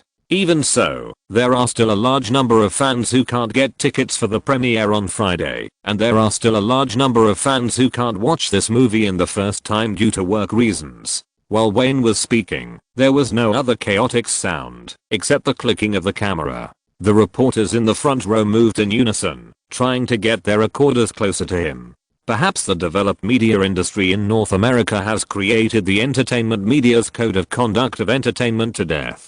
In order to get explosive news, these people dare to intercept the celebrity's car at the risk of their own lives, and dare to look through the trash cans at the doorstep of the celebrity's house. However, when the media in this land encounter attacks from their European counterparts, they will surprisingly remain consistent in attacking back. This can be regarded as the most basic tacit understanding. Not to mention those European counterparts, even their cousins, Fleet Street in the UK, will not hesitate to join together and make crazy ridicules in public opinion. So, when Wayne talked about his views on the comments of those European media, these people surprisingly remained quiet, and no one was willing to interrupt him at this time.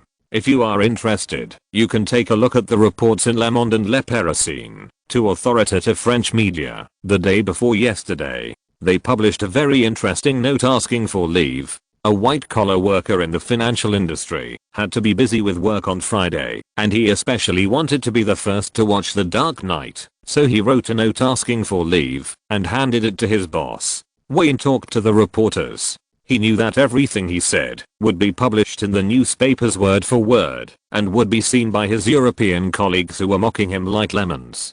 I was very moved by the reason for the leave on the note. The French fan wrote to the boss, "I have been working in the company for 5 years, but I have loved Wayne Greenberg's movies for 6 years. If I can't see his epoch-making great work Batman, The Dark Knight tomorrow, I will fall into depression and seriously affect my work efficiency. So I want to take a day off so that I can watch Wayne Greenberg's great movie as soon as possible." The ending is also very heartwarming. The boss said at the time that the company would take a day off tomorrow and organize all employees to watch Batman, The Dark Knight as a benefit for employees to work hard for the company because the boss of this French financial investment company is also my fan. This report was first reported by the authoritative French media Le Monde and then reprinted by Le Parisien and other media. What I want to say is that this is a true portrayal of the influence of Batman, The Dark Knight, which is exactly the opposite of the criticism of those European filmmakers and entertainment media.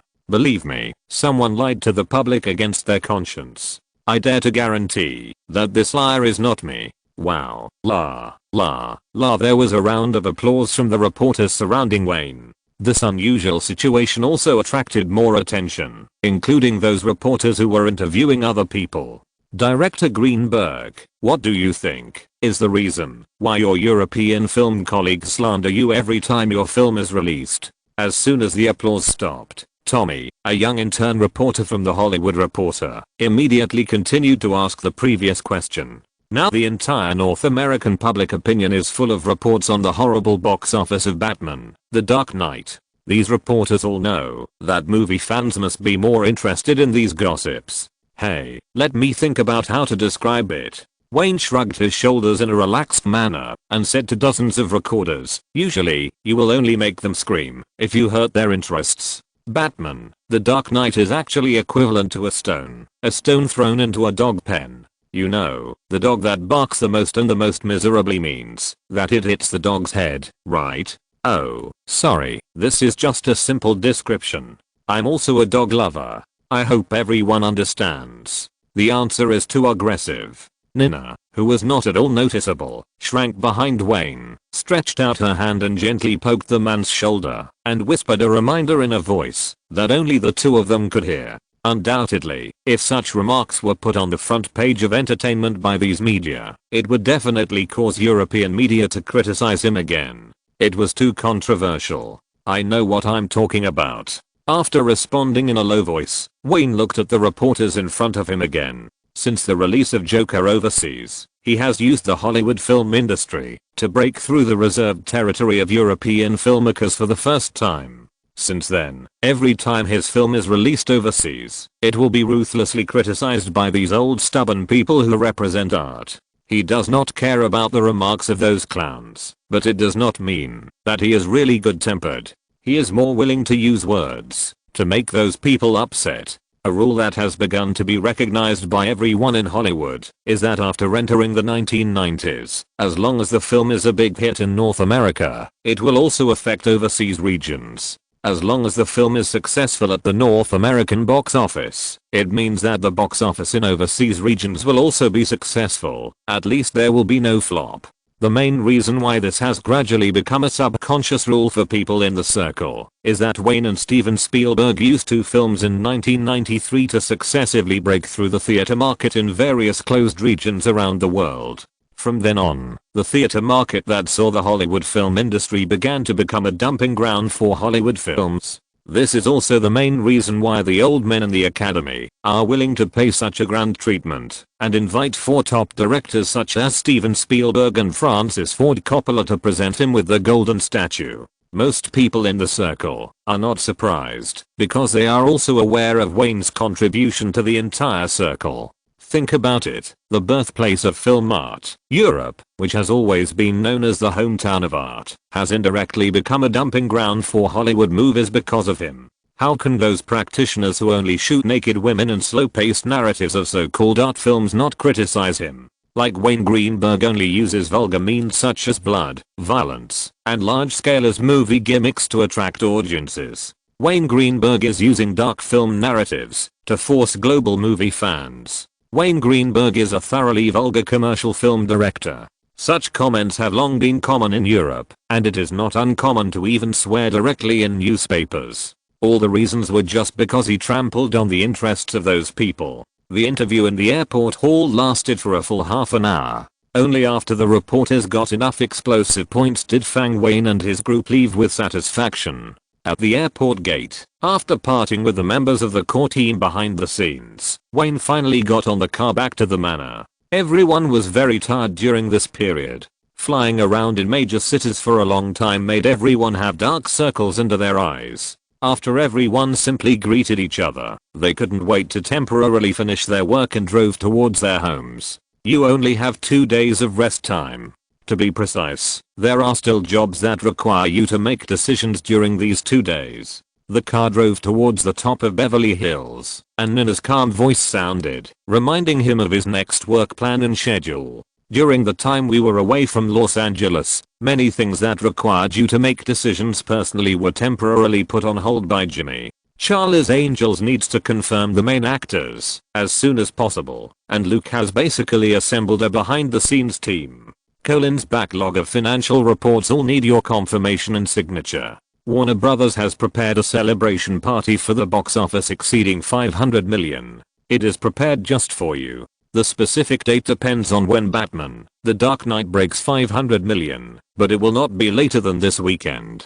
Kevin Feige from 20th Century Fox called to invite you to discuss the preparation plans for X-Men. And that fat New Zealander Peter Jackson, if you leave him alone, this fat guy will go crazy. Looking at the familiar street scenes of Los Angeles outside the car window, listening to Nina's chattering about the schedule and the familiar temperature, Wayne slowly closed his eyes, his breathing slowly calmed down, and he fell asleep. Chapter 564, 500 million. Just as Wayne once said, in this world, no movie can be recognized by everyone. Even the dark storm brought by Batman: The Dark Knight is sweeping the world. The criticism and nitpicking of this film has never stopped since the film was released in Europe. In particular, some of Wayne's remarks in the airport lobby were published in the newspapers by several North American media with a wide distribution area the next day. For a time, some European filmmakers seemed to have touched the most sensitive nerves, and the attacking remarks on him were almost full of European entertainment media. But these people soon found out, sadly, that no matter how they demonized and belittled Wayne and Batman: The Dark Knight, this movie still firmly occupied the box office champion of the theater market in every region of the European continent, and it was still the most talked about movie by movie fans, without a doubt. Even if Jurassic Park 2 has entered the mainstream countries overseas, it has not changed the fact at all. This superhero movie still maintains a strong box office trend. Later, facing the comments of those overseas media, Wayne just smiled. The information sent back from the overseas publicity team alone clearly showed that those people could not influence the choice of most ordinary movie fans. The crew led by Christian Bale and Charles Roven almost received a warm welcome from local fans wherever they went. At least now, the two most famous names in the world are definitely Christian Bale and Nicolas Cage.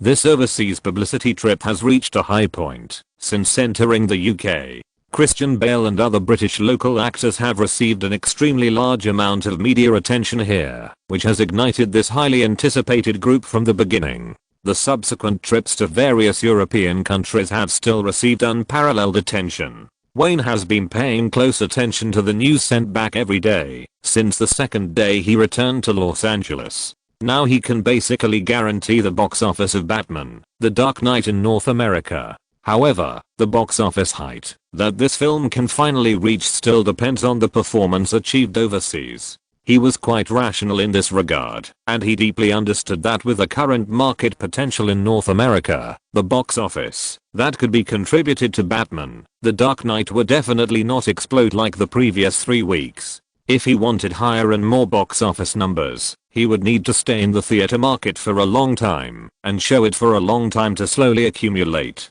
After returning to Los Angeles, Wayne began to deal with the squeezed work, and then went to 20th Century Fox, and had a 2-hour conversation with Kevin Feige about the X-Men series of movies. The content of their conversation was then put on the desk of CEO Townsend Rothman without missing a word. Almost no one in the entire 20th Century Fox executives questioned Wayne's plan. Everyone knew that he was the only expert in the circle and superhero movies. It was just that the outline of the plan for X-Men on the table surprised everyone. He gave us 2 options. Facing several senior executives, Kevin Feige lowered his head and explained the differences step by step.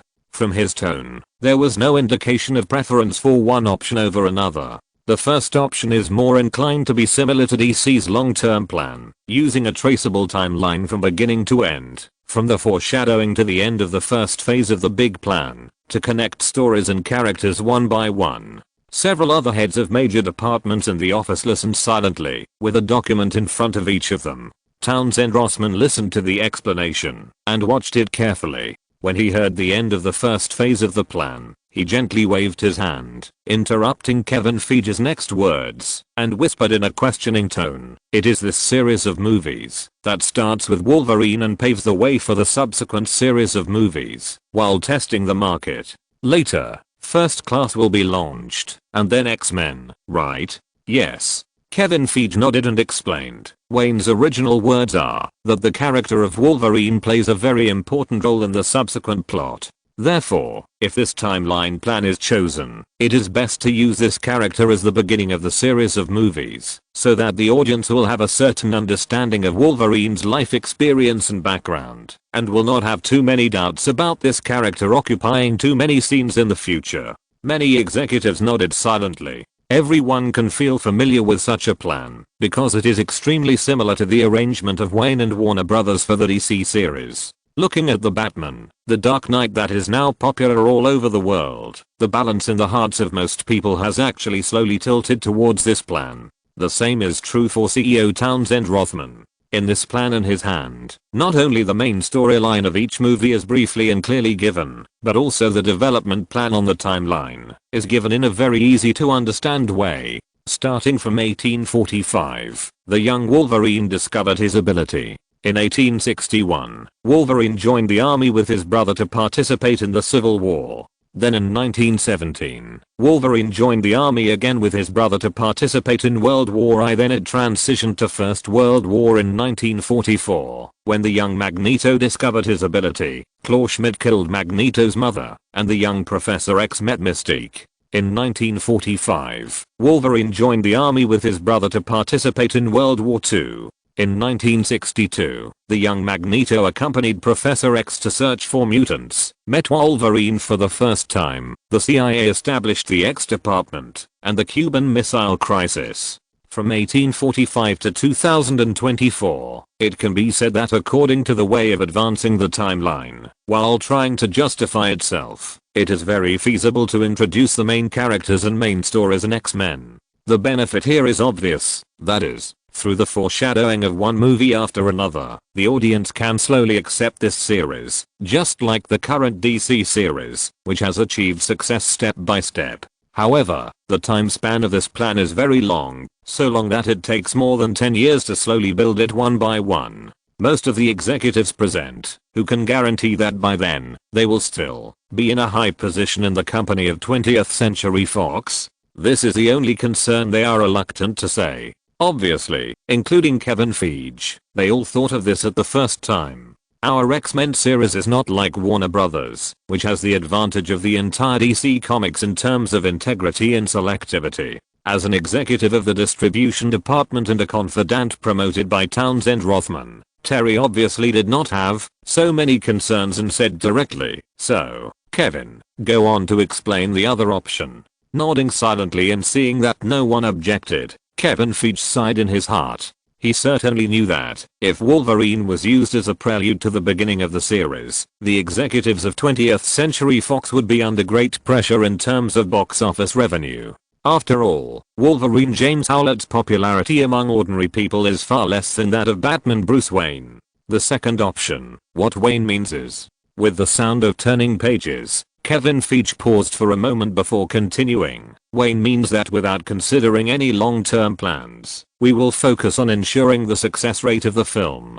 For the time being, we will only plan the X-Men trilogy, and then, depending on the market response after the film is released, we will conduct detailed market research among the fan group, select the most popular characters among the fans, and film popular characters and stories based on the X-Men trilogy to expand the entire X-Men. Compared to the first plan, that seemed to be extremely safe, this one was obviously more favored by the executives present. Most of them nodded slightly subconsciously. This temporary meeting represented where the 20th Century Fox could have its own superhero movie series. No one would be jealous of Warner Brothers' annual feast. That afternoon, Kevin Feige called Wayne and informed him of the specific results. I knew that the guys at Fox would make this choice. After hanging up the phone and throwing it back into Nina's arms, Wayne smiled and shook his head, then crossed his legs and lay down on the recliner, facing the bright afterglow of the California sunset, and continued to watch his little daughter, who had already learned to walk, rolling around with 3 little bully dogs on the lawn.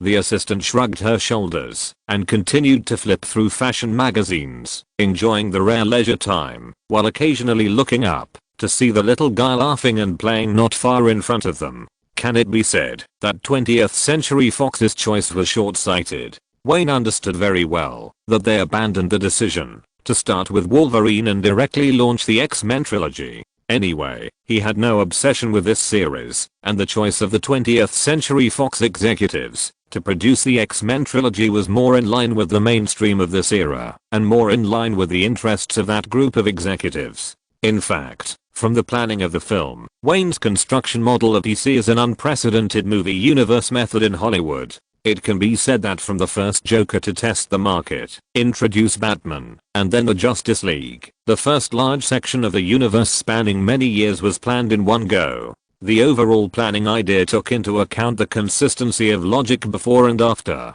In addition, Warner Brothers has the complete DC copyright, so he can plan some characters into the main plot without scruples, even if they only appear as Easter eggs in subsequent movies. The X-Men series is completely different.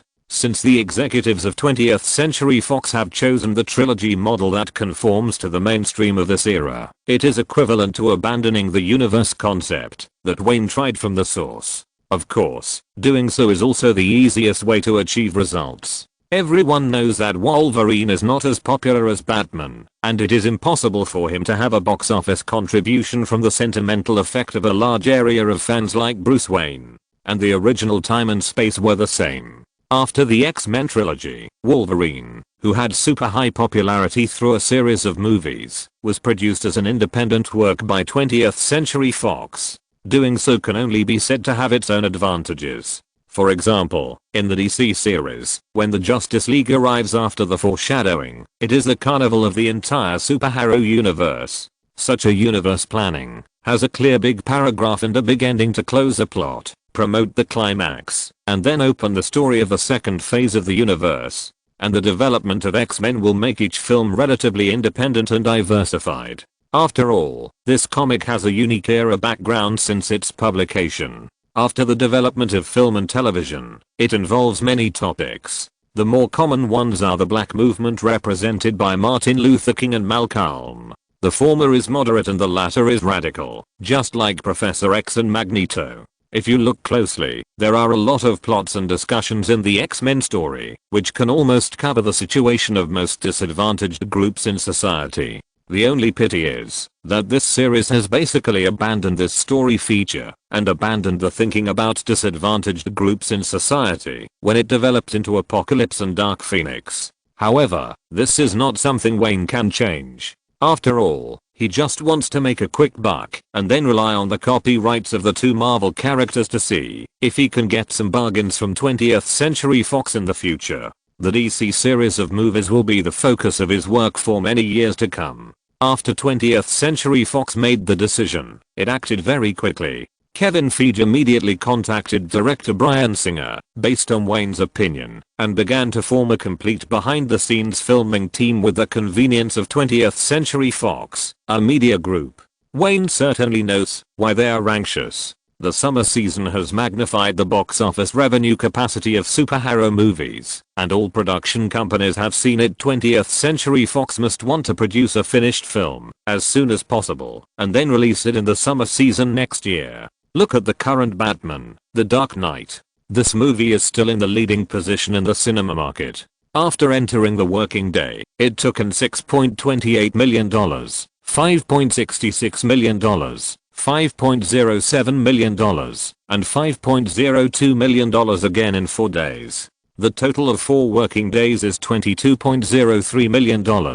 The film has been released for 3 weeks, and the total box office in North America has reached $498.62 million, which is close to the historic box office mark of $500 million. Even though new movies will be released in the summer season starting from Friday this weekend, most media are still watching this movie. Everyone is waiting, including Warner Brothers and major production companies in the circle. Everyone is waiting for the moment when the North American box office of this movie exceeds $500 million.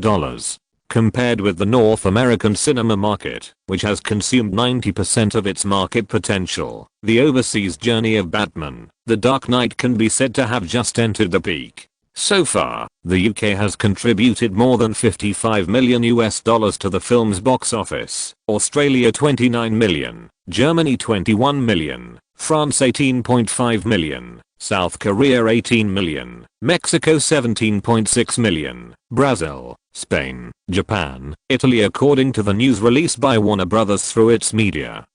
On Thursday, the film has grossed more than $410 million in more than 85 theater markets overseas, and the global box office is approaching $910 million.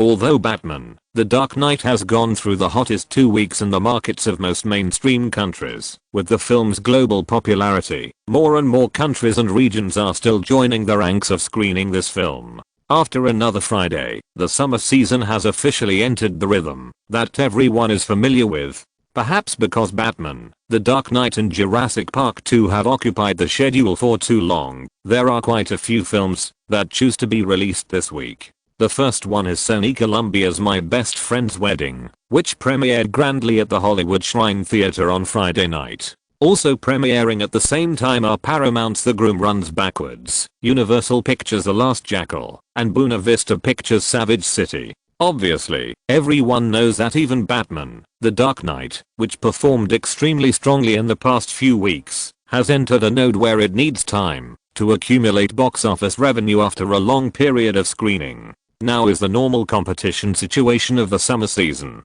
After every weekend, there will be at least 2 big productions that choose to be released, starting the competition for the most golden schedule in North America. At the same time, after Friday, the Theater Alliance, led by the 3 major theater companies in North America, tacitly began to reduce the scale of screenings of Batman, The Dark Knight. There were obvious reductions in the scheduling rate and the number of screens. The number of theaters showing this movie has also been reduced to about 2,500. The same treatment is also given to the movie Jurassic Park 2. Although the box office of this movie is also quite strong and is now gradually moving towards the pace of $200 million, the normal summer market law rate is like this. New big productions will be released every week, and theater companies will also adjust the scale of film screenings appropriately according to market reactions. What is surprising is that after Friday, the box office express released by major media the next day, on the first day of this weekend, no one expected that the first ranked movie would still be Batman, The Dark Knight, which has been released for 4 weeks.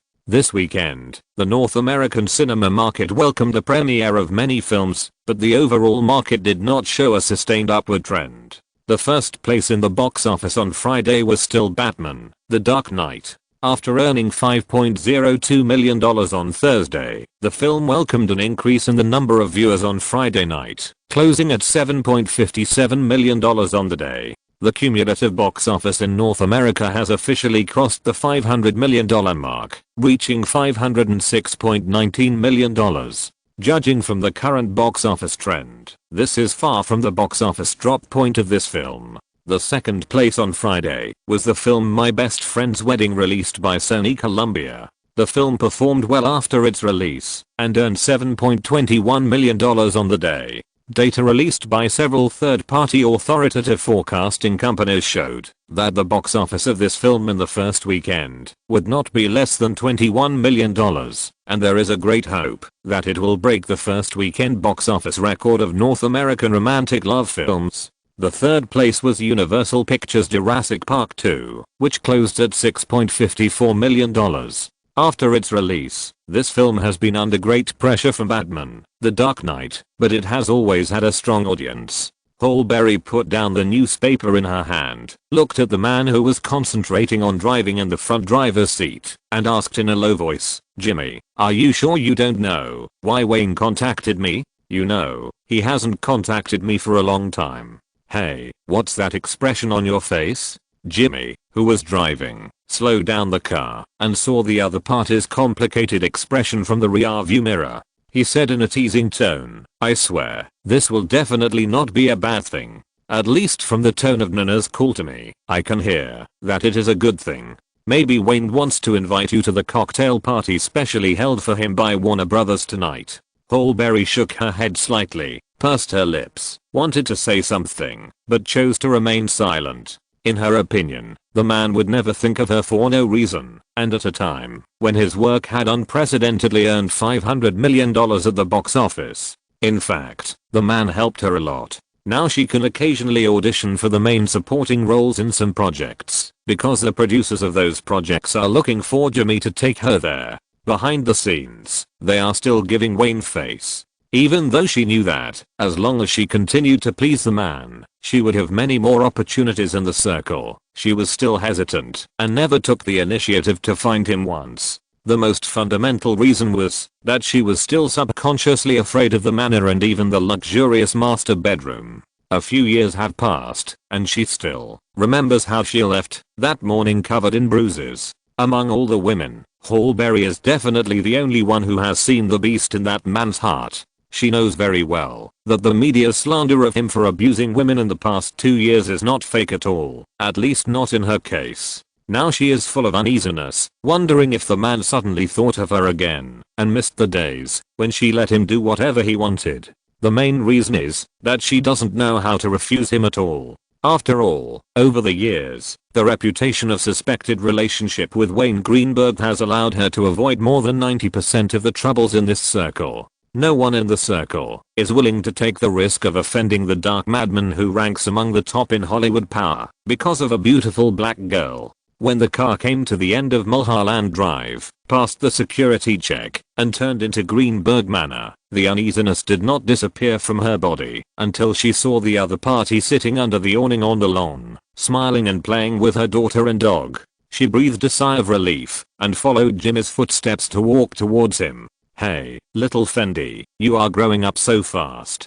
Jimmy greeted familiarly and touched a half-grown bully dog, crouching on the ground and looking at the little girl in front of him. He also smiled. "Wayne, I swear, if you and Nami continue to maintain this intensity of work, you will definitely miss a lot of little Fendi's childhood. No way, this is the life we have to face, and it is also what Fendi has to face." Wayne stood up from the grass, patted the weeds on his clothes, turned around and greeted him. "Hi, Harry, you are hotter than before."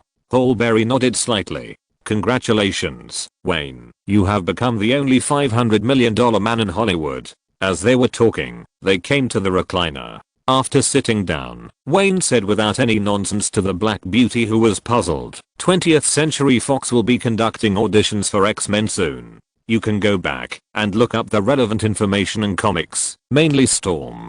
Harry, this film will be produced by me. This is an opportunity for you. Don't mess it up."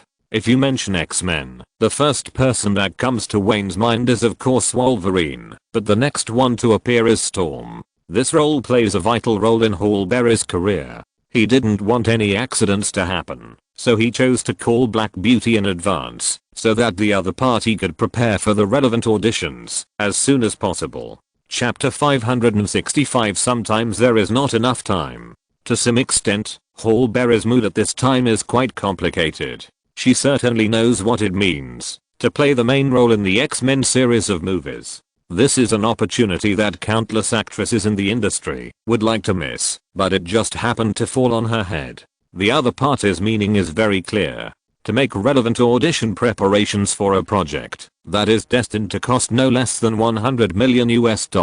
This is already the greatest favor. No one can easily decide the main role of a project with a production cost of tens of millions or even hundreds of millions, not even Wayne as a producer, not to mention that this is not an investment by Warner Brothers, where he has the final say. If you want to get this role, you must come up with a convincing audition performance to impress the top management of 20th Century Fox besides Wayne.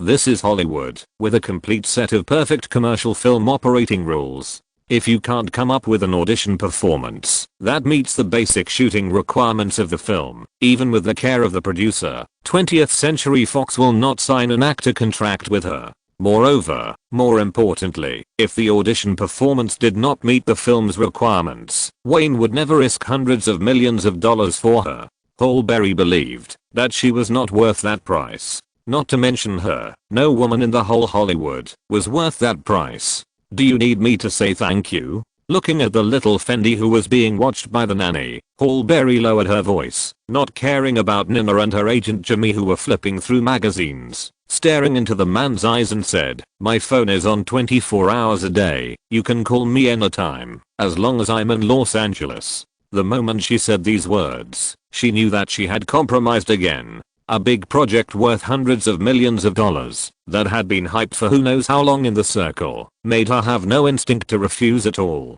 No actress could refuse such a temptation. Similarly, Holberry knew this man very well and also knew the rules very well. Since she decided to try her best to fight for this role, she could be ruthless to herself in the face of the due efforts.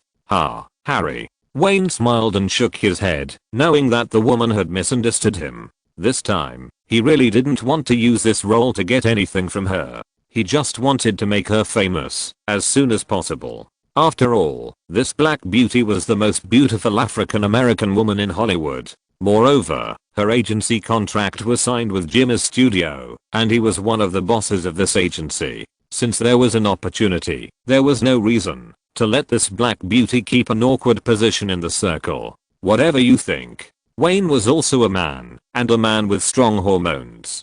Facing the hints from the woman, he certainly wouldn't foolishly refuse. What's more, this woman could make him feel violent every time, which was something he couldn't get from others. By the way, there will be a cocktail party at the Four Seasons Hotel tonight. If you are willing, you can go with me. Is this considered a formal invitation as a female companion? Holberry's eyes lit up. Everyone knew that this cocktail party was specially held by Warner Brothers for the other party. Since this morning, the North American box office of Batman, The Dark Knight has exceeded $500 million, which has become the only hot news in the entire media. I believe that the media attention tonight cannot be small. As long as you accompany the other party to the formal cocktail party as a formal female companion, your photo and name will definitely appear on the front page of major entertainment media the next day. To some extent, the exposure of such a cocktail party is likely to be higher than that of playing a small supporting role in a few movies.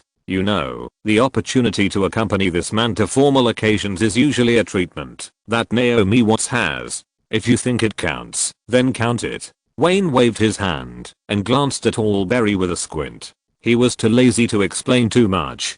Damn, I have to go back and get my evening gown, and I have to put on makeup and jewelry in advance. After getting the answer she wanted, Holberry turned around and was about to leave, muttering to herself about what to prepare. She no longer felt the nervousness she had in the car when she came. Nina, go with her to buy 2 evening gowns or something else she needs. Wayne's mouth twitched a few times. He was now very doubtful about whether he was being stupid by casually inviting this woman to the cocktail party. Jimmy and I have something to talk about, so you go with her. The assistant shrugged, threw the fashion magazine on the table, and took out her cell phone to call Sergey while walking. She was no longer surprised by such things, and even familiar with them. In the past few years, she has accompanied Cameron Diaz, Naomi Watts and others, and has almost become a guest of honor in major luxury stores in Los Angeles. Who made her have a playboy boss? This boss was quite generous to women.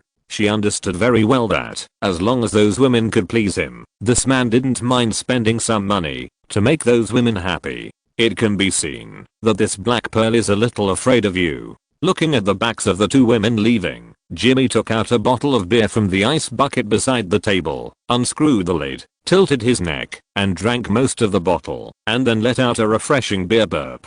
But I swear to God, she has successfully suppressed her fear of you now. She may have a little misunderstanding of me. Wayne didn't feel embarrassed at all, and lied with his eyes open. Let's get down to business. When Peter Jackson comes back from New Zealand, ask him to make a project plan for the entire Lord of the Rings, and you submit it to Warner Brothers. Nodding, Jimmy was a little helpless about this matter. This fat New Zealander was almost in a frenzy about this project. He couldn't wait to go to New Zealand to see the location in advance before Wayne had free time to see him. What about the planned King Kong? I remember you wanted Peter to direct it, didn't you? When Nami returns to Los Angeles, she will immediately start working on Charlie's Angels, and the King Kong project will be put on hold. When it comes to this, Wayne is not worried about the film director at all. This is Hollywood, and what they lack the most are those film directors who are always looking for opportunities. Moreover, among his core team, there has always been a leader of the three Mexican heroes. No one knows Guillermo's ability better than him, especially after the filming of Batman: The Dark Knight. He has a very thorough understanding of this Mexican bearded man. In some ways, he is better than Zack Snyder. What he lacks is nothing more than some experience. At most, when Christian Bale and others return to Los Angeles, my work schedule in the second half of the year will be very intensive. Wayne looked at the sunshine outside the awning, raised his beer, and clinked it with Jimmy, and sighed with emotion. On one side is 20th Century Fox's X-Men, on the other side is Charlie's Angels, and most importantly, I have to keep an eye on the preparations for The Flash and the subsequent filming. Sometimes I wonder if I will be driven crazy by work. You put too much pressure on yourself, Wayne. Jimmy whistled and glanced at the man next to him. You may not have noticed that you are now thinner than when you just graduated, which is definitely not common in the director industry. My suggestion is that after you finish your work in the second half of the year, take a long vacation for yourself, date two of your big star girls, and find a beautiful island to spend a long vacation. A cigarette was held in Wayne's mouth, and with the click of the lighter, he exhaled a long puff of green smoke. Sometimes there is really not enough. These are just complaints. In fact, Wayne knows very well that at least before the end of the Justice League, he will never relax his work arrangements. This world has become more and more different from his original memory because of his arrival, and as the impact becomes greater and greater, some things will become more and more out of touch with his original memory. Therefore, he wants to lay a more solid foundation and enjoy life early in the limited time when he still has familiar memories. This is definitely not something he should consider in the past 2 years. At 7 o'clock in the evening, the City of Angels, which has been madly exposed to the sun all day, gradually had a breeze in the air. As the day slowly darkened, the city began to enter another kind of hustle and bustle. The Four Seasons Hotel in Beverly Hills was very lively tonight. Although there was no red carpet in front of the door, the reporters and paparazzi who were present tonight felt the speed of film consumption just like an awards ceremony.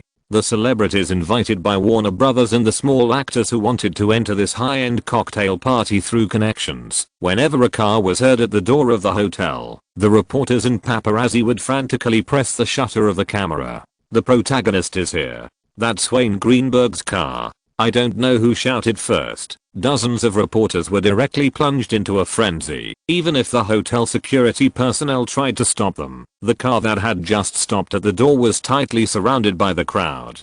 Director Greenberg, can you tell us what you think about The Dark Knight breaking the $500 million box office? Wayne, look here.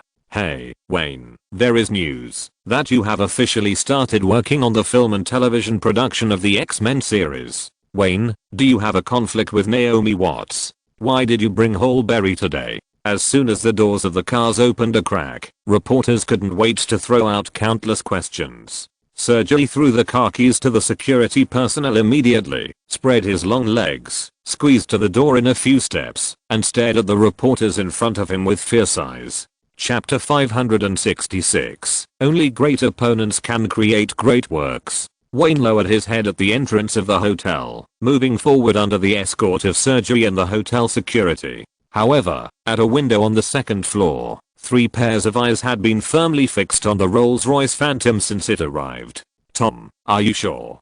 Do you want to talk to him?" Pat Kingsley was still making his last effort, and even Nicole Kidman beside him could hear the anxiety in his voice. "Listen to me, Tom. You are not suitable for superheroes, and you are completely different from those little actors who are eager to become famous." "Pat, I know exactly what I want to do." Tom Cruise looked at Wayne and his group, who were surrounded by reporters, and had great difficulty in moving forward. What flashed through his mind was the North American box office figures that had exceeded $500 million, and the global box office figures that had exceeded $900 million, $500 million and $900 million. The magic of these two figures is impossible to refuse for practitioners in the industry. Even if he knew that superheroes were not necessarily the best choice, he was still dazzled by these two figures. So far in Hollywood, the only actor who has made $1 billion is Nicolas Cage. After all, the Joker was almost a one-man show for this strange-looking man. But before the appearance of Batman, The Dark Knight, no one really took this statement seriously, because most people believed that the Joker in 1993 was the epiphany of Wayne Greenberg's artistic career. But when such achievements become replicable, things are obviously not that simple. Who can guarantee that in another year or two, Wayne will break through the $1 billion mark with another superhero? "Tom, I have carefully studied Wayne Greenberg's DC plan." Pat Kingsley shook his head and squinted at the crazy group of reporters outside the window. "Listen to me, the other party will most likely reject your request to join, because the only role that really fits your status is Clark Kent, the Superman of the Justice Trio, and from Wayne Greenberg's casting of Bruce Wayne, he will definitely want a strong and tall Superman. Also, I don't know if you have noticed that the main actors of these DC series movies have signed long-term contracts with Warner Brothers, which means that even if they participate in the popular sequels, they can hardly get first-line pay, let alone box office share. These are a lot of irreconcilable contradictions that you can't ignore if you want to join the DC series." Pat Kingsley didn't say some words because she knew that objective reasons could not persuade her paranoid and arrogant client. As she said, Tom Cruise is not suitable for superheroes, let alone playing superheroes. Although Christian Bale and Nicolas Cage are popular all over the world, who dares to say that their status and value in the circle can compare with Tom Cruise without the DC series? Once you join the superhero series, this situation is bound to happen. If the role you play becomes popular on the screen, it means that the audience will firmly solidify Tom Cruise's image in their minds.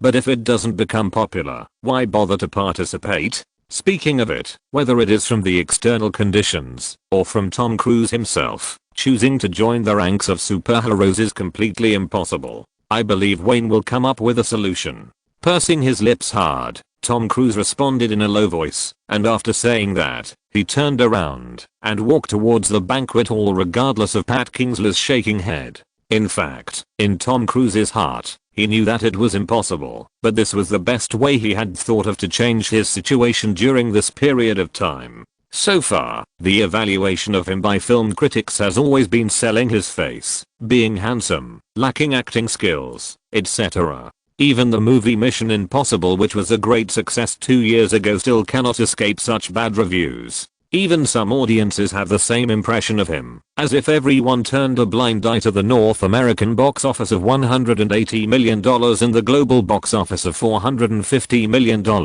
In Tom Cruise's heart, there are only 2 reasons why the market is full of comments about him selling his face and showing off. The first is that he has not had the opportunity to star in a masterpiece with depth and show his excellent acting skills. The second is that the box office of the works he starred in is still not high enough. If the box office of his works in North America can exceed $500 million and the global box office can exceed $1 billion, will there really be people who pretend to be serious and nitpick about the so-called acting skills? Obviously, these 2 conditions are very likely to be met as long as they participate in Wayne's film projects. How can he not be tempted? You know what? Pat Kingsley, who was following behind him, shook his head and whispered helplessly to Nicole Kidman, who had been silent the whole time. I still can't imagine that Tom's screen image has become bloody, violent, and dark, and that this image is fixed in a movie that is destined to be depressing and deep. That kind of scene must be very. Nicole Kidman certainly understood her words. People saw the explosive box office of Wayne Greenberg's movies and the artistry of his works, but they all ignored that, although the actors in his movies would become famous and even popular, the main characters would be firmly tied to his works. It has always been a difficult problem for actors to reverse the screen solidified image brought by successful movies. Boom when Wayne, with Halle Berry by his side, led Nina and others into the grand ballroom of the Four Seasons Hotel, it seemed as if there was a tacit understanding. Hundreds of guests, staff, and film company executives at the scene almost simultaneously gave violent applause, accompanied by some people whistling. Don't stand there, Mr. Our protagonist today, Jeff Robinoff, CEO of Warner Brothers, waited for the applause to continue for a while, before walking forward with a smile and gently patting Wayne's arm. Come on, everyone is waiting for you. A huge ice sculpture was placed in the center of the banquet hall. Next to the ice sculpture carved into 5 billion was a champagne tower made of champagne glasses. Wayne kept nodding and smiling at the eyes looking at him along the way. Under the guidance of Jeff Robinoff, he came to the ice sculpture. Hey, what you need to do is to use this hammer to kill this damn ice sculpture. Amid the booing of the crowd, Wayne took the hammer handed over by Brothers Resemblim himself and smashed it down without hesitation. The scene was once again filled with applause and cheers. I know, this is certainly not the end of the box office for The Dark Knight. Jeff Robinoff hugged him and whispered, but this unprecedented celebration of the 500 million box office belongs to you alone. I have to say, it's the box office, Wayne. Thank you for your arrangement, Jeff. Patting the back of the CEO of Warner Brothers, Wayne took the champagne from the waiter and shook it vigorously. Under the gaze of countless people in the circle, he pulled out the champagne cork and began to pour wine into the champagne tower. There should have been a special speech, but he smiled and refused this arrangement. The cocktail party officially began. Men and women in suits and exquisite evening gowns also began to socialize with a purpose. Of course, the people around him were the most. Jeff Robinoff completely took over Nina's work. Under his introduction, he kept chatting with executives of various production companies and media executives in the circle. This process lasted for nearly an hour, until Wayne began to feel that he was a little drunk from drinking champagne. As the crowd around him began to disperse, the sudden appearance of an old friend made his somewhat numb mind instantly sober. Congratulations, Wayne. Steven Spielberg seemed to have just arrived, without a female companion. He stood in front of Wayne alone with a glass of wine. Thank you, I didn't expect you to come. The glasses clinked and made a ding sound. After looking up and taking a sip of champagne, Wayne said in a surprised tone, did I drink too much tonight and have hallucinations? Boy, I have to say that you won this time. The Jewish old man was very free and easy. The exchange between the two of them also attracted the attention of countless people in the banquet hall. No, it is great opponents that can create two great works between you at the same time.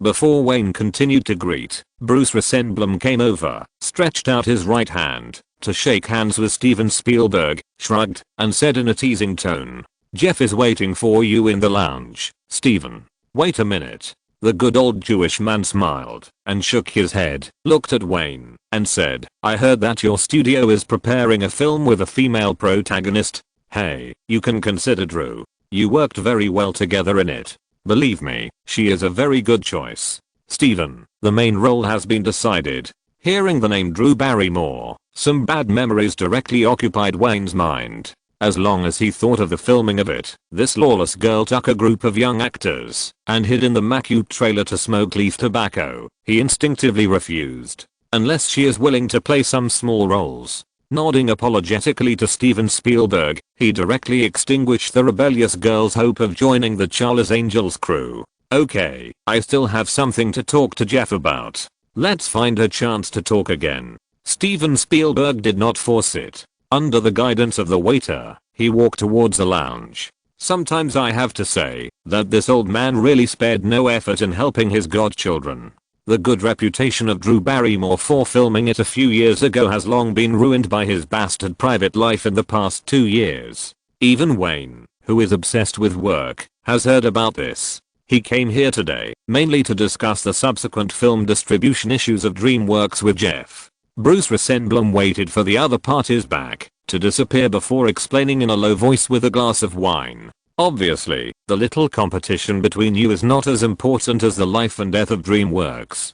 Go, your night has just begun. Look, those hot girls are waiting for you anxiously. Patting Wayne's shoulder lightly, the distribution director of Warner Brothers cheesed and turned to the lounge with a glass of wine. If you're listening to this novel on a channel other than Fanfic World, it means they downloaded and uploaded it without effort. We cordially invite you to visit our channel, Mundo Fanfic Novelos. There you'll find the original version of this story and you can explore many other novels of various genres. We're waiting for you to immerse yourself in a world of incredible novels.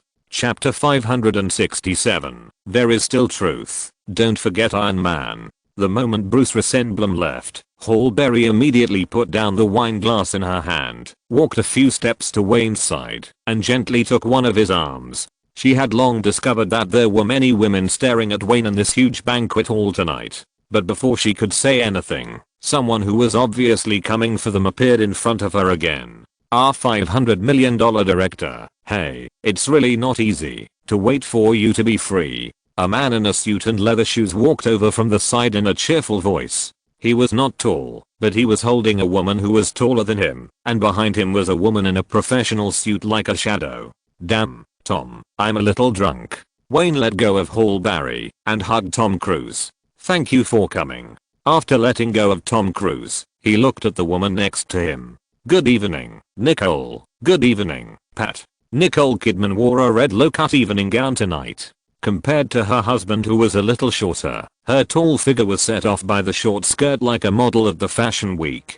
With her cool and elegant temperament, this Australian actress naturally has a hint of queen temperament, especially her skin, which is so white that it glows. Congratulations, Wayne. Good evening, Mr. Greenberg. The two women replied politely and then stood beside Tom Cruise without saying a word. They all knew that the reason why the other party was polite was entirely because of the face of the superstar next to them. These two men are the top creatures in the circle. Let's go to the balcony. I have some ideas to talk about. Tom Cruise patted Wayne's arm with a very handsome smile on his face. Maybe it should be called consultation. Come on.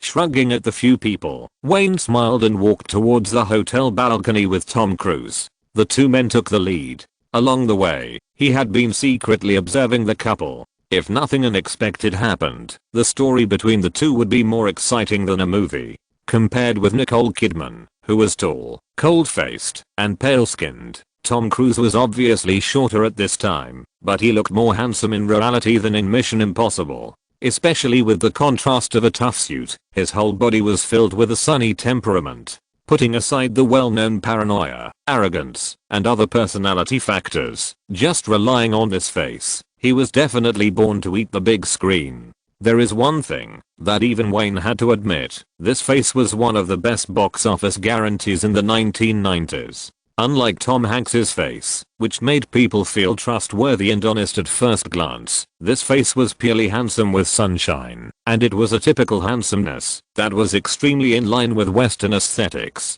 Tom is interested in superhero movies. Pat Kingsley noticed his client's hesitation and was obviously unsure of how to start, so he took the initiative to bring up the topic. The breeze from the balcony just made Wayne's mind feel better. Hearing this, he stopped lighting his cigarette in surprise. His face was moved, and he looked at Tom Cruise beside him. What? That's it. Tom Cruise spread his hands and put away all his arrogance when facing Wayne. He smiled with a good attitude and said with a teasing tone, "The box office of Batman, The Dark Knight continues to set records. Who can resist such temptation?" Nodding silently, Wayne certainly knew that a movie with a box office of over 500 million in North America and over 1 billion in the world would be lethal to actors. But Tom Cruise is now at the peak of his career. He shouldn't consider being a superhero. You know, the movies of this superstar are now popular every time they are released, and they don't worry about the box office at all. Tom, listen to me. With a click, Wayne lit the cigarette in his mouth and took a deep breath outside the balcony. The only superhero series that can guarantee a success rate now is the DC series, and your own screen image is far from the overall style of DC. The most suitable movies for you are Top Gun or Mission Impossible. Such an answer was actually within the expectations of several people. Tom Cruise himself, with his level in the circle, is insulated from superhero movies. Tom, you are a commercial superstar. Your appeal in commercial films is unparalleled. As for superhero movies, if they are unsuccessful, it's fine. Once they are a big success, it will only solidify your image on the screen. It's not worth the loss. I'm not afraid to tell you. Since the other party took the initiative to speak, Wayne simply said patiently, Warner Brothers' investment in the DC series of movies is indeed high, but most of the investment is used for film production, and they will not give you a contract that matches your worth. The main actors of Batman you see now have signed long-term contracts with Warner Brothers, which allows Warner Brothers to rest assured to produce DC movies continuously. As we all know, whether it is Warner Brothers' requirements for actors' salaries or the need to sign long-term film contracts once participating, it is equivalent to completely locking the actor's career for several years with DC movies. Therefore, these conditions are not what Tom Cruise can agree to. Even if Tom Cruise may be hot-headed, the entire team of agents and managers behind him will not let him agree to these harsh conditions.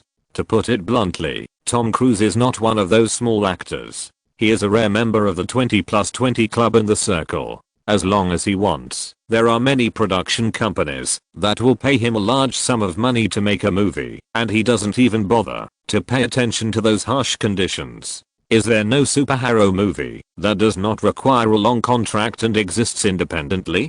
Tom Cruise shook his head and muttered a few words in a low voice. He obviously knew very well that what Wayne said was objective, or he was blinded by the high box office figures and was influenced by the comments of those damn film critics after the success of Mission Impossible. Don't think too much, Tom. Wayne and Nicole Kidman laughed at his expression. He patted Tom Cruise's arm and joked, I'm not so extravagant as to use a top superstar in the circle to play a superhero. Got, that's too extravagant. Haha.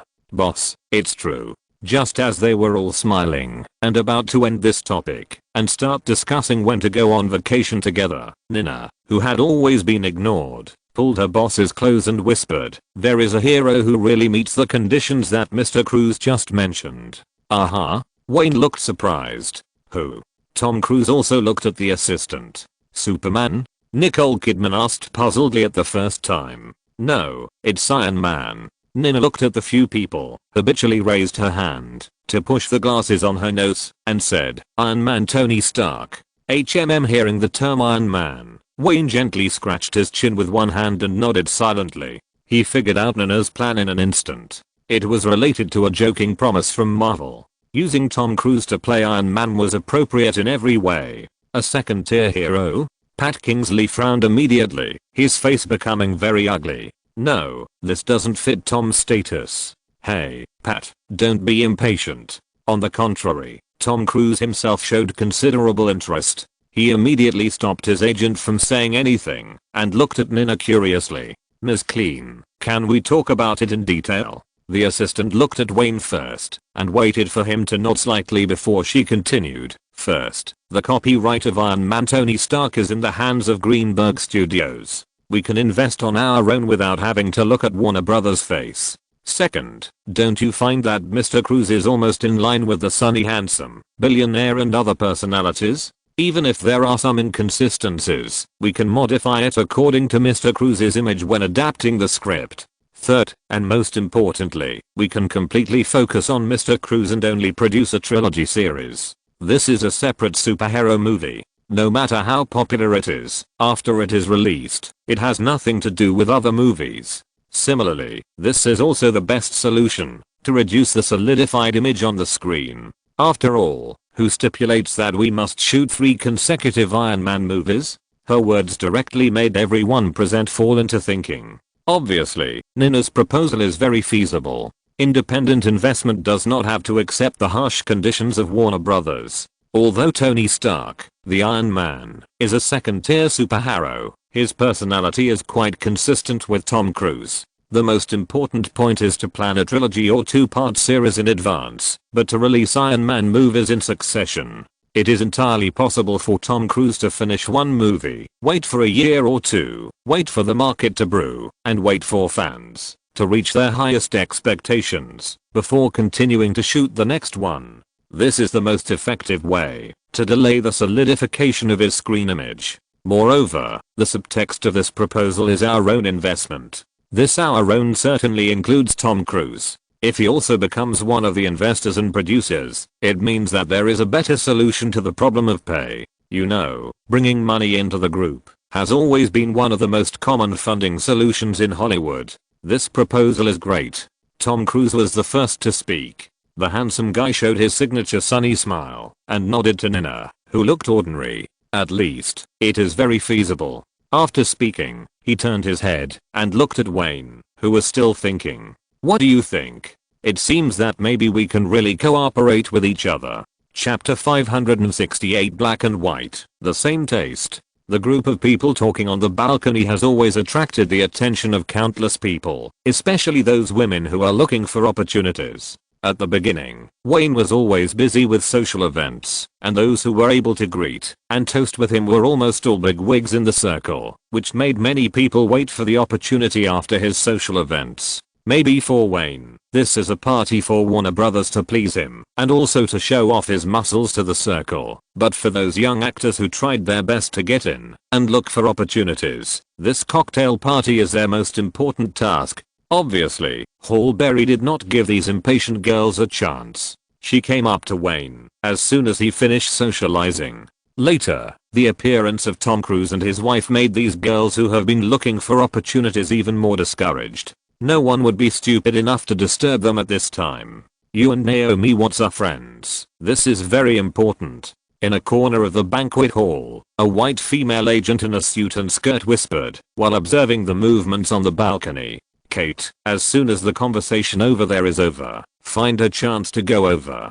Naomi Watts' friendship is the best reason for you to make friends with Wayne Greenberg. Lana, are you sure I need to do this? It has been a while since she came to Hollywood, and Cate Blanchett has changed a lot. She has thoroughly witnessed the fierce competition in this circle during this period. Her first Hollywood movie, Highway to Heaven, was originally expected to be very successful, but unfortunately, after the movie was released, it did not make any splashes. In her original idea, she decided to return to Australia and continue to perform in stage plays and local movies, and wait until a better opportunity came, and then find an opportunity to return to the World's Film Center. But the arrangement of her agent did make her have some other ideas. But when she thought of Naomi Watts, she became hesitant. I'm sure. Agent Lana Santis nodded firmly, looked at her client seriously, and whispered, listen, we don't need you to get anything from him, because as long as you become friends with him, it can reduce more than 90% of the troubles from the circle, which is enough for you now.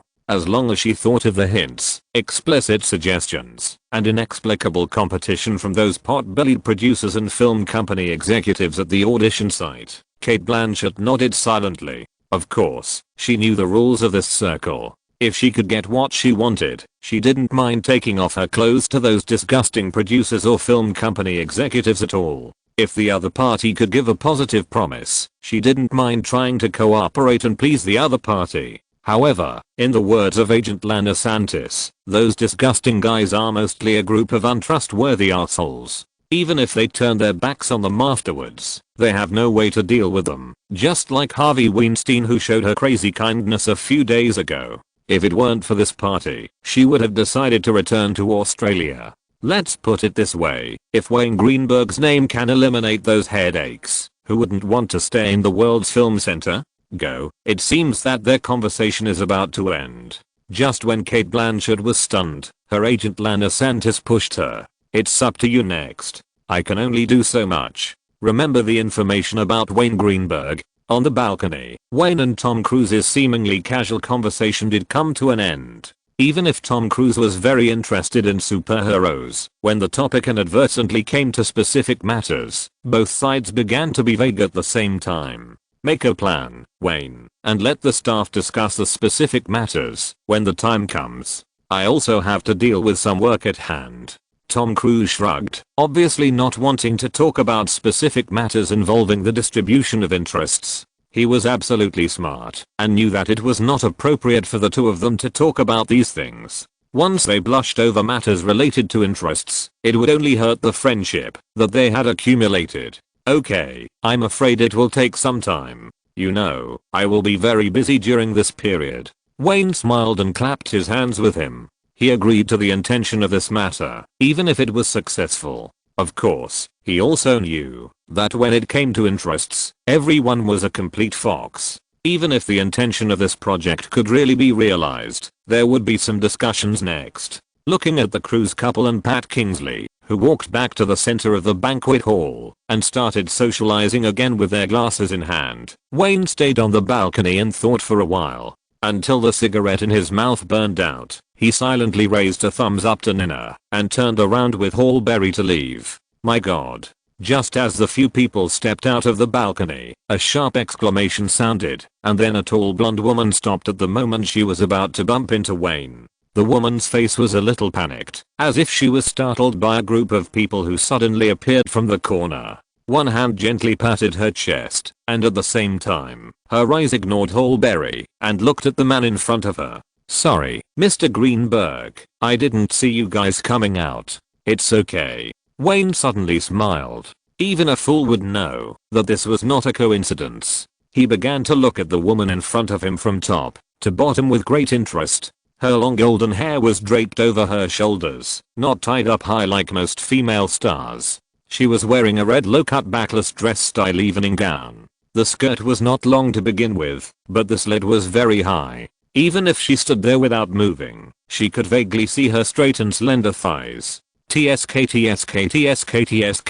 Wayne was amazed in his heart. This Queen Elizabeth, the future Oscar winner, now looked not only at the peak of her beauty, but also very tall and hot. According to his observation, the height of this Australian actress was definitely more than 1.73 or 1.74 meters. With a pair of crystal high heels, her long legs were highlighted to the extreme.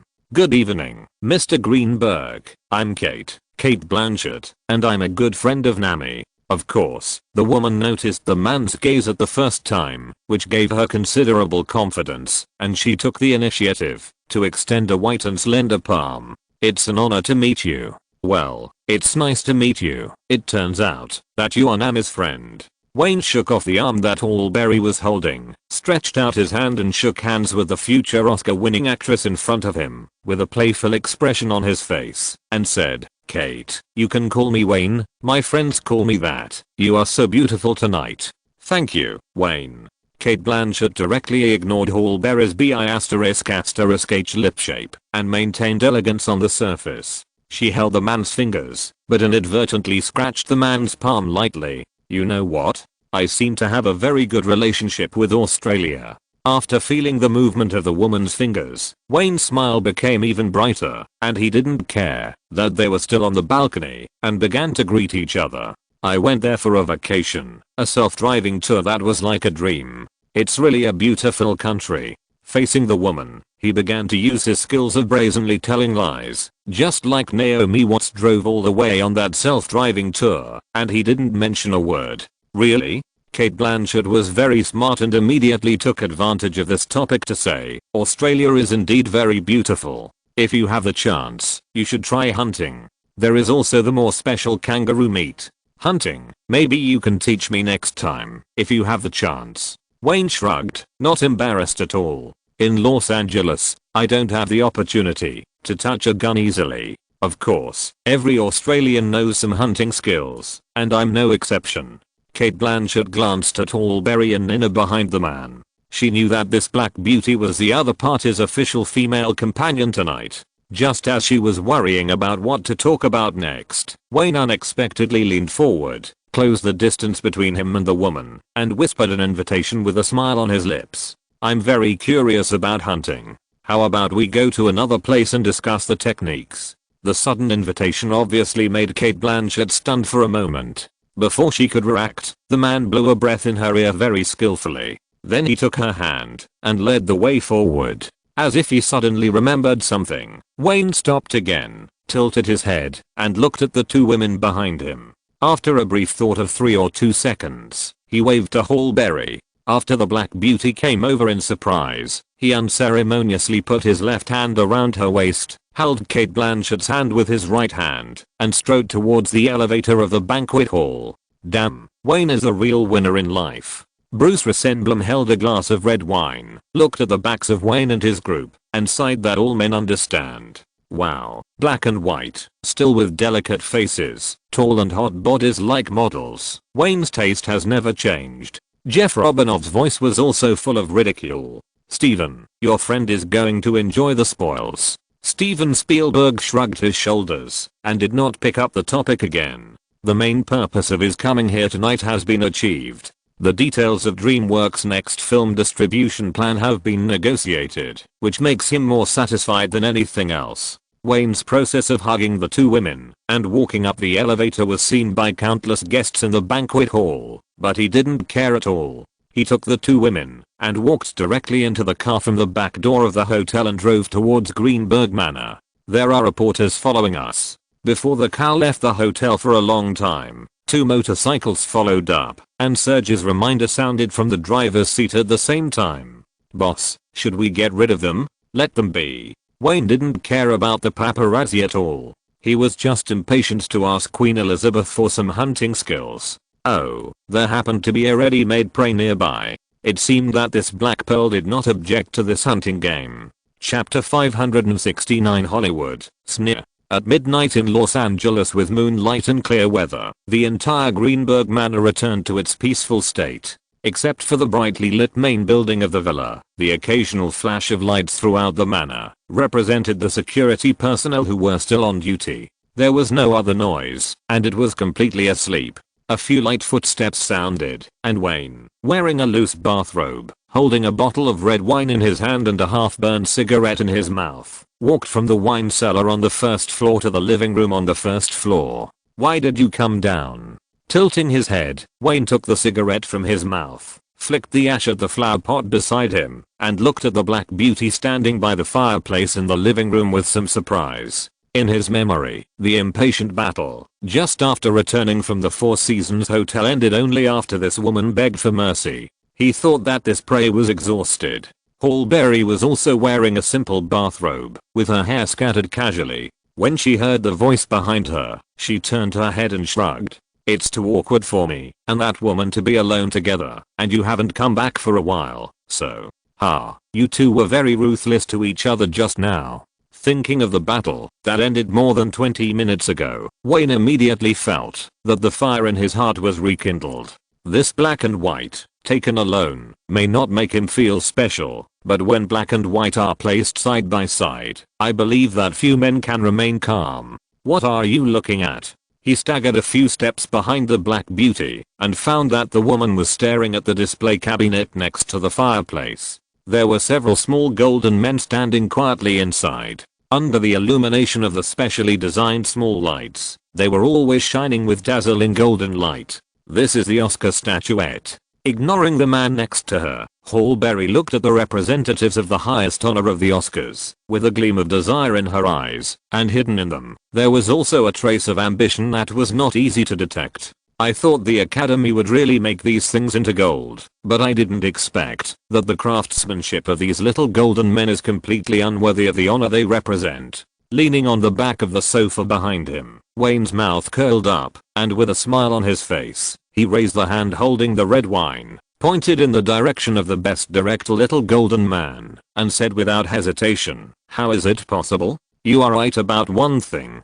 The honor behind these things is important. As for the rough workmanship, this is the tradition of the Academy for decades. Many of these little golden men are issued every year. If they are made of solid gold, the Academy would have been bankrupt and dissolved for many years. Obviously, these are just handicrafts specially made before the Oscars. And these little golden men, that make everyone in Hollywood, salivate, are less than 35 centimeters tall and weigh about 4 kilograms. The whole is made of copper, nickel, or a small amount of silver mixed together. Finally, a layer of 24K gold is plated on the outside of the little golden man. The actual cost will never exceed $350 US. Unlike what most people think subconsciously, the cost of these statuettes is not high, and the production process is relatively rough, far from the exquisiteness in people's minds. It was not until the Oscar reform in 2016 that the Academy began to use 3D printing of statuettes.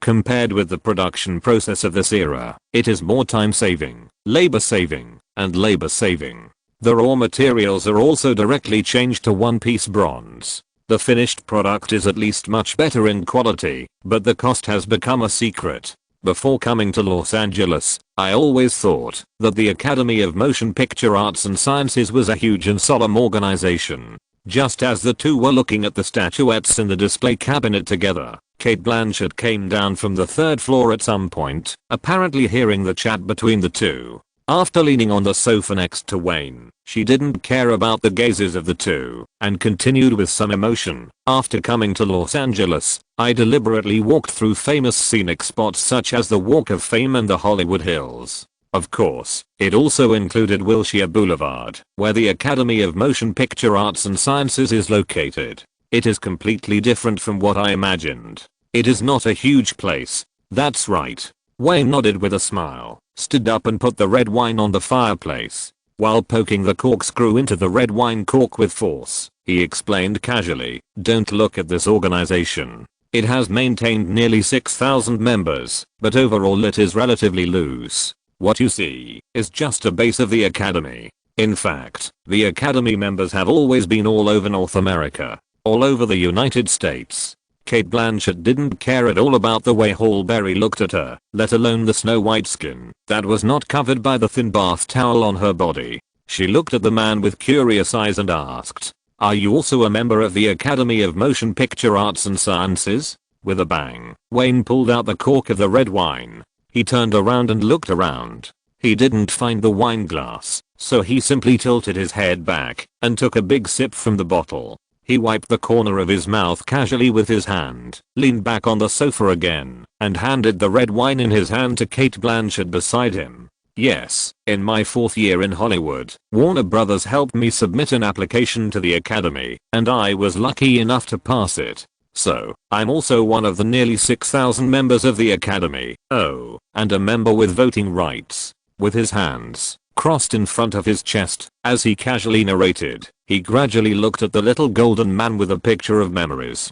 Taking the bottle and tilting his head back to take 2 big gulps, Cate Blanchett handed it directly to Halle Berry in front of him, turned his head to look at the tough face of the man next to him, and had the same thought that countless women had had countless times. If this man wasn't a playboy, he would definitely be one of the best choices for a woman. His talented directing and producing talents have brought him unparalleled wealth and status in the industry. His strong and energetic young body and his tough and charming face are the image of a prince in a woman's dream, except for some relatively rude habits. But such a man is a playboy. It is impossible for him to change his nature for a certain woman. He doesn't need to change at all. There will be countless women who try their best to climb into his bed and satisfy the beast-like desires in his heart, just like himself, and this black beauty, who would be willing to easily reject him. "If I could be like you one day, no."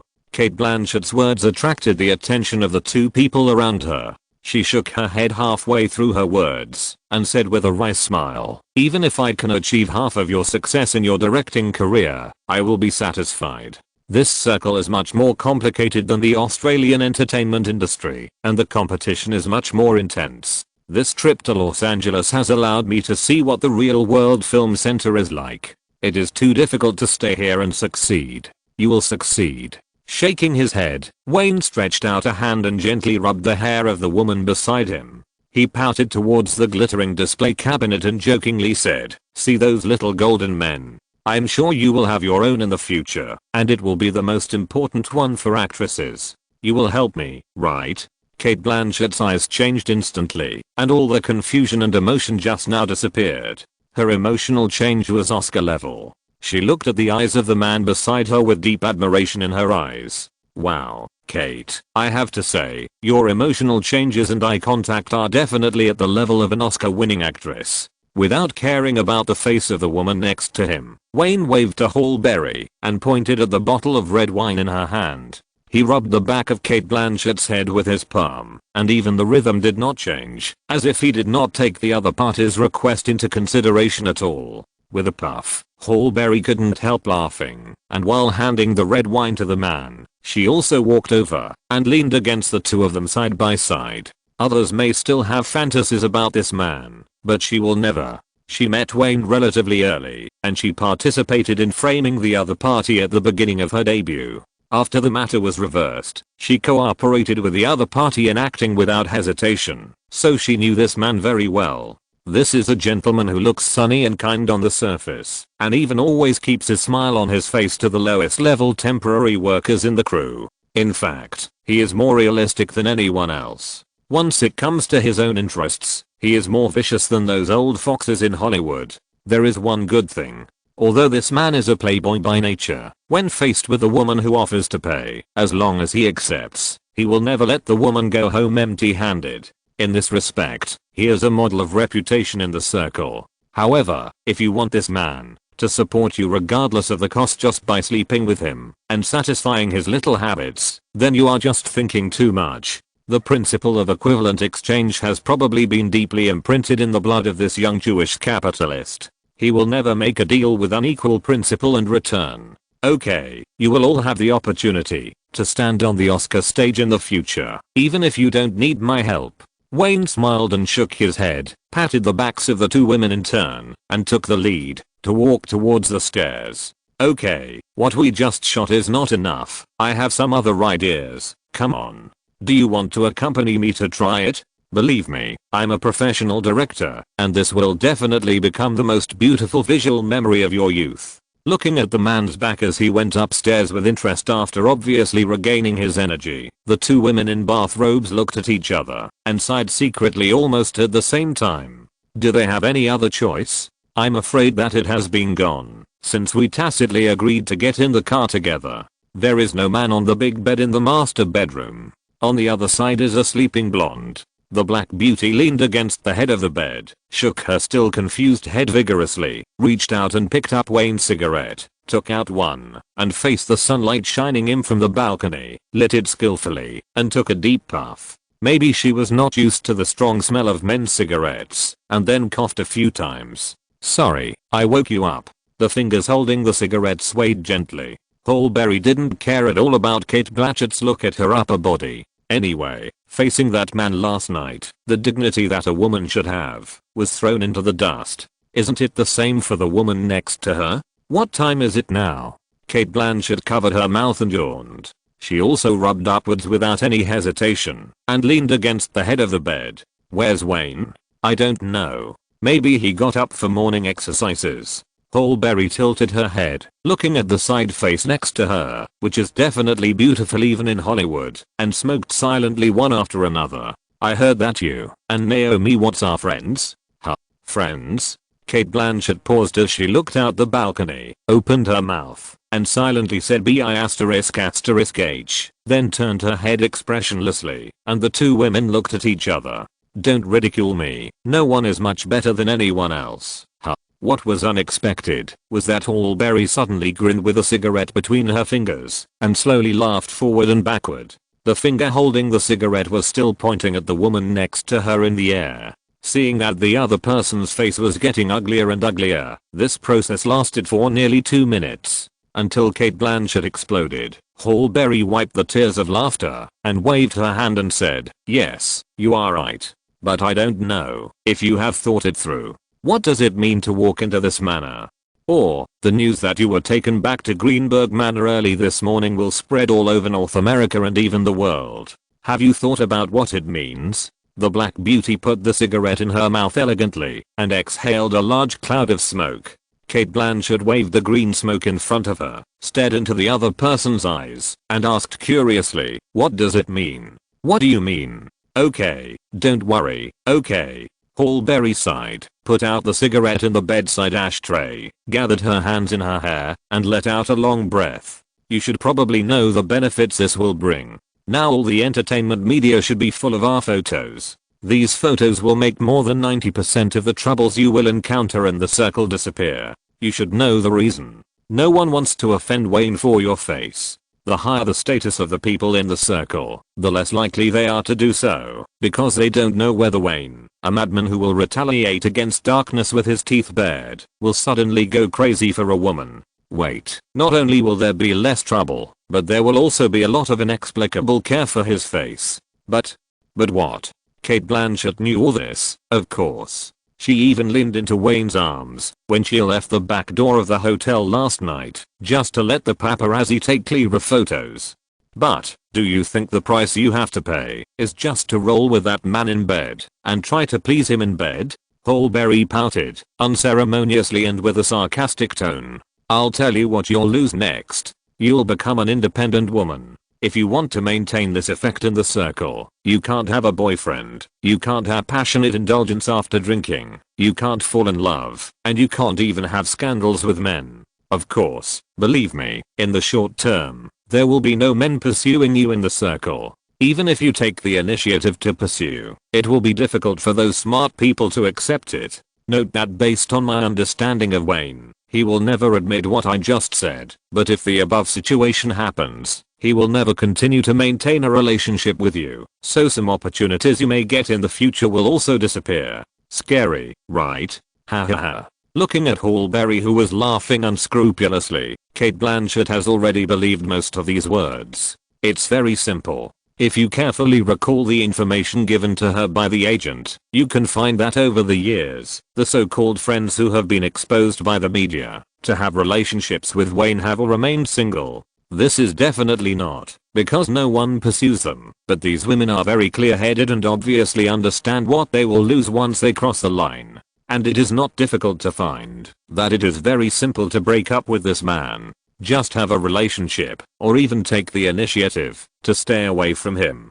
Compared with the tangible and intangible opportunities obtained from the other party, it is obvious that such a price is tacitly paid by those women. This is an extremely realistic circle. At worst, when you have the ability and status in the future, you can completely cut off contact with Wayne. She believes that it is not only herself who thinks so, but many women think so, and the man obviously does not care about their thoughts at all. Subconsciously, Cate Blanchett asked, Nami. She is different.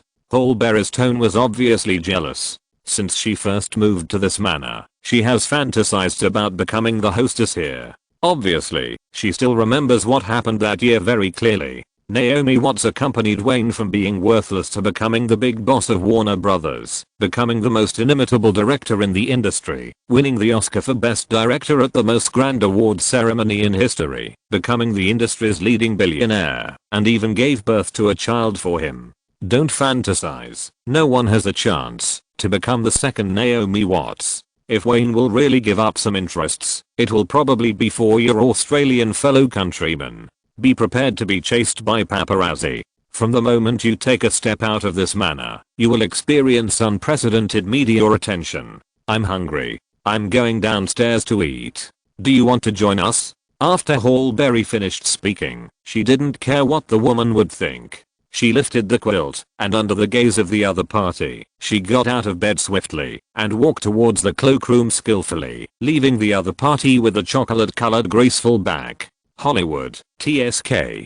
Cate Blanchett turned her head and looked at the entire Beverly Hills from the balcony, the prosperous Beverly Park below, and the bustling Los Angeles. She lifted the quilt and walked directly to the cloakroom like Holberry. She had already observed last night that there were many unopened women's clothes there. Chapter 570, Recommendation from the head of News Corporation. Wayne Greenberg, the $500 million Hollywood director, is in high spirits, but he still can't change his playboy nature. After the celebration party specially held for him by Warner Brothers, Wayne Greenberg left the hotel with Holberry and an Australian actress. The three of them behaved intimately and got into the iconic stretched Rolls-Royce Phantom business car together and returned to Greenberg Manor at the end of Mulholland Drive to spend the night. Wayne Greenberg, director of Batman, The Dark Knight, seems to have an extreme preference for Australian female stars. He spent the night with Naomi Watts before, and now he is spending the night with Cate Blanchett again. According to the latest news from our reporter, as of noon today, Australian actress Cate Blanchett and Holberry have not left Greenberg Manor yet. Playboy Wayne Greenberg's taste remains the same. He has a slim and hot body like a model, blonde hair, and a pleasing face. Cate Blanchett obviously has all of these. This beautiful actress who came to Hollywood from Australia has obviously found a shortcut to success. The next morning, the news about Wayne taking the black and white beauties home to spend the night immediately filled all entertainment media. Various gossip tabloids that are popular in North America even published candid photos. The backgrounds in the photos are almost the same. They are all the back door of the Four Seasons Hotel. Wayne has a hint of drunkenness on his face, holding a woman's waist with both hands and walking towards his car. Perhaps because of the tricky shooting angle, Cate Blanchett, who he is holding with his right hand, has her entire face photographed very clearly. What is even clearer is that the man's palm is pinching the protruding part of the Australian beauty. It is the weekend now, and the appearance of this news immediately attracted the attention of countless fans. Coupled with the blessing of Batman, The Dark Knight, which is still being screened in theaters, Wayne Greenberg and Cate Blanchett have become the focus of discussion for the past 2 days. As for Halle Berry, she is the one that ordinary fans find least strange, because as early as a few years ago, there were rumors of their love, and then they broke up. Since then, Wayne has never publicly acknowledged a formal girlfriend. Countless paparazzi monitored the Greenberg manor 24 hours a day for 2 whole days. During this period, they got almost nothing. Including Wayne and the 2 women, they did not step out of the manor in these 2 days. Facing women, especially facing women who make him happy, Wayne is at least generous in this regard. When Cate Blanchett consciously did not mention leaving, he did not rush to let the 2 women leave early. During these 2 rare days of vacation, he fully felt the relaxation that men should have. Because the 2 women had not left, Greenberg Manor had been the focus of gossip media for the past 2 days. Starting from the second night, all the information about Cate Blanchett was dug out by the media, and various tempting gossip stories also appeared. Some tabloids even reported the details of the 3 people's sex again and again. But after 2 days, as Wayne's car drove out of the manor early in the morning, the gossip reports subsided slightly. To put it bluntly, the public had seen too much news about his Playboy style, and the heat of this matter could not be maintained. The mainstream public opinion was still the box office battle in the summer season. After the novelty wore off, the public's reaction to this gossip was far less intense than imagined. Only these 3rd and 4th tier tabloids kept chasing after it. Most mainstream media would not treat Wayne's private life as news. Since Hollywood entered its golden age, there have been countless shocking gossips and scandals. The so-called revelations about the private lives of celebrities and big names are nothing more than that after the statute of limitations has expired. As early as the first year after entering Hollywood, Wayne knew very well that this place was completely different from the entertainment circle on the other side of the Pacific Ocean. Los Angeles is the most open and chaotic circle in North America. Ordinary people have a high tolerance for the chaotic lives of film and television workers. As long as they don't make those principled mistakes, fans who should support him will still support him, and fans who don't like his movie style will not hate him more because of his private life. As for the gossip tabloids that the public talks about with relish, the comments above will never have any impact on mainstream public opinion. Besides, the timeliness of gossip news is the lowest in the media industry. If it weren't for the hit of Batman, The Dark Knight, it might take less than 3 days for the front page of the gossip tabloid to be replaced with the so-called revelations of other Hollywood stars. This is Hollywood.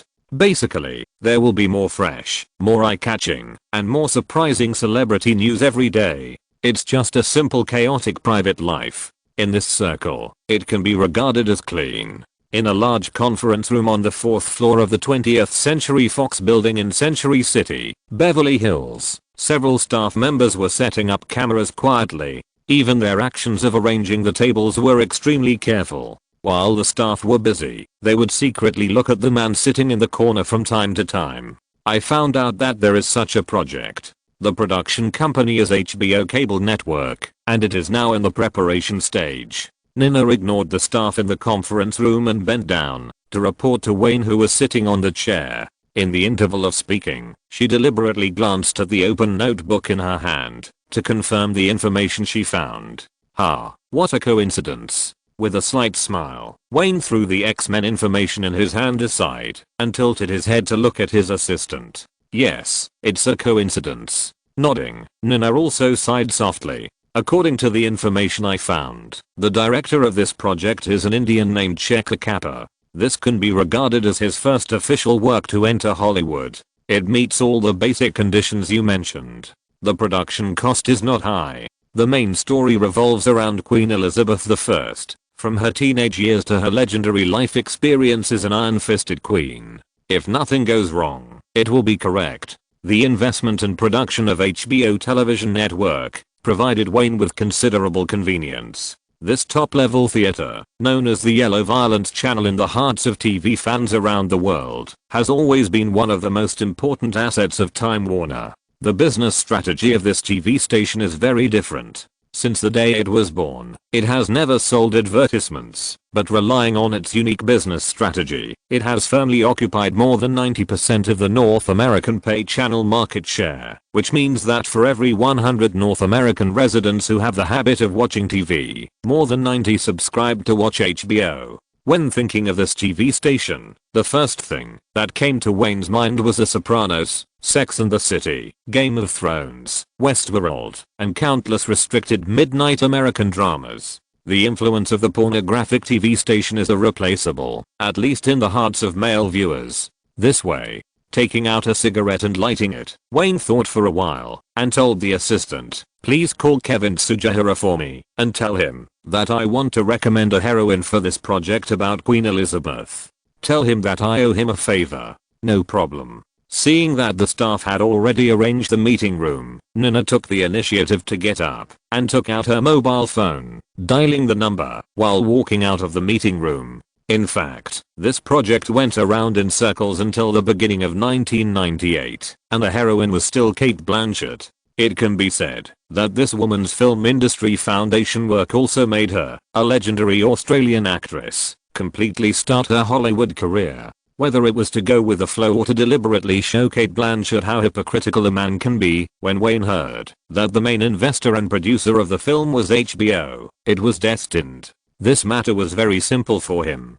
Kevin Tsujihara, the current CEO of Time Warner, had no reason not to do him such a favor. Besides, this was not a big investment by Warner Brothers, but just a project of its TV station. How was it? Not long after, the door of the conference room was pushed open from the outside. Kevin Feige was holding a file bag in his hand, followed by a young white man with black framed glasses. "Let me introduce you, Wayne. This is Bryan Singer." "Hello, Director Greenberg. It's a great honor to work with you." The young man behind Kevin Feige took 2 steps forward and extended his hand. "Nice to meet you, Bryan." Wayne stood up and shook hands with the other party, nodding secretly. This was a typical Jewish man, who seemed to be a few years older than himself, and energetic just from his appearance. "Okay, you two should have a lot to talk about." After Kevin Feige asked everyone to sit down, he put the file back on the table and shrugged his shoulders and said, "Bryan's first film in 1993, Men in Black, was also taken to the St. Denis Film Festival. Isn't this the beginning of his career very similar to yours? However, Wayne, he is luckier than you. No one cared about your Happy Death Day and you couldn't even find a distributor, but his Men in Black won the St. Denis Film Festival Jury Award." After saying that, he deliberately wanted to wink at Wayne and spread his hands. There was another point he didn't say directly, that is, Bryan Singer was Jewish, which meant he was his so-called family. Given the Hollywood Jewish character of sticking together, this would make his directorial work less troublesome. "Hey, Kevin, my movie can't compare with Greenberg's." Although Bryan Singer was also laughing, he immediately expressed his respect for Wayne. He understood better than anyone that if he, as a director, wanted to do well in the next work, he would inevitably need the support of the first producer of X-Men. "I believe in Bryan's ability." Facing Kevin Feige's ridicule, Wayne spread his hands, then straightened his face and said, "Okay, there will be many opportunities for contact in the future. Let's talk about business. Kevin, you should know that I have 3 projects to be responsible for now, not only Fox's X-Men, but also my own studio's Charlie's Angels and Warner Brothers' next year's top work The Flash. Therefore, after we discuss the specific work of the crew, it still depends on you two to work together to complete it. I can only provide a general direction." Bryan Singer and Kevin Feige looked at each other and nodded silently. They certainly knew that the other party would not put much energy on the X-Men project, and the daily work still depended on them to complete. Although this project is highly valued by 20th Century Fox, and even the parent company News Corporation is watching it, in the eyes of the man opposite, it is certainly not as important as Warner Brothers. The Flash, and it may not even be as important as the other party's independently invested Charlie's Angels. Let me talk about the details first. Kevin Feige didn't waste any words. He reached out and picked up the file bag on the table. After bypassing the checkpoint, he took out a few prepared documents and handed them to the two men beside him. The total budget of X-Men is $75 million US. Now the first 30 million funds have been deposited into the account of a third-party guarantee company by Fox. The behind-the-scenes shooting team are all selected from the industry. As long as the audition is completed, they can immediately start shooting. Wayne silently listened to the other party's description of everything related to the project, compared with the information in his hand, and nodded from time to time. If nothing unexpected happens, the risk of this project is much lower than the outside world imagines. At least in his mind, the risk of this film is not high, provided that everything goes according to plan and there are no moths in the middle. The actor who plays a role of Wolverine was personally recommended by Mr. Rupert Murdoch. Wayne, my personal suggestion is to give priority to this candidate. When talking about the specific audition candidates, Kevin Feige's voice lowered. Of course, he knew better than anyone that personal relationships have always existed in Hollywood crews, but the man opposite was nominally the first producer of X-Men. Even if it was recommended by Rupert Murdoch, the chairman of News Corporation, if it caused displeasure to this man and made him misunderstand that this was a provocation to his authority and the crew, it would also turn into a big trouble that would make people extremely headache. So when talking about the specific candidate for Wolverine, his speech speed slowed down a lot, and while speaking, he observed the changes in the other party's face. Bryan Singer was obviously not a rookie in Hollywood, and of course he understood the same reason. So when the topic came to the actor selection, he immediately closed his mouth tightly, as if he was an irrelevant person who stayed out of the matter, staring at the information on the table without saying a word.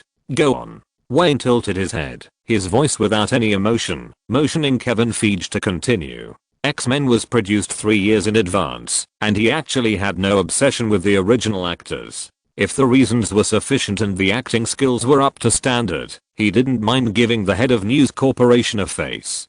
Kevin Feige paused and nodded towards the arranged conference room. "We can meet this actor today, and he is waiting in the temporary dressing room now." Wayne nodded. "Okay, no problem for me. Notify the actor to come." Secretly relieved, Kevin Feige immediately stood up and walked to the door of the conference room, waved to notify several staff members, and after a few instructions, the two assistant directors in charge of the camera equipment also walked in from outside, nodded politely to Wayne and others, and sat behind the camera. Not long after, the door of the conference room was knocked gently, and a tall and lean young man walked in. According to Wayne's visual estimation, the height of this actor would not be less than 1.85 meters. The moment he saw him, a smile appeared on his face. "I'm Hugh Jackman, from Australia." While introducing himself, the actor's eyes directly skipped the assistant director in front of him, and secretly looked at the three people sitting side by side in the back, especially the producer in the middle.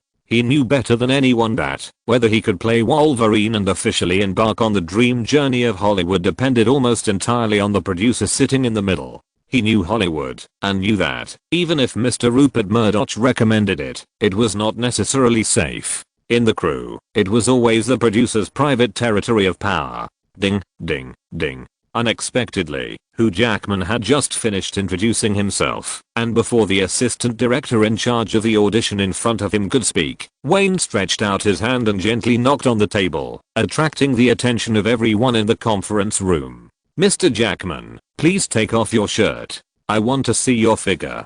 Do you mind?" When Hugh Jackman heard Wayne's voice, he subconsciously wanted to punch the air to celebrate. He endured the ecstasy in his heart and nodded his head immediately. Of course I don't mind. The tall and thin man unbuttoned his suit neatly, then tucked his shirt into his pants, and after taking off his shirt, he revealed his muscular body. Unlike the mainstream muscular men in North America, this man may be because of his height. In fact, he is not thin. After taking off his clothes, his upper body full of strength exudes strong hormones all the time. Except for taking off his shirt at the beginning, Wayne did not say a word during the subsequent audition. The assistant director of the audition directed Hugh Jackman to carry out the process step by step. The various movements made during the process were clearly captured by the monitors in front of Wayne and the other two. What do you think? When the audition was about to end, Kevin Feige tilted his head and asked in a low voice, "This guy has a good sense of the camera, and the recognition of his whole face is a highlight. Well, this muscle is also his advantage. As for acting, I saw the information." Wayne nodded slightly. Except for being a little immature, if you had a big beard, it is almost no different from the wolf uncle in his mind. The most troublesome acting skills are actually the least worrying part. According to the information, this actor has been performing in stage plays in Australia. Not to mention how good his acting skills are, but at least it is enough to deal with this role. Besides, the facial paralysis character in a superhero commercial film is definitely the easiest for actors to deal with. Okay, that's it. The assistant director turned around and, after getting a signal from Kevin Feige, announced the end of this short audition. While the other party was getting dressed, he said, "Mr. Jackman, the audition result will be notified to your agent within 3 days after the audition. Thank you very much for coming to this audition." Okay. After putting on his shirt, Hugh Jackman bowed slightly to the 3 people sitting behind him again, turned around and left the meeting room. How was the result? Just as he walked out of the corner of the corridor of the meeting room, a middle-aged white man who was obviously dressed as an agent came up and asked with anticipation on his face, "I think I performed well." Hugh Jackman followed his agent to the dressing room, glanced at the environment in the surrounding corridor, and whispered, "It seems that Wayne Greenberg should not hate my image, but I don't know about the rest. Let's talk in the dressing room." The agent nodded and did not continue to ask about the audition process. The two walked towards the dressing room in silence, politely refused the makeup artist's makeup removal service, and continued to talk about this topic. After closing the door and leaving only the two of them, "Mr. Murdoch admires you very much and personally recommended you to 20th Century Fox.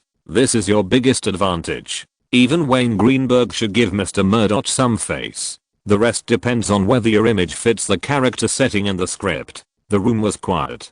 Hugh Jackman kept recalling the entire audition process. Although the person who could decide whether he would stay or go only said one sentence at the beginning, he was sure that the other party's eyes never left the monitor during the whole process, and it was obviously not perfunctory. What made him more concerned was that the other party had a faint smile on his face throughout the process, which was obviously a signal that he did not hate his image. "What is this?" Hugh Jackman looked down and saw a magazine that had been opened a few pages. On the left page of the magazine was a close-up photo of Wayne hugging 2 women in black and white, and on the right was a serious Box Office Express. The agent glanced at the magazine. "Today is Monday, yes, the latest issue of the Box Office Express." Picking up the magazine on the table, Hugh Jackman first glanced at the cover, which clearly said premiere, and muttered, "When did such an authoritative entertainment media start chasing gossip news? No way." The agent shrugged. Now all the information related to Wayne Greenberg is the focus of media reports, including which female star climbed into his bed again in the past 2 days. This past weekend was the most incredible weekend in the summer season. Hugh Jackman heard the agent's ridicule, smiled and shook his head without saying anything, and continued to look at the premiere in his hand. The North American market continued to maintain a high level. After 3 days of this weekend, the results were quite unexpected. In the face of a large number of new films being released, Batman: The Dark Knight directed by Wayne Greenberg seemed to be unaffected. Although the scale of screening this weekend was somewhat reduced, it still surpassed many newly released films and won the box office championship this weekend. It is worth mentioning that this is the 4th consecutive weekend box office champion for Batman: The Dark Knight. After winning $22.03 million in the 4 working days last week, Batman: The Dark Knight rebounded on Friday and closed at $7.57 million, successfully winning the box office championship of the day. At the end of Friday, the North American box office of this film officially exceeded $500 million, reaching an unprecedented $561.9 million.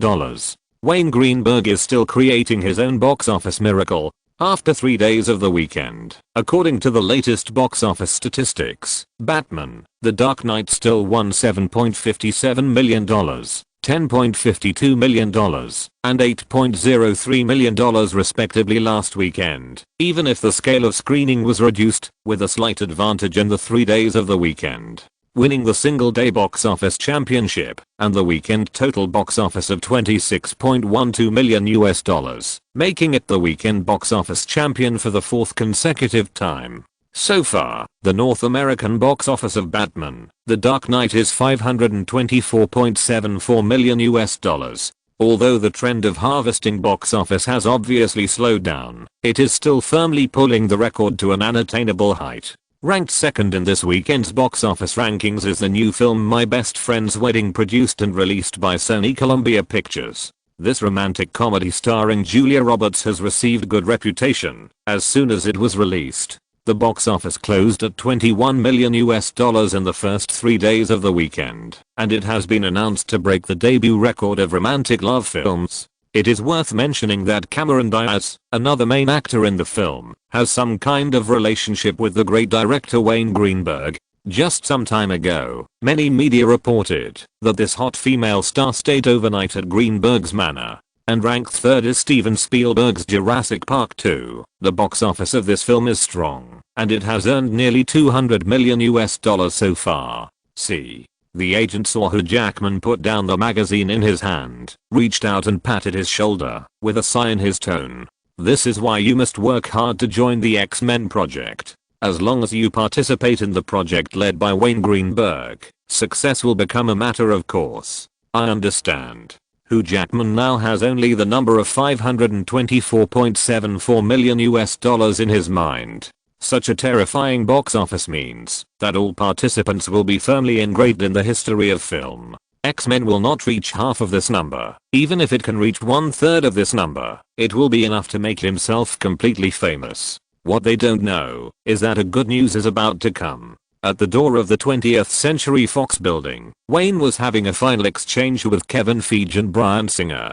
Hugh Jackman will be the candidate for Wolverine. I will only participate in the last round of auditions for other major roles. You will need to do the previous work. Kevin, the role of Storm. He paused deliberately at this point. Kevin Feige immediately nodded tacitly. I understand, as long as Jim's clients meet the basic requirements. Okay, that's it. You guys go ahead. Call me anytime if you have anything. Wayne shook hands with the two again, lowered his head, and got into the car door opened by surgery. I still have to rush to Warner Studios. There are still a lot of headaches waiting for me there, you know. It wasn't until the Rolls-Royce Phantom disappeared around the corner that Kevin Feige and Bryan Singer looked at each other and breathed a sigh of relief. Although Wayne acted quite approachable for the entire half day, these two people were not fools, and the other's age would only bring them more pressure. You go inform Hugh Jackman's agent. The two turned and walked towards the elevator of the building, and Kevin Feige whispered, I'll report to Townsend. Okay. Chapter 571 $1.1 billion. Time slowly entered mid-June. 20th Century Fox invited many entertainment media to hold a grand press conference at the Fox building, announcing that the preparation of another superhero series of movies other than the Warner Bros. DC series, which belongs to 20th Century Fox, has been completed and will start formal filming. In fact, there have always been various speculations about the X-Men series of movies in the outside world. The media, including many production companies in the circle, are very concerned about this superhero film and television work that is different from the Warner Bros.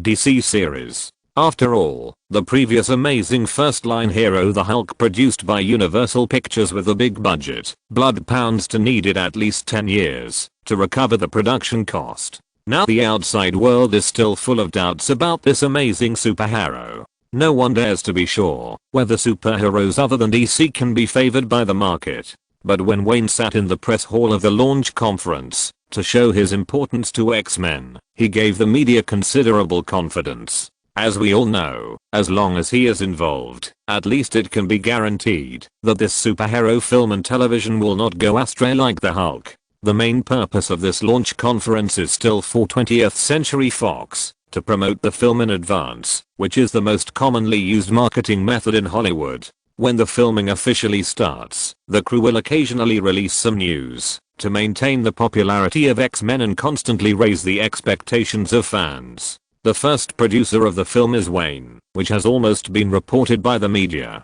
The director is Bryan Singer, and the main actors include Hugh Jackman, Halle Berry, Patrick Stewart and others. Compared with the huge popularity of the producer now, these actors are obviously a little dim. This is also the purpose of 20th Century Fox, to bring Wayne to participate in the press conference. It is also because the media knew that he would be present early, so almost all the authoritative entertainment media were present, and hundreds of reporters from entertainment media came to the scene. Just from the specifications of the press conference, you can see that 20th Century Fox attaches great importance to this project. Obviously, this old production company has high hopes for this project. The focus of the media reporters on the scene was all on the producer Wayne, who made him the most famous among these people. But in fact, he let go of this project to a great extent. Even the specific preparations were done by Kevin Feige and Bryan Singer. Even the most important audition of actors, Wayne gave them full decision-making power. He only participated briefly in the last round of auditions for half a day, and then plunged into Warner Studios again. To be busy with the related work of 3 films at the same time, he must make some choices here. This is unavoidable. After all, he is not a robot, and it is impossible for him to participate in all the preparations. At least in X-Men, his main job is to control the general direction.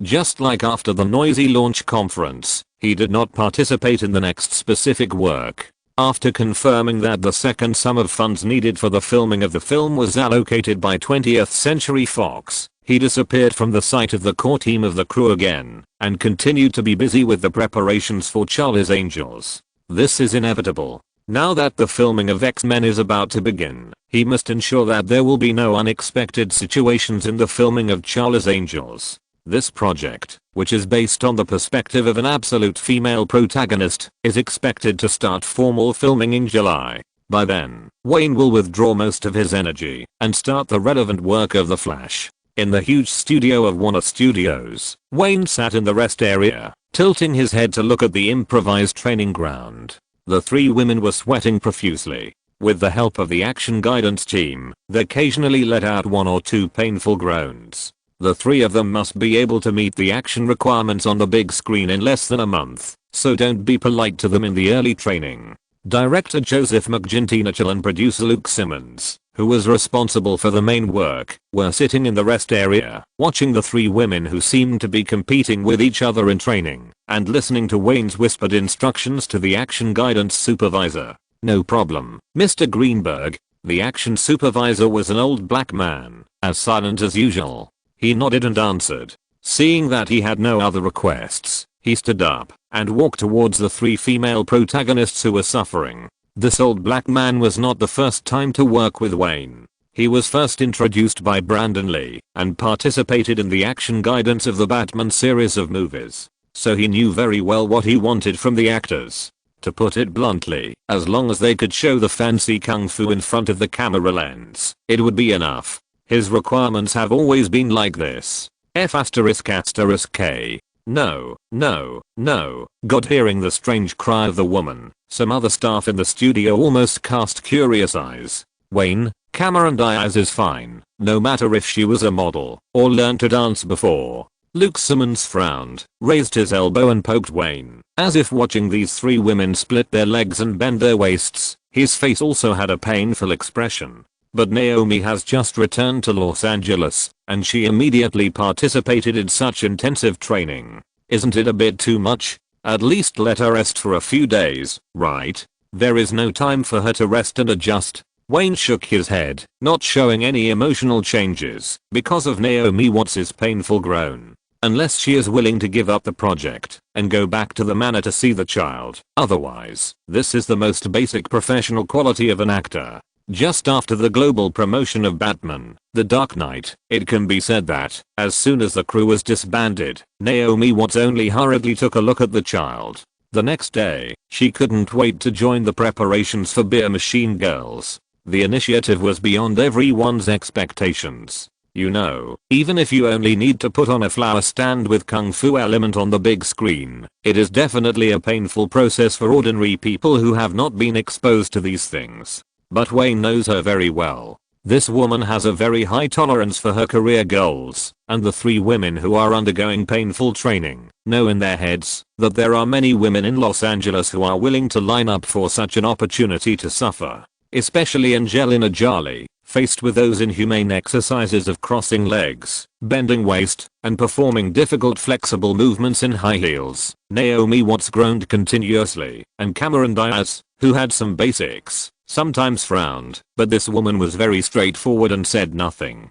Only from her expression, it can be seen that she was also enduring pain. This is the price that must be endured if you want to become famous, climb up the status, and make a lot of money. No matter how decadent and indulgent the private lives of actors in the circle are, this truth is basically very clear to every actor. The box office of The Dark Knight will soon reach $1.1 billion, right? The relatively unfamiliar Joseph McGinty Mitchell looked at Wayne with undisguised admiration. Congratulations, Mr. Greenberg. If nothing unexpected happens, The Dark Knight will soon surpass the $1.99 billion box office of Jurassic Park. You will also surpass Steven Spielberg and become the first in the total box office in history. That's right. Luke Simmons is much more familiar with Wayne, and his words are not as subtle as Joseph McGinty Mitchell. Wayne, you should treat us when you are free. Have a grand party with beautiful women and good wine. Let's get through this first.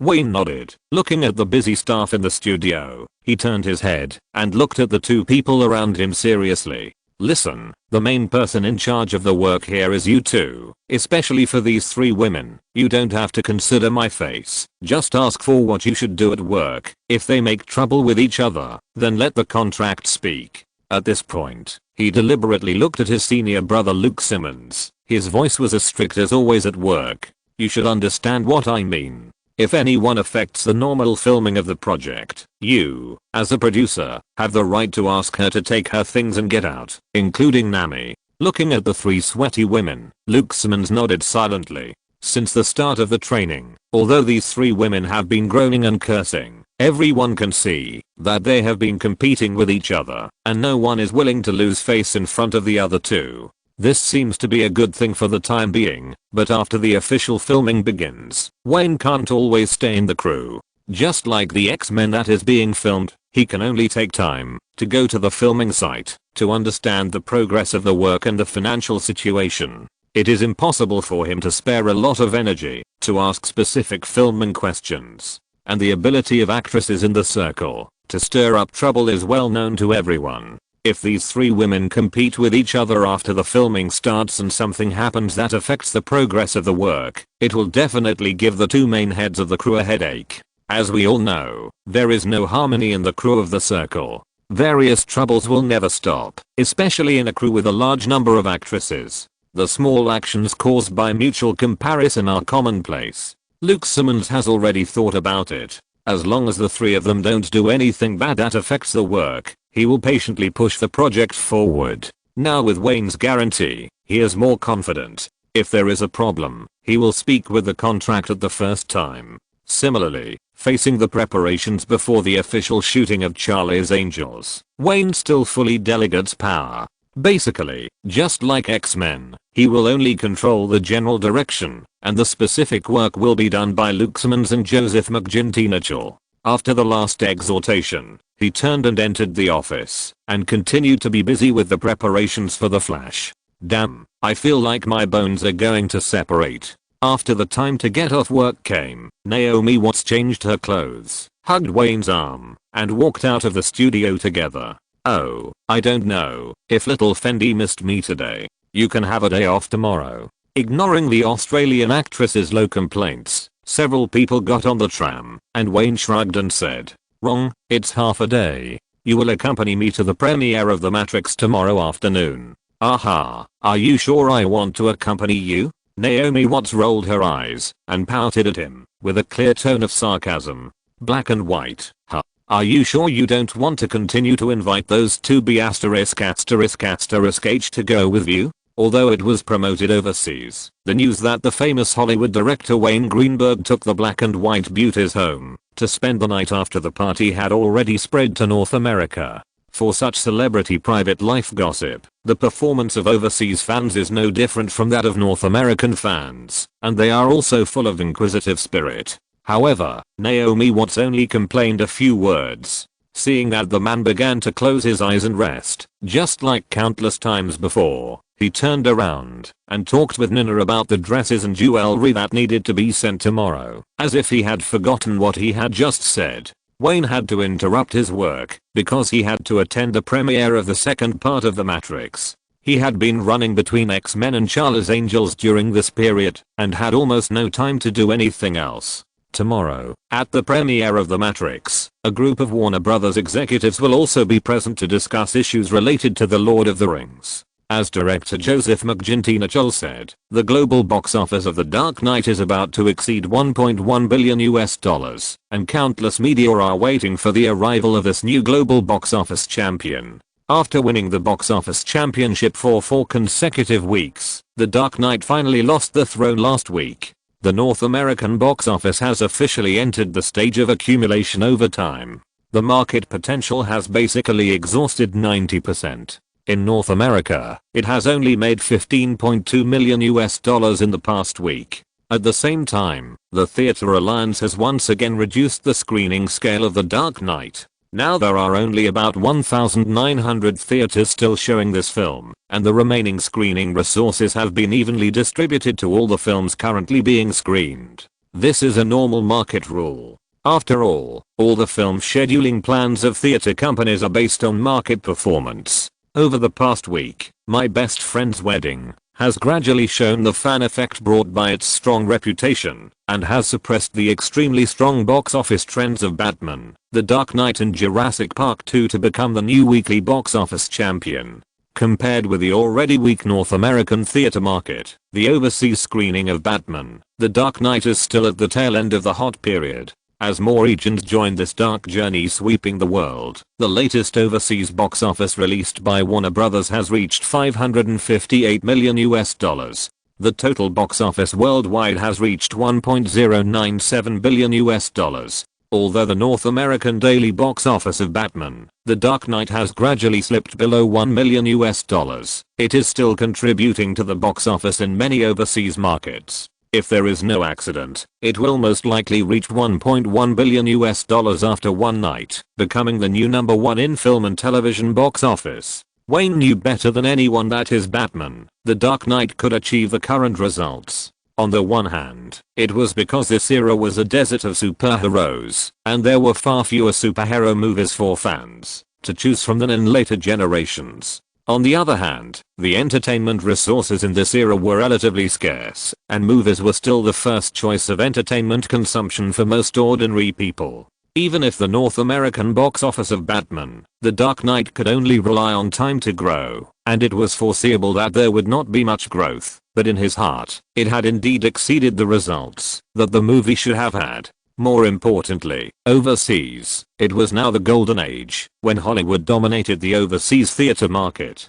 At this time, the Hollywood film industry was a dimensionality reduction attack on 90% of overseas regions. Compared with the box office figures on the surface, what made Warner Bros. Make a fortune was the sales data of peripheral items during the hot screening of the movie. Although a keychain, a doll, or even a pencil case may seem so inconspicuous, the profit margin of these things is far from comparable to the box office of the movie. What's more, there are more lucrative equipment such as batsuits, masks, capes, batlogos, etc. If you add the pure appearance of the Batmobile and Batmobile, the profit margin can reach more than 80%. Warner Brothers has not made the sales figures of movie peripherals public, but the latest email sent to Nina shows that the revenue in this area has reached a terrifying $400 million, and this is just the beginning. Although the hot sales period will pass, the sales timeline can be extended to several years or even 10 years, which is the biggest source of profit for the film company. And this is only the revenue from the peripherals of the film during the release period of the film. There are also various related authorizations, the sale of TV first broadcast rights, second round broadcast rights, and even third round broadcast rights in various regions, as well as the sale and rental of videotapes, which is the largest profit point of Hollywood film companies. These revenues are calculated on a yearly basis, just like Disney's animation copyright. Even after decades, it can still create tens of millions of dollars in net income for Disney every year. On Thursday afternoon, June 13th, Wayne finished his work at Warner Studios ahead of schedule and walked on the red carpet of the Matrix premiere at the Kodak Theater in Hollywood with Naomi Watts, who was dressed in her best clothes. This movie has a very high reputation among the fans, so the fans who attended the event were very enthusiastic. The atmosphere reached its climax after Brandon Lee and Charlize Theron walked on the red carpet. Compared with these big stars, Wayne was much more low-key. Even when facing dozens of reporters frantically asking questions about the box office of The Dark Knight, he smiled and shook his head, simply said some praises for The Matrix, and quickly left the interview area, leaving the stage to Zack Snyder behind him. How long have you known Tom? In the lounge of the Grand Theater, Wayne, accompanied by Naomi Watts and Nina, chatted with Will Smith and his wife who came to support the event. Just when he came in, he saw the black movie stars, who were having a very good chat with Tom Cruise and his wife. 2 years. Or a little more. We have always gotten along very well. Will Smith shrugged, speaking with a unique black rap tone. Hey, man. Looking at the Cruise couple who were greeting other guests, he deliberately lowered his voice, took a step forward, and said with a mysterious smile, I heard that Tom wants to be the godfather of Little Fendi. What do you think? Let's wait and see. There's no rush. Some things still need time to verify. Wayne certainly knew Tom Cruise's thoughts, not only him, but also some of his friends around him. But when he thought of the sect named Science, he was worried. Although the sect is named Science, according to the information he has learned, even in the open and free land of North America, it is a naked cult. How deeply Tom Cruise is involved in it is something he has never been able to see clearly. Thinking of this sect, and thinking of some entertainment gossip rumors in his previous life, Wayne couldn't help but tilt his head, look into Will Smith's eyes, and whispered, shit, don't tell me you are also involved in that Science church. The guests who came to the rest area to stand on the stage were bustling. The black movie star shook his head slightly, then nodded, and took the lead to walk to an empty corner. You should know that even if I participate, I will not believe in these ghost things. Just keep it in mind. This is a country that attaches great importance to personal privacy. All Wayne can do is to remind him that no matter how close the relationship between the two is, if they say too much, it will not be a concern between friends, but a trouble that will turn people into enemies. Someone is here to look for our #1 box office director in history. Will Smith joked, raised his hand, and made a phone call, and left the lounge with his wife, and went to meet Zack Snyder who had just come in. The black movie star couple had just left, and Steven Spielberg and Jeffrey Katzenberg walked over. Their target was obviously Wayne, who had just become the #1 box office director in history. Congratulations, Wayne. Steven Spielberg smiled and hugged him first. Thank you, Steven. Wayne knew better than anyone that this old Jewish man looked like a good guy, but in fact he was definitely not easy to mess with. The other party gave him enough respect, so he naturally would not take it as a capital of pride. You just had bad luck this time. The North American box office of Jurassic Park 2 will soon reach $300 million, right? It should be enough after this week. Steven Spielberg nodded, obviously not caring about the gossip in the media. Could it be that the temporary victory or defeat really became the handover of the scepter of the leader of Hollywood Jewish directors as the media hyped? Compared with the reputation of this old man among the Jewish community, Wayne obviously cannot shake it for the time being. This is definitely not determined by the victory or defeat of a film. Congratulations, Director Greenberg. After the two hugged, Jeffrey Katzenberg took the initiative to extend his right hand with an inquiring look. You did a great job. I saw the premiere of Batman, The Dark Knight. You fully deserve the achievement of the first box office in film history. Thank you, Jeffrey. While shaking hands, Wayne also squinted his eyes to look at the thin bald man.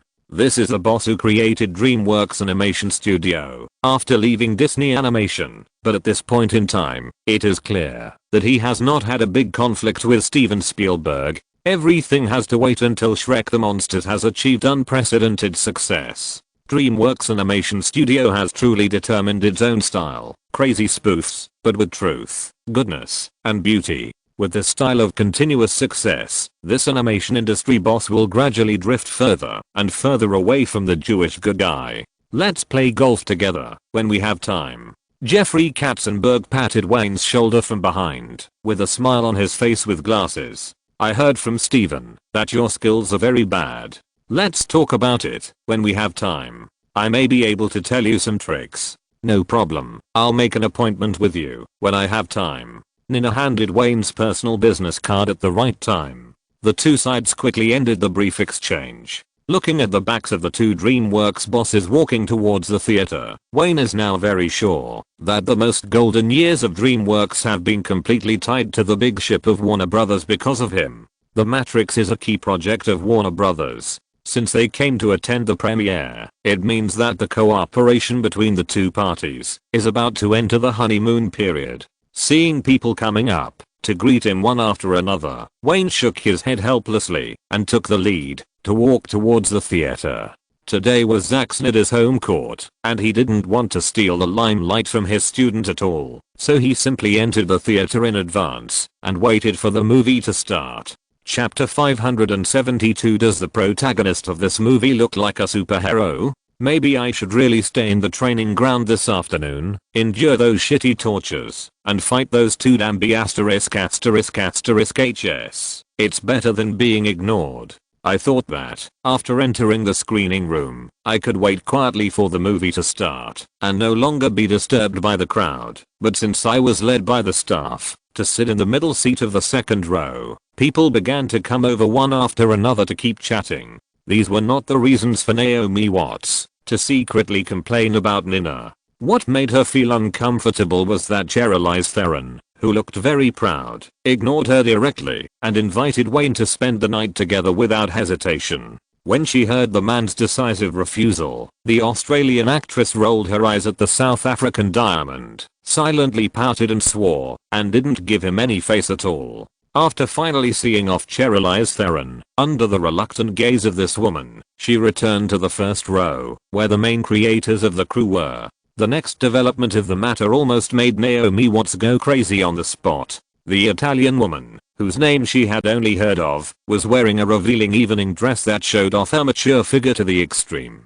She ignored her again. After a passionate kiss with the man in front of her, she made a phone call gesture and left with her plump body. The two women ignored Naomi Watts throughout the whole process, as if there was no woman sitting next to Wayne. The most annoying thing was that Monica Bellucci really didn't even look at her the whole time and just treated her as air. Naomi, if I were you, I would never pay attention to any provocations from those women. Hearing Naomi Watts' low swear words, Nina glanced at her boss's back and reminded him softly. The Australian actress looked at the two women in the crew not far away thoughtfully and nodded slightly. I understand that watching movies quietly is the most important thing. Just as she thought, after a brief greeting with Zack Snyder, Wayne sat back in his seat, as if he didn't even look at the people in the crew. From time to time, he whispered to Nina about today's guests, waiting for the movie to start. At 7 o'clock in the evening, the noisy chatter in the theater slowly subsided, as the lights on the ceiling began to gradually go out. Whether it was the guests who came to the stage, or the hundreds of fans behind, as well as media representatives and film critics, all focused their attention on the big screen. After the classic opening animation of Warner Brothers ended, the story continued with the thread left in the first part, and was presented directly to the audience. At the end of the previous part, Nia finally realized his ability and mission. After being shot and resurrected, he became an almighty savior. He, Trinity, and Captain Morpheus returned to the human base of Zion and were warmly welcomed by the people. Not only was the premiere at the Kodak Theater, but almost at the same time, 3,100 advanced screenings were opened in mainstream theaters in major cities across North America. Due to the strong reputation and huge influence of the previous film, most of the advanced screenings were packed. In the last row of a theater in Century City that was showing The Matrix Reloaded, Harvey Weinstein and Bob Weinstein, like the ordinary fans in front of them, stared at the big screen intently since the movie started.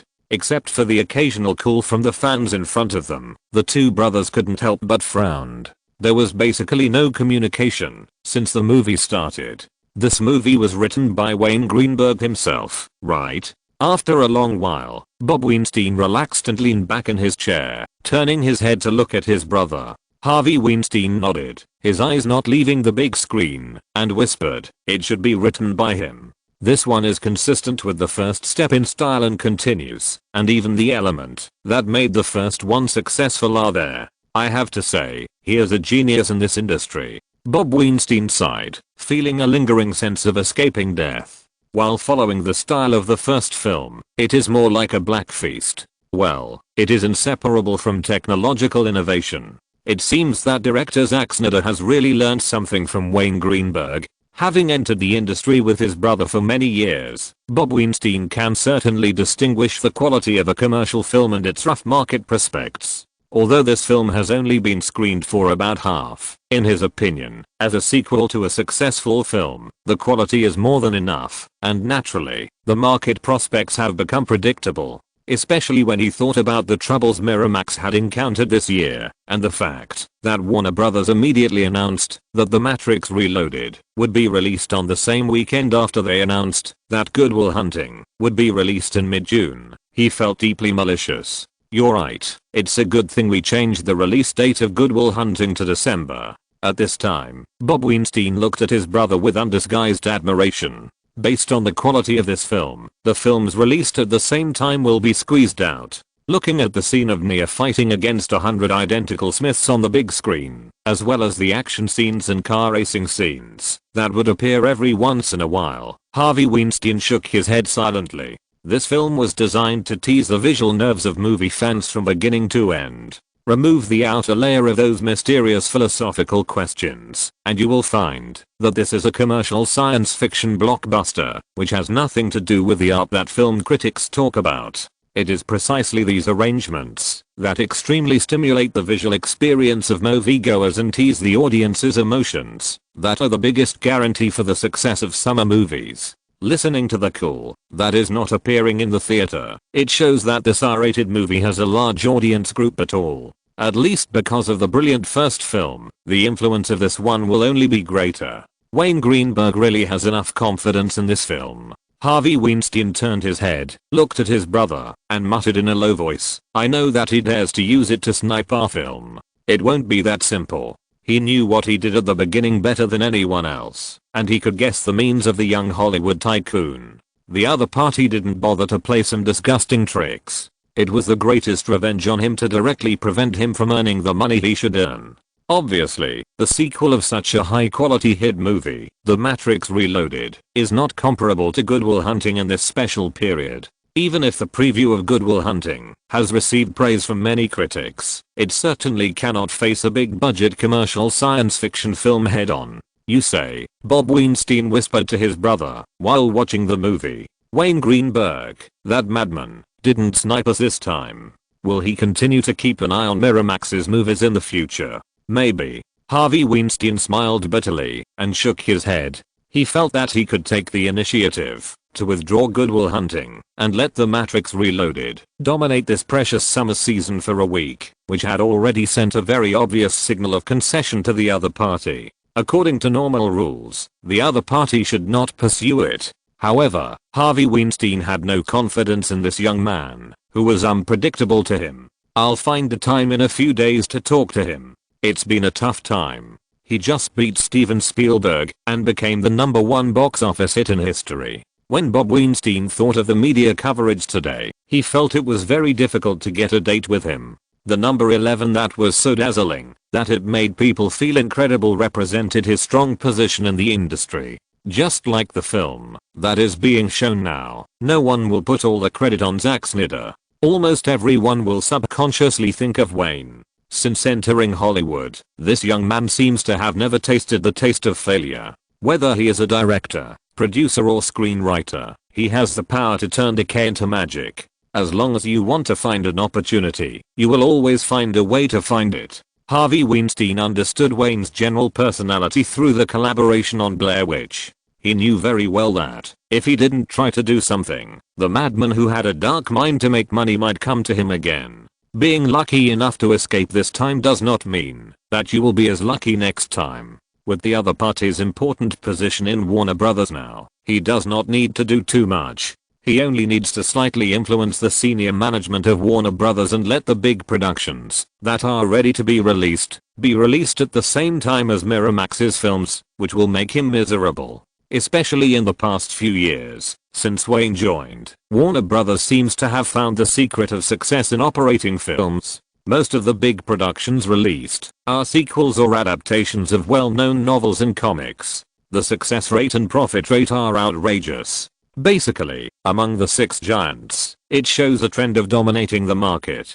Let's do it this way for now. Let's watch The Matrix Reloaded today. At least it proves our guess that Wayne Greenberg deliberately wants to use this science fiction blockbuster to make Miramax lose money. He whispered to Bob Weinstein and stopped watching the ending of the movie. He got up in the dark and walked directly to the door of the screening room. What did you think of? At the Kodak Theater, where the premiere was held, Jeff Robinoff, CEO of Warner Brothers, looked at Bruce Rosenblum beside him and asked in a low voice as he saw the film was about to end, "You thought of it too?" The head of distribution of Warner Brothers smiled knowingly and was about to say something when there was a loud bang behind him and the fans applauded and cheered. It turned out that the subtitles had begun to scroll on the big screen and the second part of The Matrix had officially ended. The enthusiastic reactions of the fans at the scene were seen by the 2 executives and a group of media and guests. Most people knew that The Matrix Reloaded would definitely become another hit of Warner Brothers in the summer season.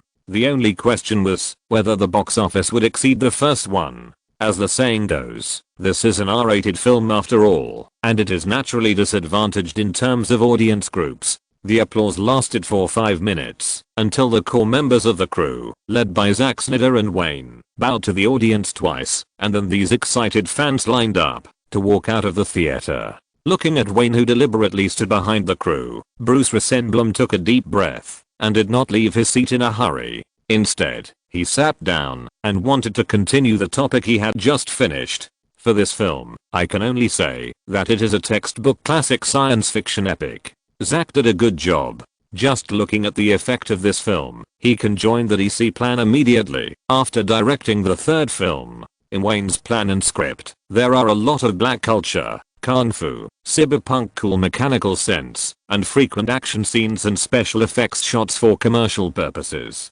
Jeff Robinoff folded his hands in front of his chest, also looking at Zack Snyder, who was like a star in the crowd. These elements are mixed together. Zack did a great job. More importantly, does the protagonist Neo in this film look like superhero? After subconsciously adding this sentence, Bruce Rosenblum and Jeff Robinoff laughed at the same time. They both had this feeling, which meant that it was definitely not wrong. The DC series could not be filmed entirely by Wayne alone. All the senior executives of Warner Brothers knew this. The young man was indeed energetic, but he was not an Iron Man after all. They had to find a director with a relatively consistent style to join. And Zack Snyder has always been the answer given by Wayne. Obviously, through the production of The Matrix films, these 2 important senior executives of Warner Brothers put aside most of their doubts. The time is about the same. When all the work on the 3rd Matrix is completed, Wayne will also be busy with The Flash next year. Jeff Robinoff's mouth corners slowly rose, with a proud mood on his face. The DC series will be much faster by then. There was one thing that Bruce Rosenblum could guess, even though he didn't say it out loud. That is, the accelerated progress of DC would very likely allow Jeff Robinoff to personally lead the finale of the first phase of the DC universe, Justice League, before he leaves the position of CEO. With such a development momentum, the DC universe is laying a solid foundation with one movie after another. When Justice League begins production and even releases, the influence it can bring will definitely be a unique event. All media are frantically hyping up Wayne's current box office record, but Warner Brothers executives and shareholders know that when Justice League arrives, even if the current record is high, it is very likely to be broken by Wayne himself. It seems that our Mr. $1.1 billion doesn't want to join in the fun at the press conference. Jeff Robinov was in a very good mood. He whistled, stood up and said to Bruce Rosenblum, "Let's go," before he plans to go home immediately and talk to him about that damn Lord of the Rings. Who knows if this will become a new revenue surge for Warner Brothers again. Chapter 573 is more suitable for the superhero that Zack took over. After the premiere, the Kodak Theater quickly returned to silence. As the audience lined up to leave, the guests went to the hotel where the cocktail party was held. Only a few staff members were left on the scene. Wayne, along with Naomi Watts and Nina, followed the two executives of Warner Brothers and did not go to the hotel where the party was held not far away. Instead, they found a temporary lounge in the theater. "Thank you." Taking the coffee put down by the staff, Wayne nodded politely. After the other party closed the door of the lounge, he slowly lit a cigarette and looked at the two executives sitting opposite. The relationship between them no longer needed the so-called politeness. Jeff Robinov skipped the greetings directly, holding a thick cigar in his hand, and did not care about Naomi Watts sitting next to him. He said, "Zack did a very good job. There is no need to worry about the box office of this movie. My opinion is that after the crew finishes the publicity, they should immediately return to Australia to shoot the remaining scenes and complete all the work on the Matrix as soon as possible." Wayne certainly understood what he meant. He nodded silently and quickly calculated the node for the DC series to let Zack Snyder join. Judging from the current progress, after he directed The Flash, he should be able to speed up the process of laying the foundation for the universe. The demand of fans for DC superhero movies will obviously increase, and then they can even consider releasing 2 movies a year. In his memory, Marvel Studios had just survived the bankruptcy crisis and had done this in order to speed up the advancement of its own universe. In fact, in Wayne's mind, it is not important whether Zack Snyder's first DC superhero movie makes money or not. As long as he can avoid losing money on the film, he has achieved his vision. Just like Marvel's Hulk, the foreshadowing effect of Justice League is far greater than the significance of the film itself. I'm sure there will be no problem here. You can take some time to talk to Zack. Seeing that he agreed readily, the two executives of Warner Brothers looked at each other and secretly breathed a sigh of relief. The DC superhero universe series of movies can be said to be completely dominated by the other party. The initiative is basically in the hands of the other party. Even the entire big plan is made by the other party. Therefore, any personnel decision related to this series must be approved by the other party before it can be implemented. No one wants to destroy the close relationship between Wayne and Warner Brothers because of these. Wayne, I wonder if you noticed it. Bruce Rosenblum was different from Jeff Robinov. He still had goals to pursue in his career, so he spoke relatively boldly. He looked at Wayne's expression, carefully glanced at the two women behind him, and said tentatively, "Did you notice it? Although the detailed scripts of the Matrix trilogy were all written by you, after all, it was Zack who led the filming." Seeing that several people in the lounge were looking at him, he paused deliberately and organized his tentative words again. In this Matrix, Zack's arrangement of the savior near, the expressiveness of the camera, etc., did it give you an illusion, the kind of image construction that can go to heaven and earth and do everything? Jeff Robinov couldn't help but take a deep look at his companion sitting next to him. He had heard some of Bruce Rosenblum's thoughts in connection with the conversation between the two people in the screening room just now. The view that this Matrix was very similar to a superhero was all foreshadowing the purpose of the other party's words. Even if he just thought about it, he was sweating for Bruce Rosenblum. Now he hoped that Wayne would not understand these hints. Otherwise, with the unpredictable temper of the young man opposite, it was really uncertain whether this would be a good thing or a trouble. HMM. Wayne's eyes narrowed unconsciously, and there was no change of emotion in his voice. "Keep talking, I'm listening." Near's invincible sense of sight, with only limited funds, made those special effects that seemed to explode in the face. Without continuing to look at Jeff Robinoff, Bruce Rosenblum looked at Wayne behind the puff of green smoke and continued to test. Deeply influenced by your lens language and production style, Zack's perfect control of the dark epic style is more suitable for the DC series at this point. He deliberately paused, believing that everyone had understood what he meant. You know, the big plan of the DC series was first born by Wayne and Kevin Tsujihara, the previous CEO of Warner Brothers, and everything related to it was carried out according to Wayne's intention. The executives and shareholders of Warner Brothers never tried to disrupt this process. Now Bruce Rosenblum's meaning is very clear. That is, he wants to reverse the order of the subsequent films and let Zack Snyder directly get started with the more important character. That's right, just based on the performance of the protagonist in the movie The Matrix, the other party is indeed suitable to produce that character. But such behavior is obviously trying to intervene and change some of Wayne's subsequent plans. If it causes some unnecessary misunderstandings, let alone waiting for the CEO position after Jeff Robinoff leaves office, if there is a rift between the two sides, the board of directors will not hesitate to vote no confidence in him. I will seriously consider it, Bruce. Wayne's tone still couldn't tell whether he liked it or not, but just nodded silently, indicating that he really listened. In fact, when the other party first mentioned Near's expressiveness in The Matrix, he had already guessed what he meant. Yes, Zack Snyder has a very outstanding talent in the construction and expressiveness of these dark style epic shots, and this is indeed reflected vividly in the Man of Steel in his mind. In a way, Zack Snyder is indeed more suitable to shoot Clark Kent, but he also has his own concerns. No one knows whether Zack Snyder will abuse high-speed slow motion in Man of Steel, after being deeply influenced by himself. Once the fight appears, it is stereotyped, just like the slow motion aesthetic display of commercials. Therefore, he said that he would seriously consider whether to slightly change the order of the DC series of movies. In Wayne's mind, he still hopes to make a decision after watching the third part of The Matrix is completed.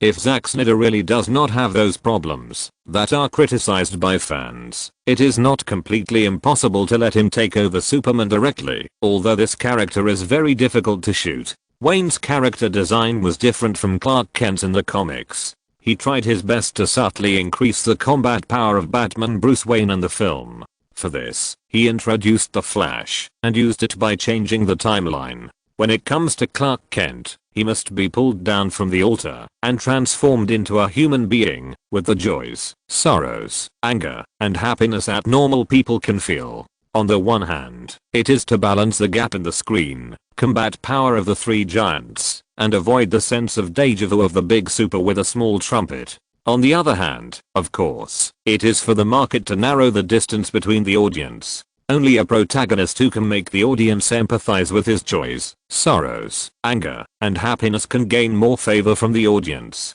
Otherwise, Clark Kent's character in the comics is a true god on Earth. This is the Western world, and most people believe in God. But if God really comes to the world one day, will people still want to believe in him like this now? Ordinary people need a true God, but they never need a true God who comes to the world. Otherwise, it is not a superhero, but a horror movie. Okay, let's talk about The Lord of the Rings in your hand.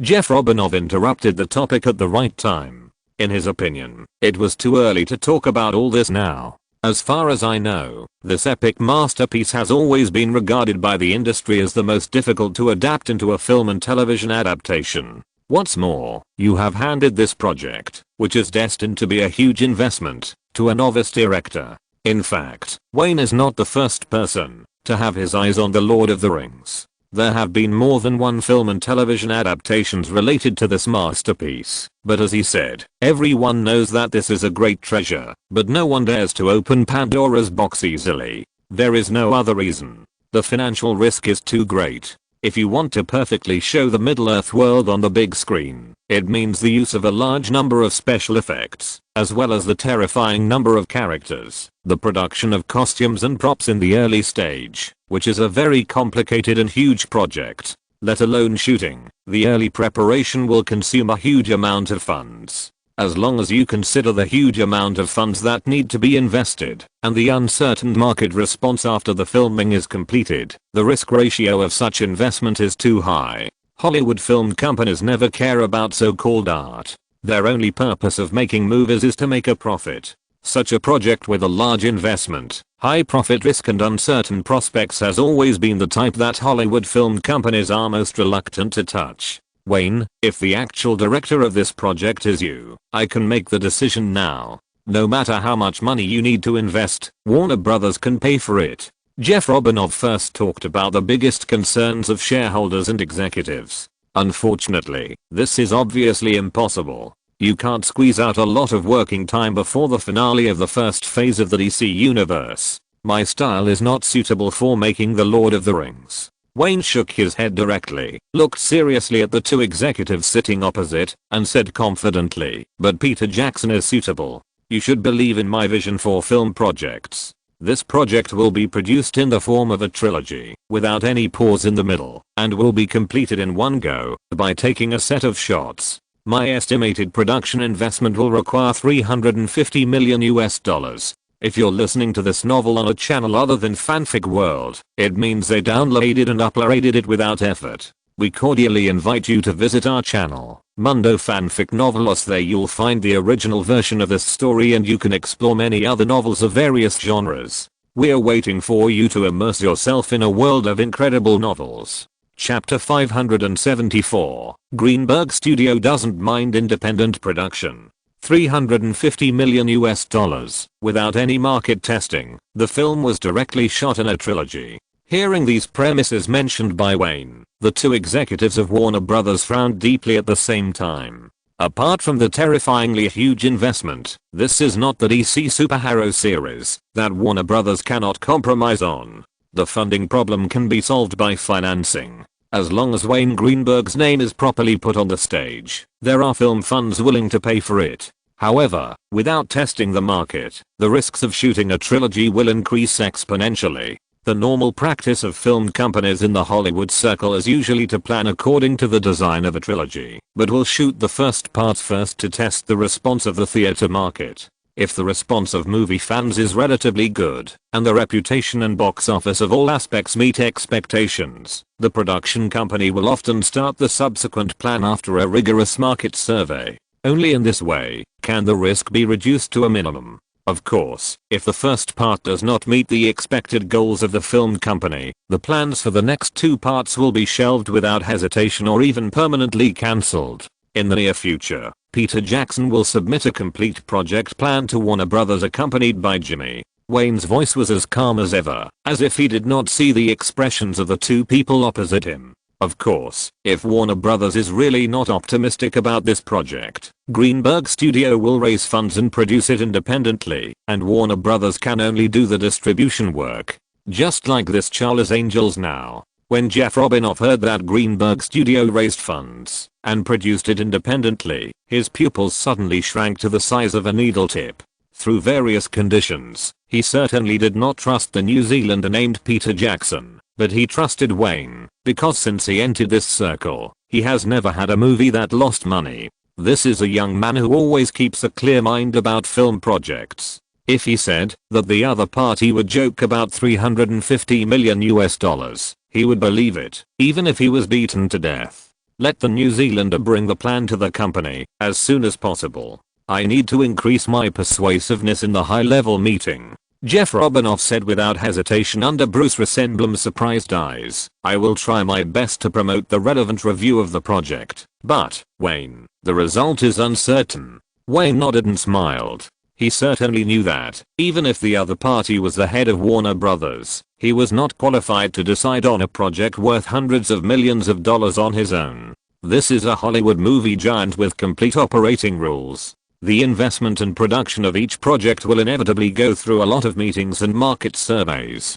It would be great if Warner Brothers could finally pass the review. That means that Greenberg Studio will have much less financial pressure, and the preparation and shooting of the film can also fully enjoy the convenience of Warner Brothers resources. If it weren't for the huge figure of $350 million US, that would take too long to raise alone. He really wouldn't mind making it independently, but this is how the circle is. Although joint investment dilutes the profits after success, it can greatly reduce his financial pressure, film risks, and greatly shorten the time required to make a film. Time passed slowly as the men discussed. Seeing that they had almost finished talking, Jeff Robinoff paused before leaving. Even though he knew that the conversation in the lounge could not be heard by others, he still looked at the closed door and lowered his voice. I believe you have heard about the series of books about young wizards that Bruce personally flew to England to negotiate. Hearing this, Wayne paused in the action of buttoning his suit jacket.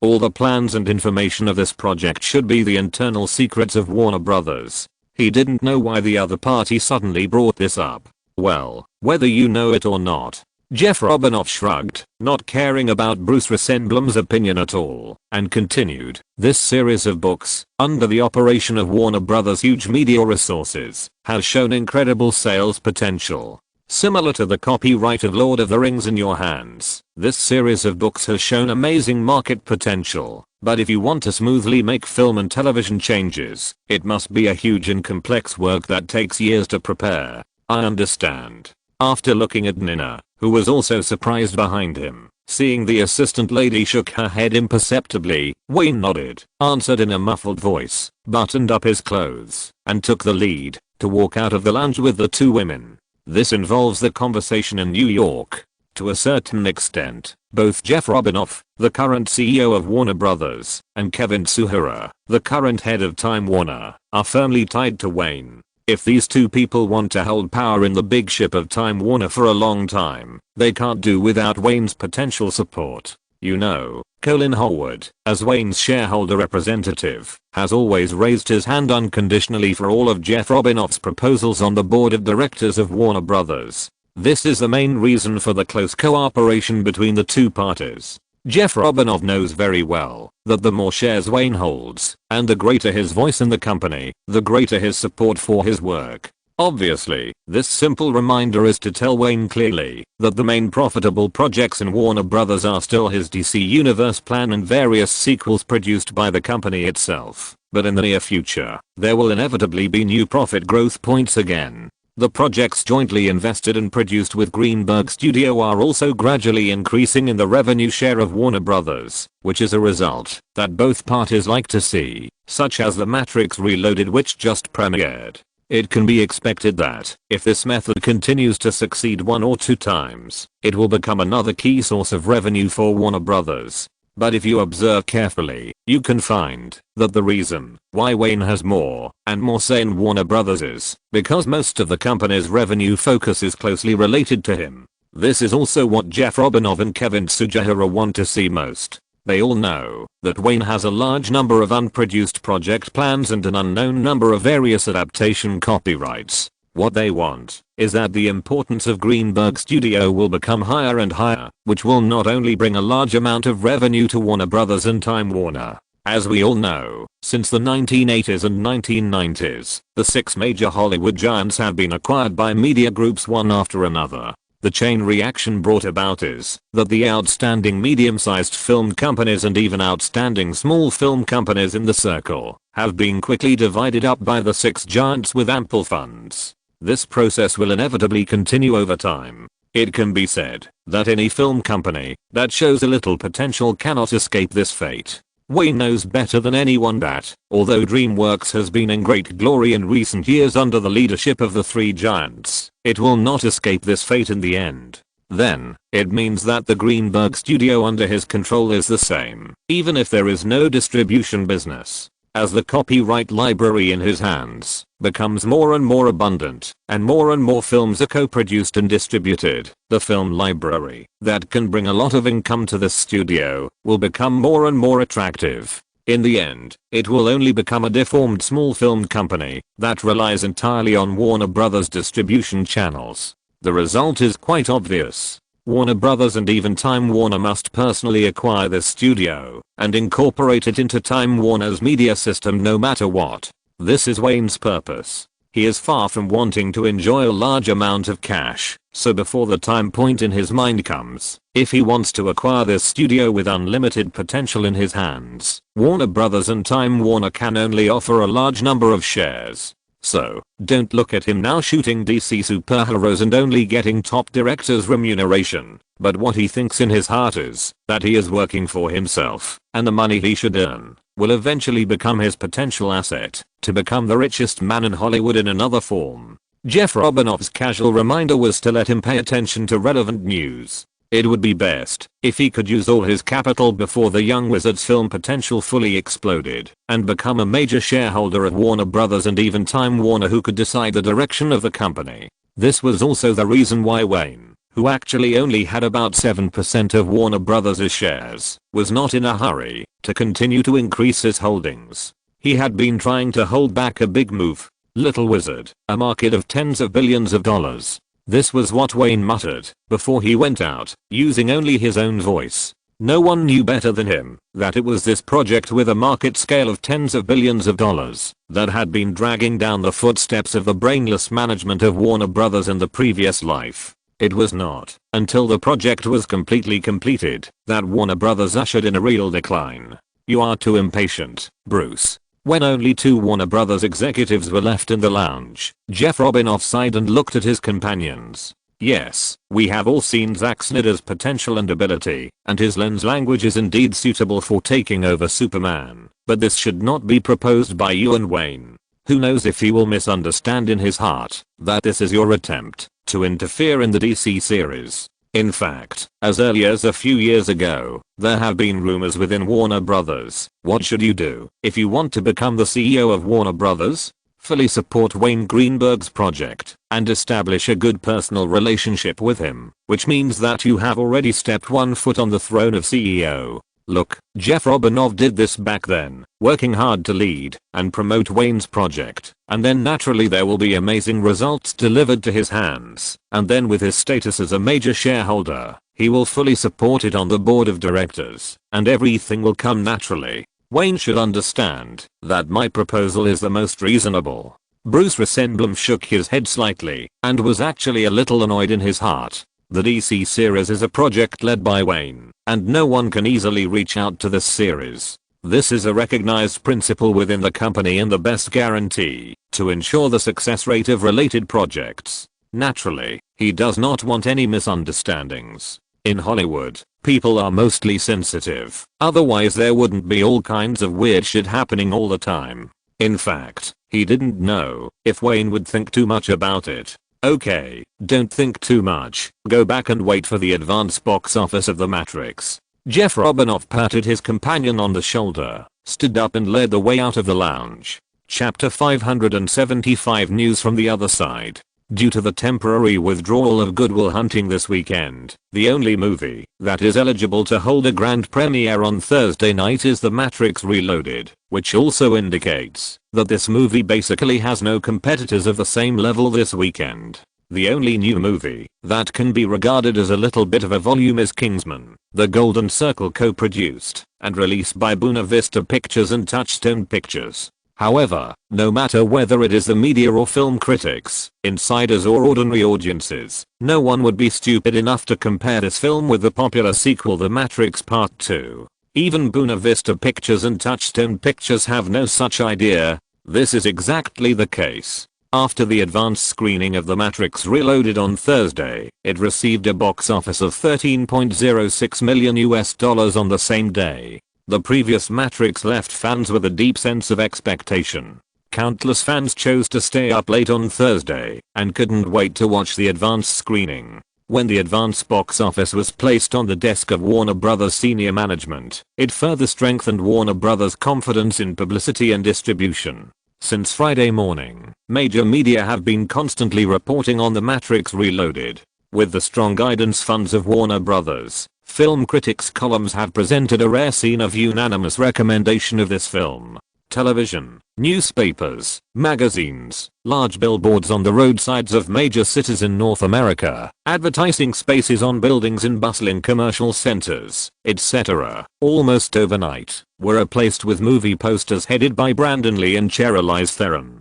Even the mobile poster stands in the cinemas were almost all replaced with posters of The Matrix Reloaded overnight. Of course, due to the nature of the film, the same is true on the internet, which is Warner Bros.' traditional private land. With the help of the group of Water Army and Warner Bros.' online marketing department and the Wayne fan organization, countless soft articles promoting the film appeared on major portals, movie forums, and the main discussion section of IMDb. No one knows better than Warner Bros. How lucky it is that this film can dominate the summer season for a week. Without the competition from other strong competitors, they put all their efforts into publicity and marketing almost as soon as they determined the market potential of the film. It seemed that only one night had passed. Starting from Friday, the working day, all of North America was instantly bombarded with the cyberpunk style of The Matrix. All channels where ordinary people could receive information were replaced with relevant information about the movie. And this intensive bombardment marketing did indeed bring results that surprised Warner Bros. And Wayne. The people related to the crew of The Matrix once again received more grand fan feedback than a year ago in the Big Apple, the first stop of the publicity tour. As the absolute protagonist of the film, Brandon Lee was sought after by the media, needless to say, but what was even more surprising was Charlize Theron. This South African beauty first experienced what it was like to be famous when the first movie of The Matrix was released. Unfortunately, before she could feel the pleasure of sudden fame, she plunged into the crew again and started the long and complicated filming of the next two movies. When The Matrix was released, the various fascinations of ordinary fans made her deeply feel that she was really famous. The Matrix Reloaded was only released for 2 days, and she became the new dream goddess of North American men. Tight black leather jacket, thin waist and long legs, high heels and various incredible action scenes are all important reasons for male fans to buy tickets and go to the cinema again and again. A good media found in an interview in the cinema that the popularity of Trinity played by Charlize Theron in this movie is almost the same as that of the male protagonist among the fans, especially in the hearts of those male fans. Her sexy and hot cool image is more popular than the male protagonist. Nia's windbreaker, sunglasses, and Trinity's figures and dolls are almost sold out. In an office at the headquarters of the live-action film and television department in the DreamWorks Industrial Park in Glendale, Los Angeles, veteran Hollywood actor Anthony Hopkins pushed the door open, accompanied by his size with obvious jealousy. Are those fans crazy? It's the hottest time in Los Angeles now. After sitting on the sofa, Anthony Hopkins shrugged at the other early arrivals, his expression full of disbelief. Just now I drove past a theater, and the fans at the door were almost all dressed in black windbreakers and black sunglasses. Don't they feel hot? Got. Steven Spielberg, who was reading a newspaper, raised his head, glanced at the old and disrespectful actor, and shook his head. He knew more than these people. In the 3 days since the release of The Matrix Reloaded, the sales of Warner Bros.' movie-related peripherals were so hot that they were comparable to Batman: The Dark Knight released last month. According to the news collected by DreamWorks and his own analysis, Warner Bros. Sold at least $80 million of movie peripherals in the past 3 days of last weekend. Regardless of the box office, this data alone can fully recover all the investment in the movie for Warner Bros. And Greenberg Studio. As one of the bosses of DreamWorks, even Steven Spielberg has a little jealousy in his heart. You know, even if he lost to Wayne's movie at the box office, he didn't feel any regret. It can be seen that the influence of The Matrix Reloaded after its release is great. The advance box office is $13.06 million,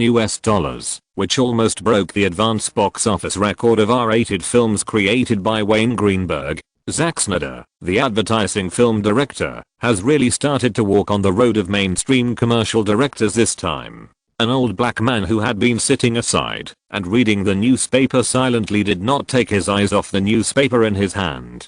This was early Monday morning, that is, the latest Los Angeles Times this morning, which published detailed North American box office express reports for the 3 days of last weekend. He did not speak until Anthony Hopkins arrived. Just as he said, The Matrix Reloaded has received unprecedented response 3 days after its release. Of course, whether it is the media's extensive coverage or the hot sales of movie peripherals, they are inseparable from the most fundamental movie box office. point after earning $13.06 million in advance screenings on Thursday night. The Matrix Reloaded has been performing unstoppably in the online market this weekend. After Friday, the film earned an incredible $24.2 million on the last working day of the week. According to the box office statistics rules of the North American cinema market, the first day box office must be added with Thursday's advance screening results, which is $37.26 million.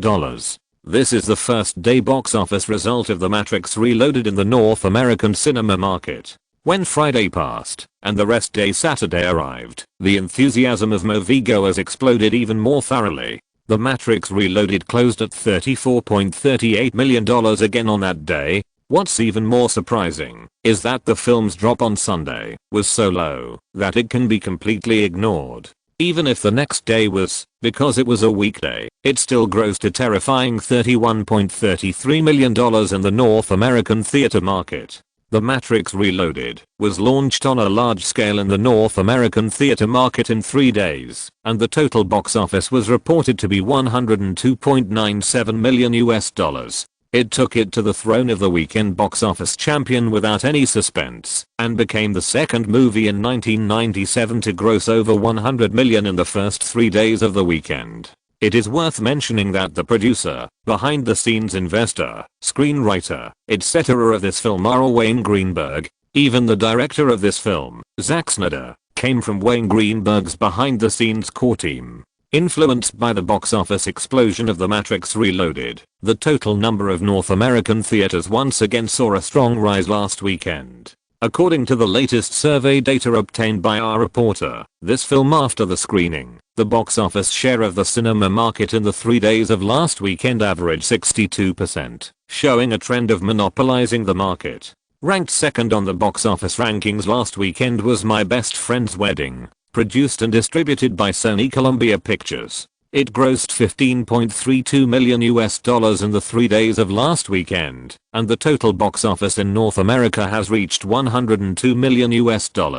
Although relying on the strong reputation of movie fans, the box office trend is very stable, but this work, which broke the North American romantic love film's first weekend box office record, only sat on the top of the weekend box office for a week, before being overtaken by The Matrix Reloaded. Ranked third last weekend was The King's Avatar, co-produced and distributed by Buena Vista Pictures and Touchstone Pictures. This film, like a black horse, was generally not optimistic about the outside world. Like a horse, it earned $14.37 million in the first 3 days of its release. According to data released by an authoritative third-party forecasting company, the North American box office of this film is about $55 million. The third and fourth places in the 3-day box office list last weekend were Wayne Greenberg's great work Batman, The Dark Knight and Steven Spielberg's Jurassic Park 2. The former earned $4.32 million and the latter $3.97 million. Although these two films have been screened for more than a month and have completely passed the hottest period, they have always had good box office revenue. That Batman, the total box office in North America is about to reach $550 million, right? Anthony Hopkins tilted his head, glanced at the newspaper in the black old man's hand, and asked in a low voice, "It's almost there. It's now $544 million. The black old man raised his head, glanced at the people around him, and responded in a low voice, "But looking at the current momentum, the box office of this film in North America will be around $550 million at most. The box office potential has been completely squeezed out by the previous hot screening momentum." Wayne Greenberg. After hearing this number, Kathleen Kennedy, a famous female producer in Hollywood, deliberately looked at Steven Spielberg. Seeing that he did not express anything, she sighed. First, Batman, The Dark Knight dominated the summer season for a whole month. The popularity has just passed, and then The Matrix Reloaded is coming. This time he and Warner Brothers are going to make a fortune again. After these years of development, at least among people in the circle, Wayne's title of The Dark King at the beginning of the summer season is no longer a joke with a teasing nature. And as the films invested by his studio in the past 2 years began to be released, at this moment, in the hearts of several people in the office, they all had the same idea, that he would extend his crushing of the theater market to the middle of the summer season.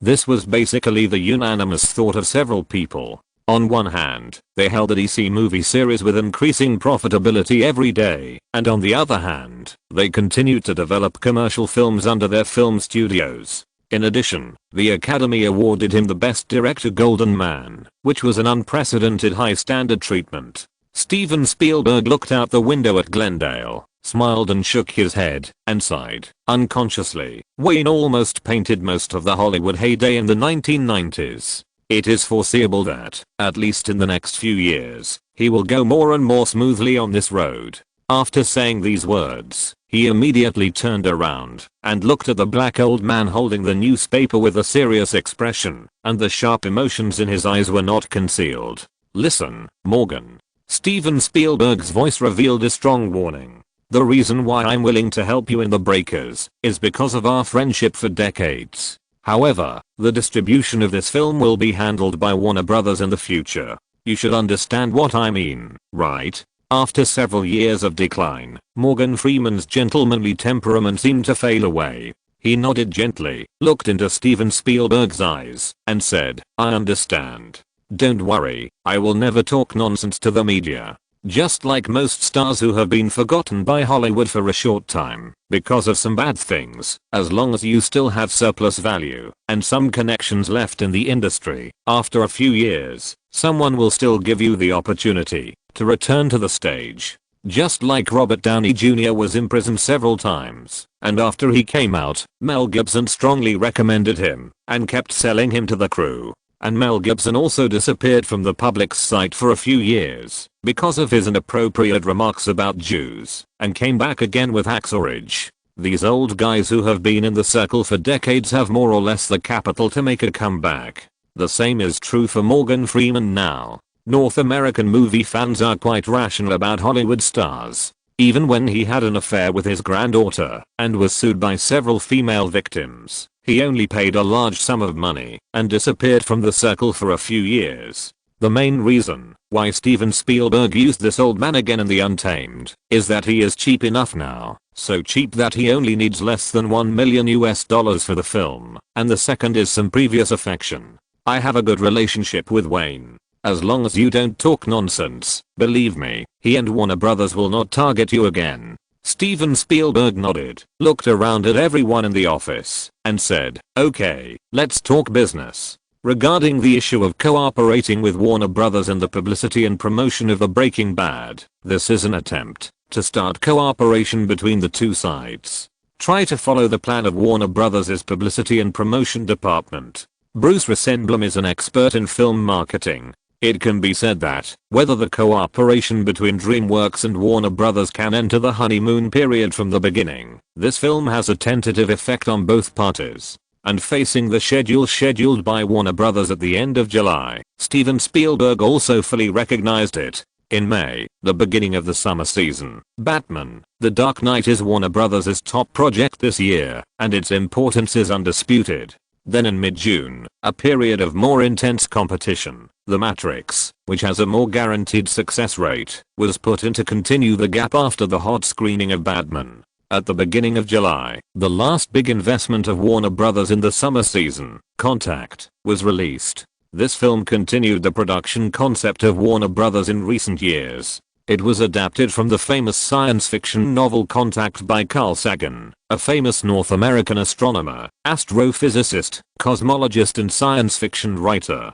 Directed by the famous director Robert Zemeckis, starring first-line actresses Jodie Foster, Matthew McConaughey and David Morse, it showed the importance of the film without hesitation, regardless of the popularity of the original work or the support of a group of big directors and big stars. At the end of July, The Untamed was produced by DreamWorks, directed by Steven Spielberg himself, produced by Kathleen Kennedy, and starred by Morgan Freeman and Anthony Hopkins. In the relatively less competitive period at the end of July, the arrangement of this film can be said to be careless. At this time, Steven Spielberg and the three giants of DreamWorks were waiting to observe the release process of this film. If everything was impeccable at Warner Brothers, then starting from next year, a series of DreamWorks masterpieces, including Saving Private Ryan, would be handed over to Warner Brothers distribution department. The outside media's reports on The Matrix Reloaded and the craziness of The Dark Knight's global box office reaching $1.12 billion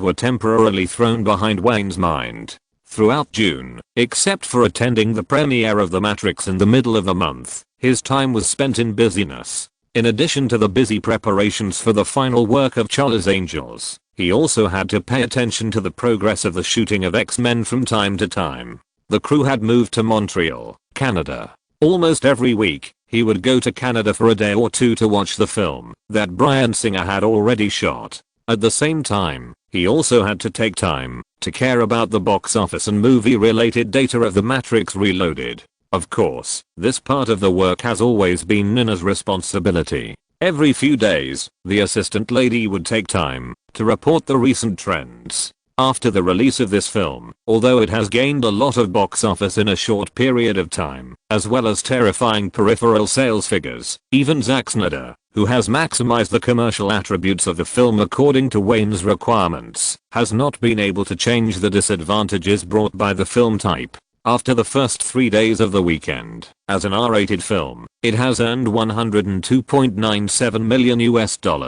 The box office trend of the film is far less strong than that of Batman, The Dark Knight. It has a momentum of dying after having a taste of it, which is also perfectly in line with the market rules of R-rated commercial films. Until the beginning of July, The Matrix Reloaded was released for 3 weeks, with a total box office of $230 million in North America. In the second week of the film's official large-scale release in North America, under the operation of Warner Bros., it also landed in overseas theater markets in more than 60 countries. Compared with the situation in North America where most of the audience were driven into theaters in the first 2 weekends, the overseas screening journey was much stronger. So far, the film has been in the overseas theater market for 2 weeks, and the total box office has reached $290 million, and the global box office has accumulated $522 million.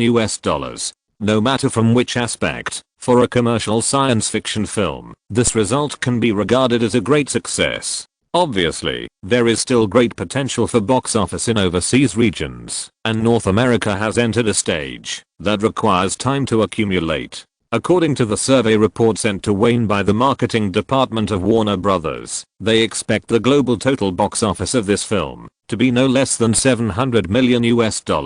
In this era, this is already an absolute hit commercial work. In early July, cinema companies once again reduced the scale of screenings for The Dark Knight. Now the number of cinemas showing the film has dropped to around 1,550 and will basically maintain this number until the end of the summer season. In July, the North American cinema market welcomed Warner Bros. Masterpiece Contact, as well as Disney's The Wild Ones, released by Buena Vista Pictures, and Sony Columbia Pictures Anaconda, released by Sony Columbia Pictures. The competition for the summer season has officially entered a fierce peak. What surprised the industry this year was not that Warner Bros. Continued to lead the summer season revenue list. After all, the same situation has become commonplace in recent years.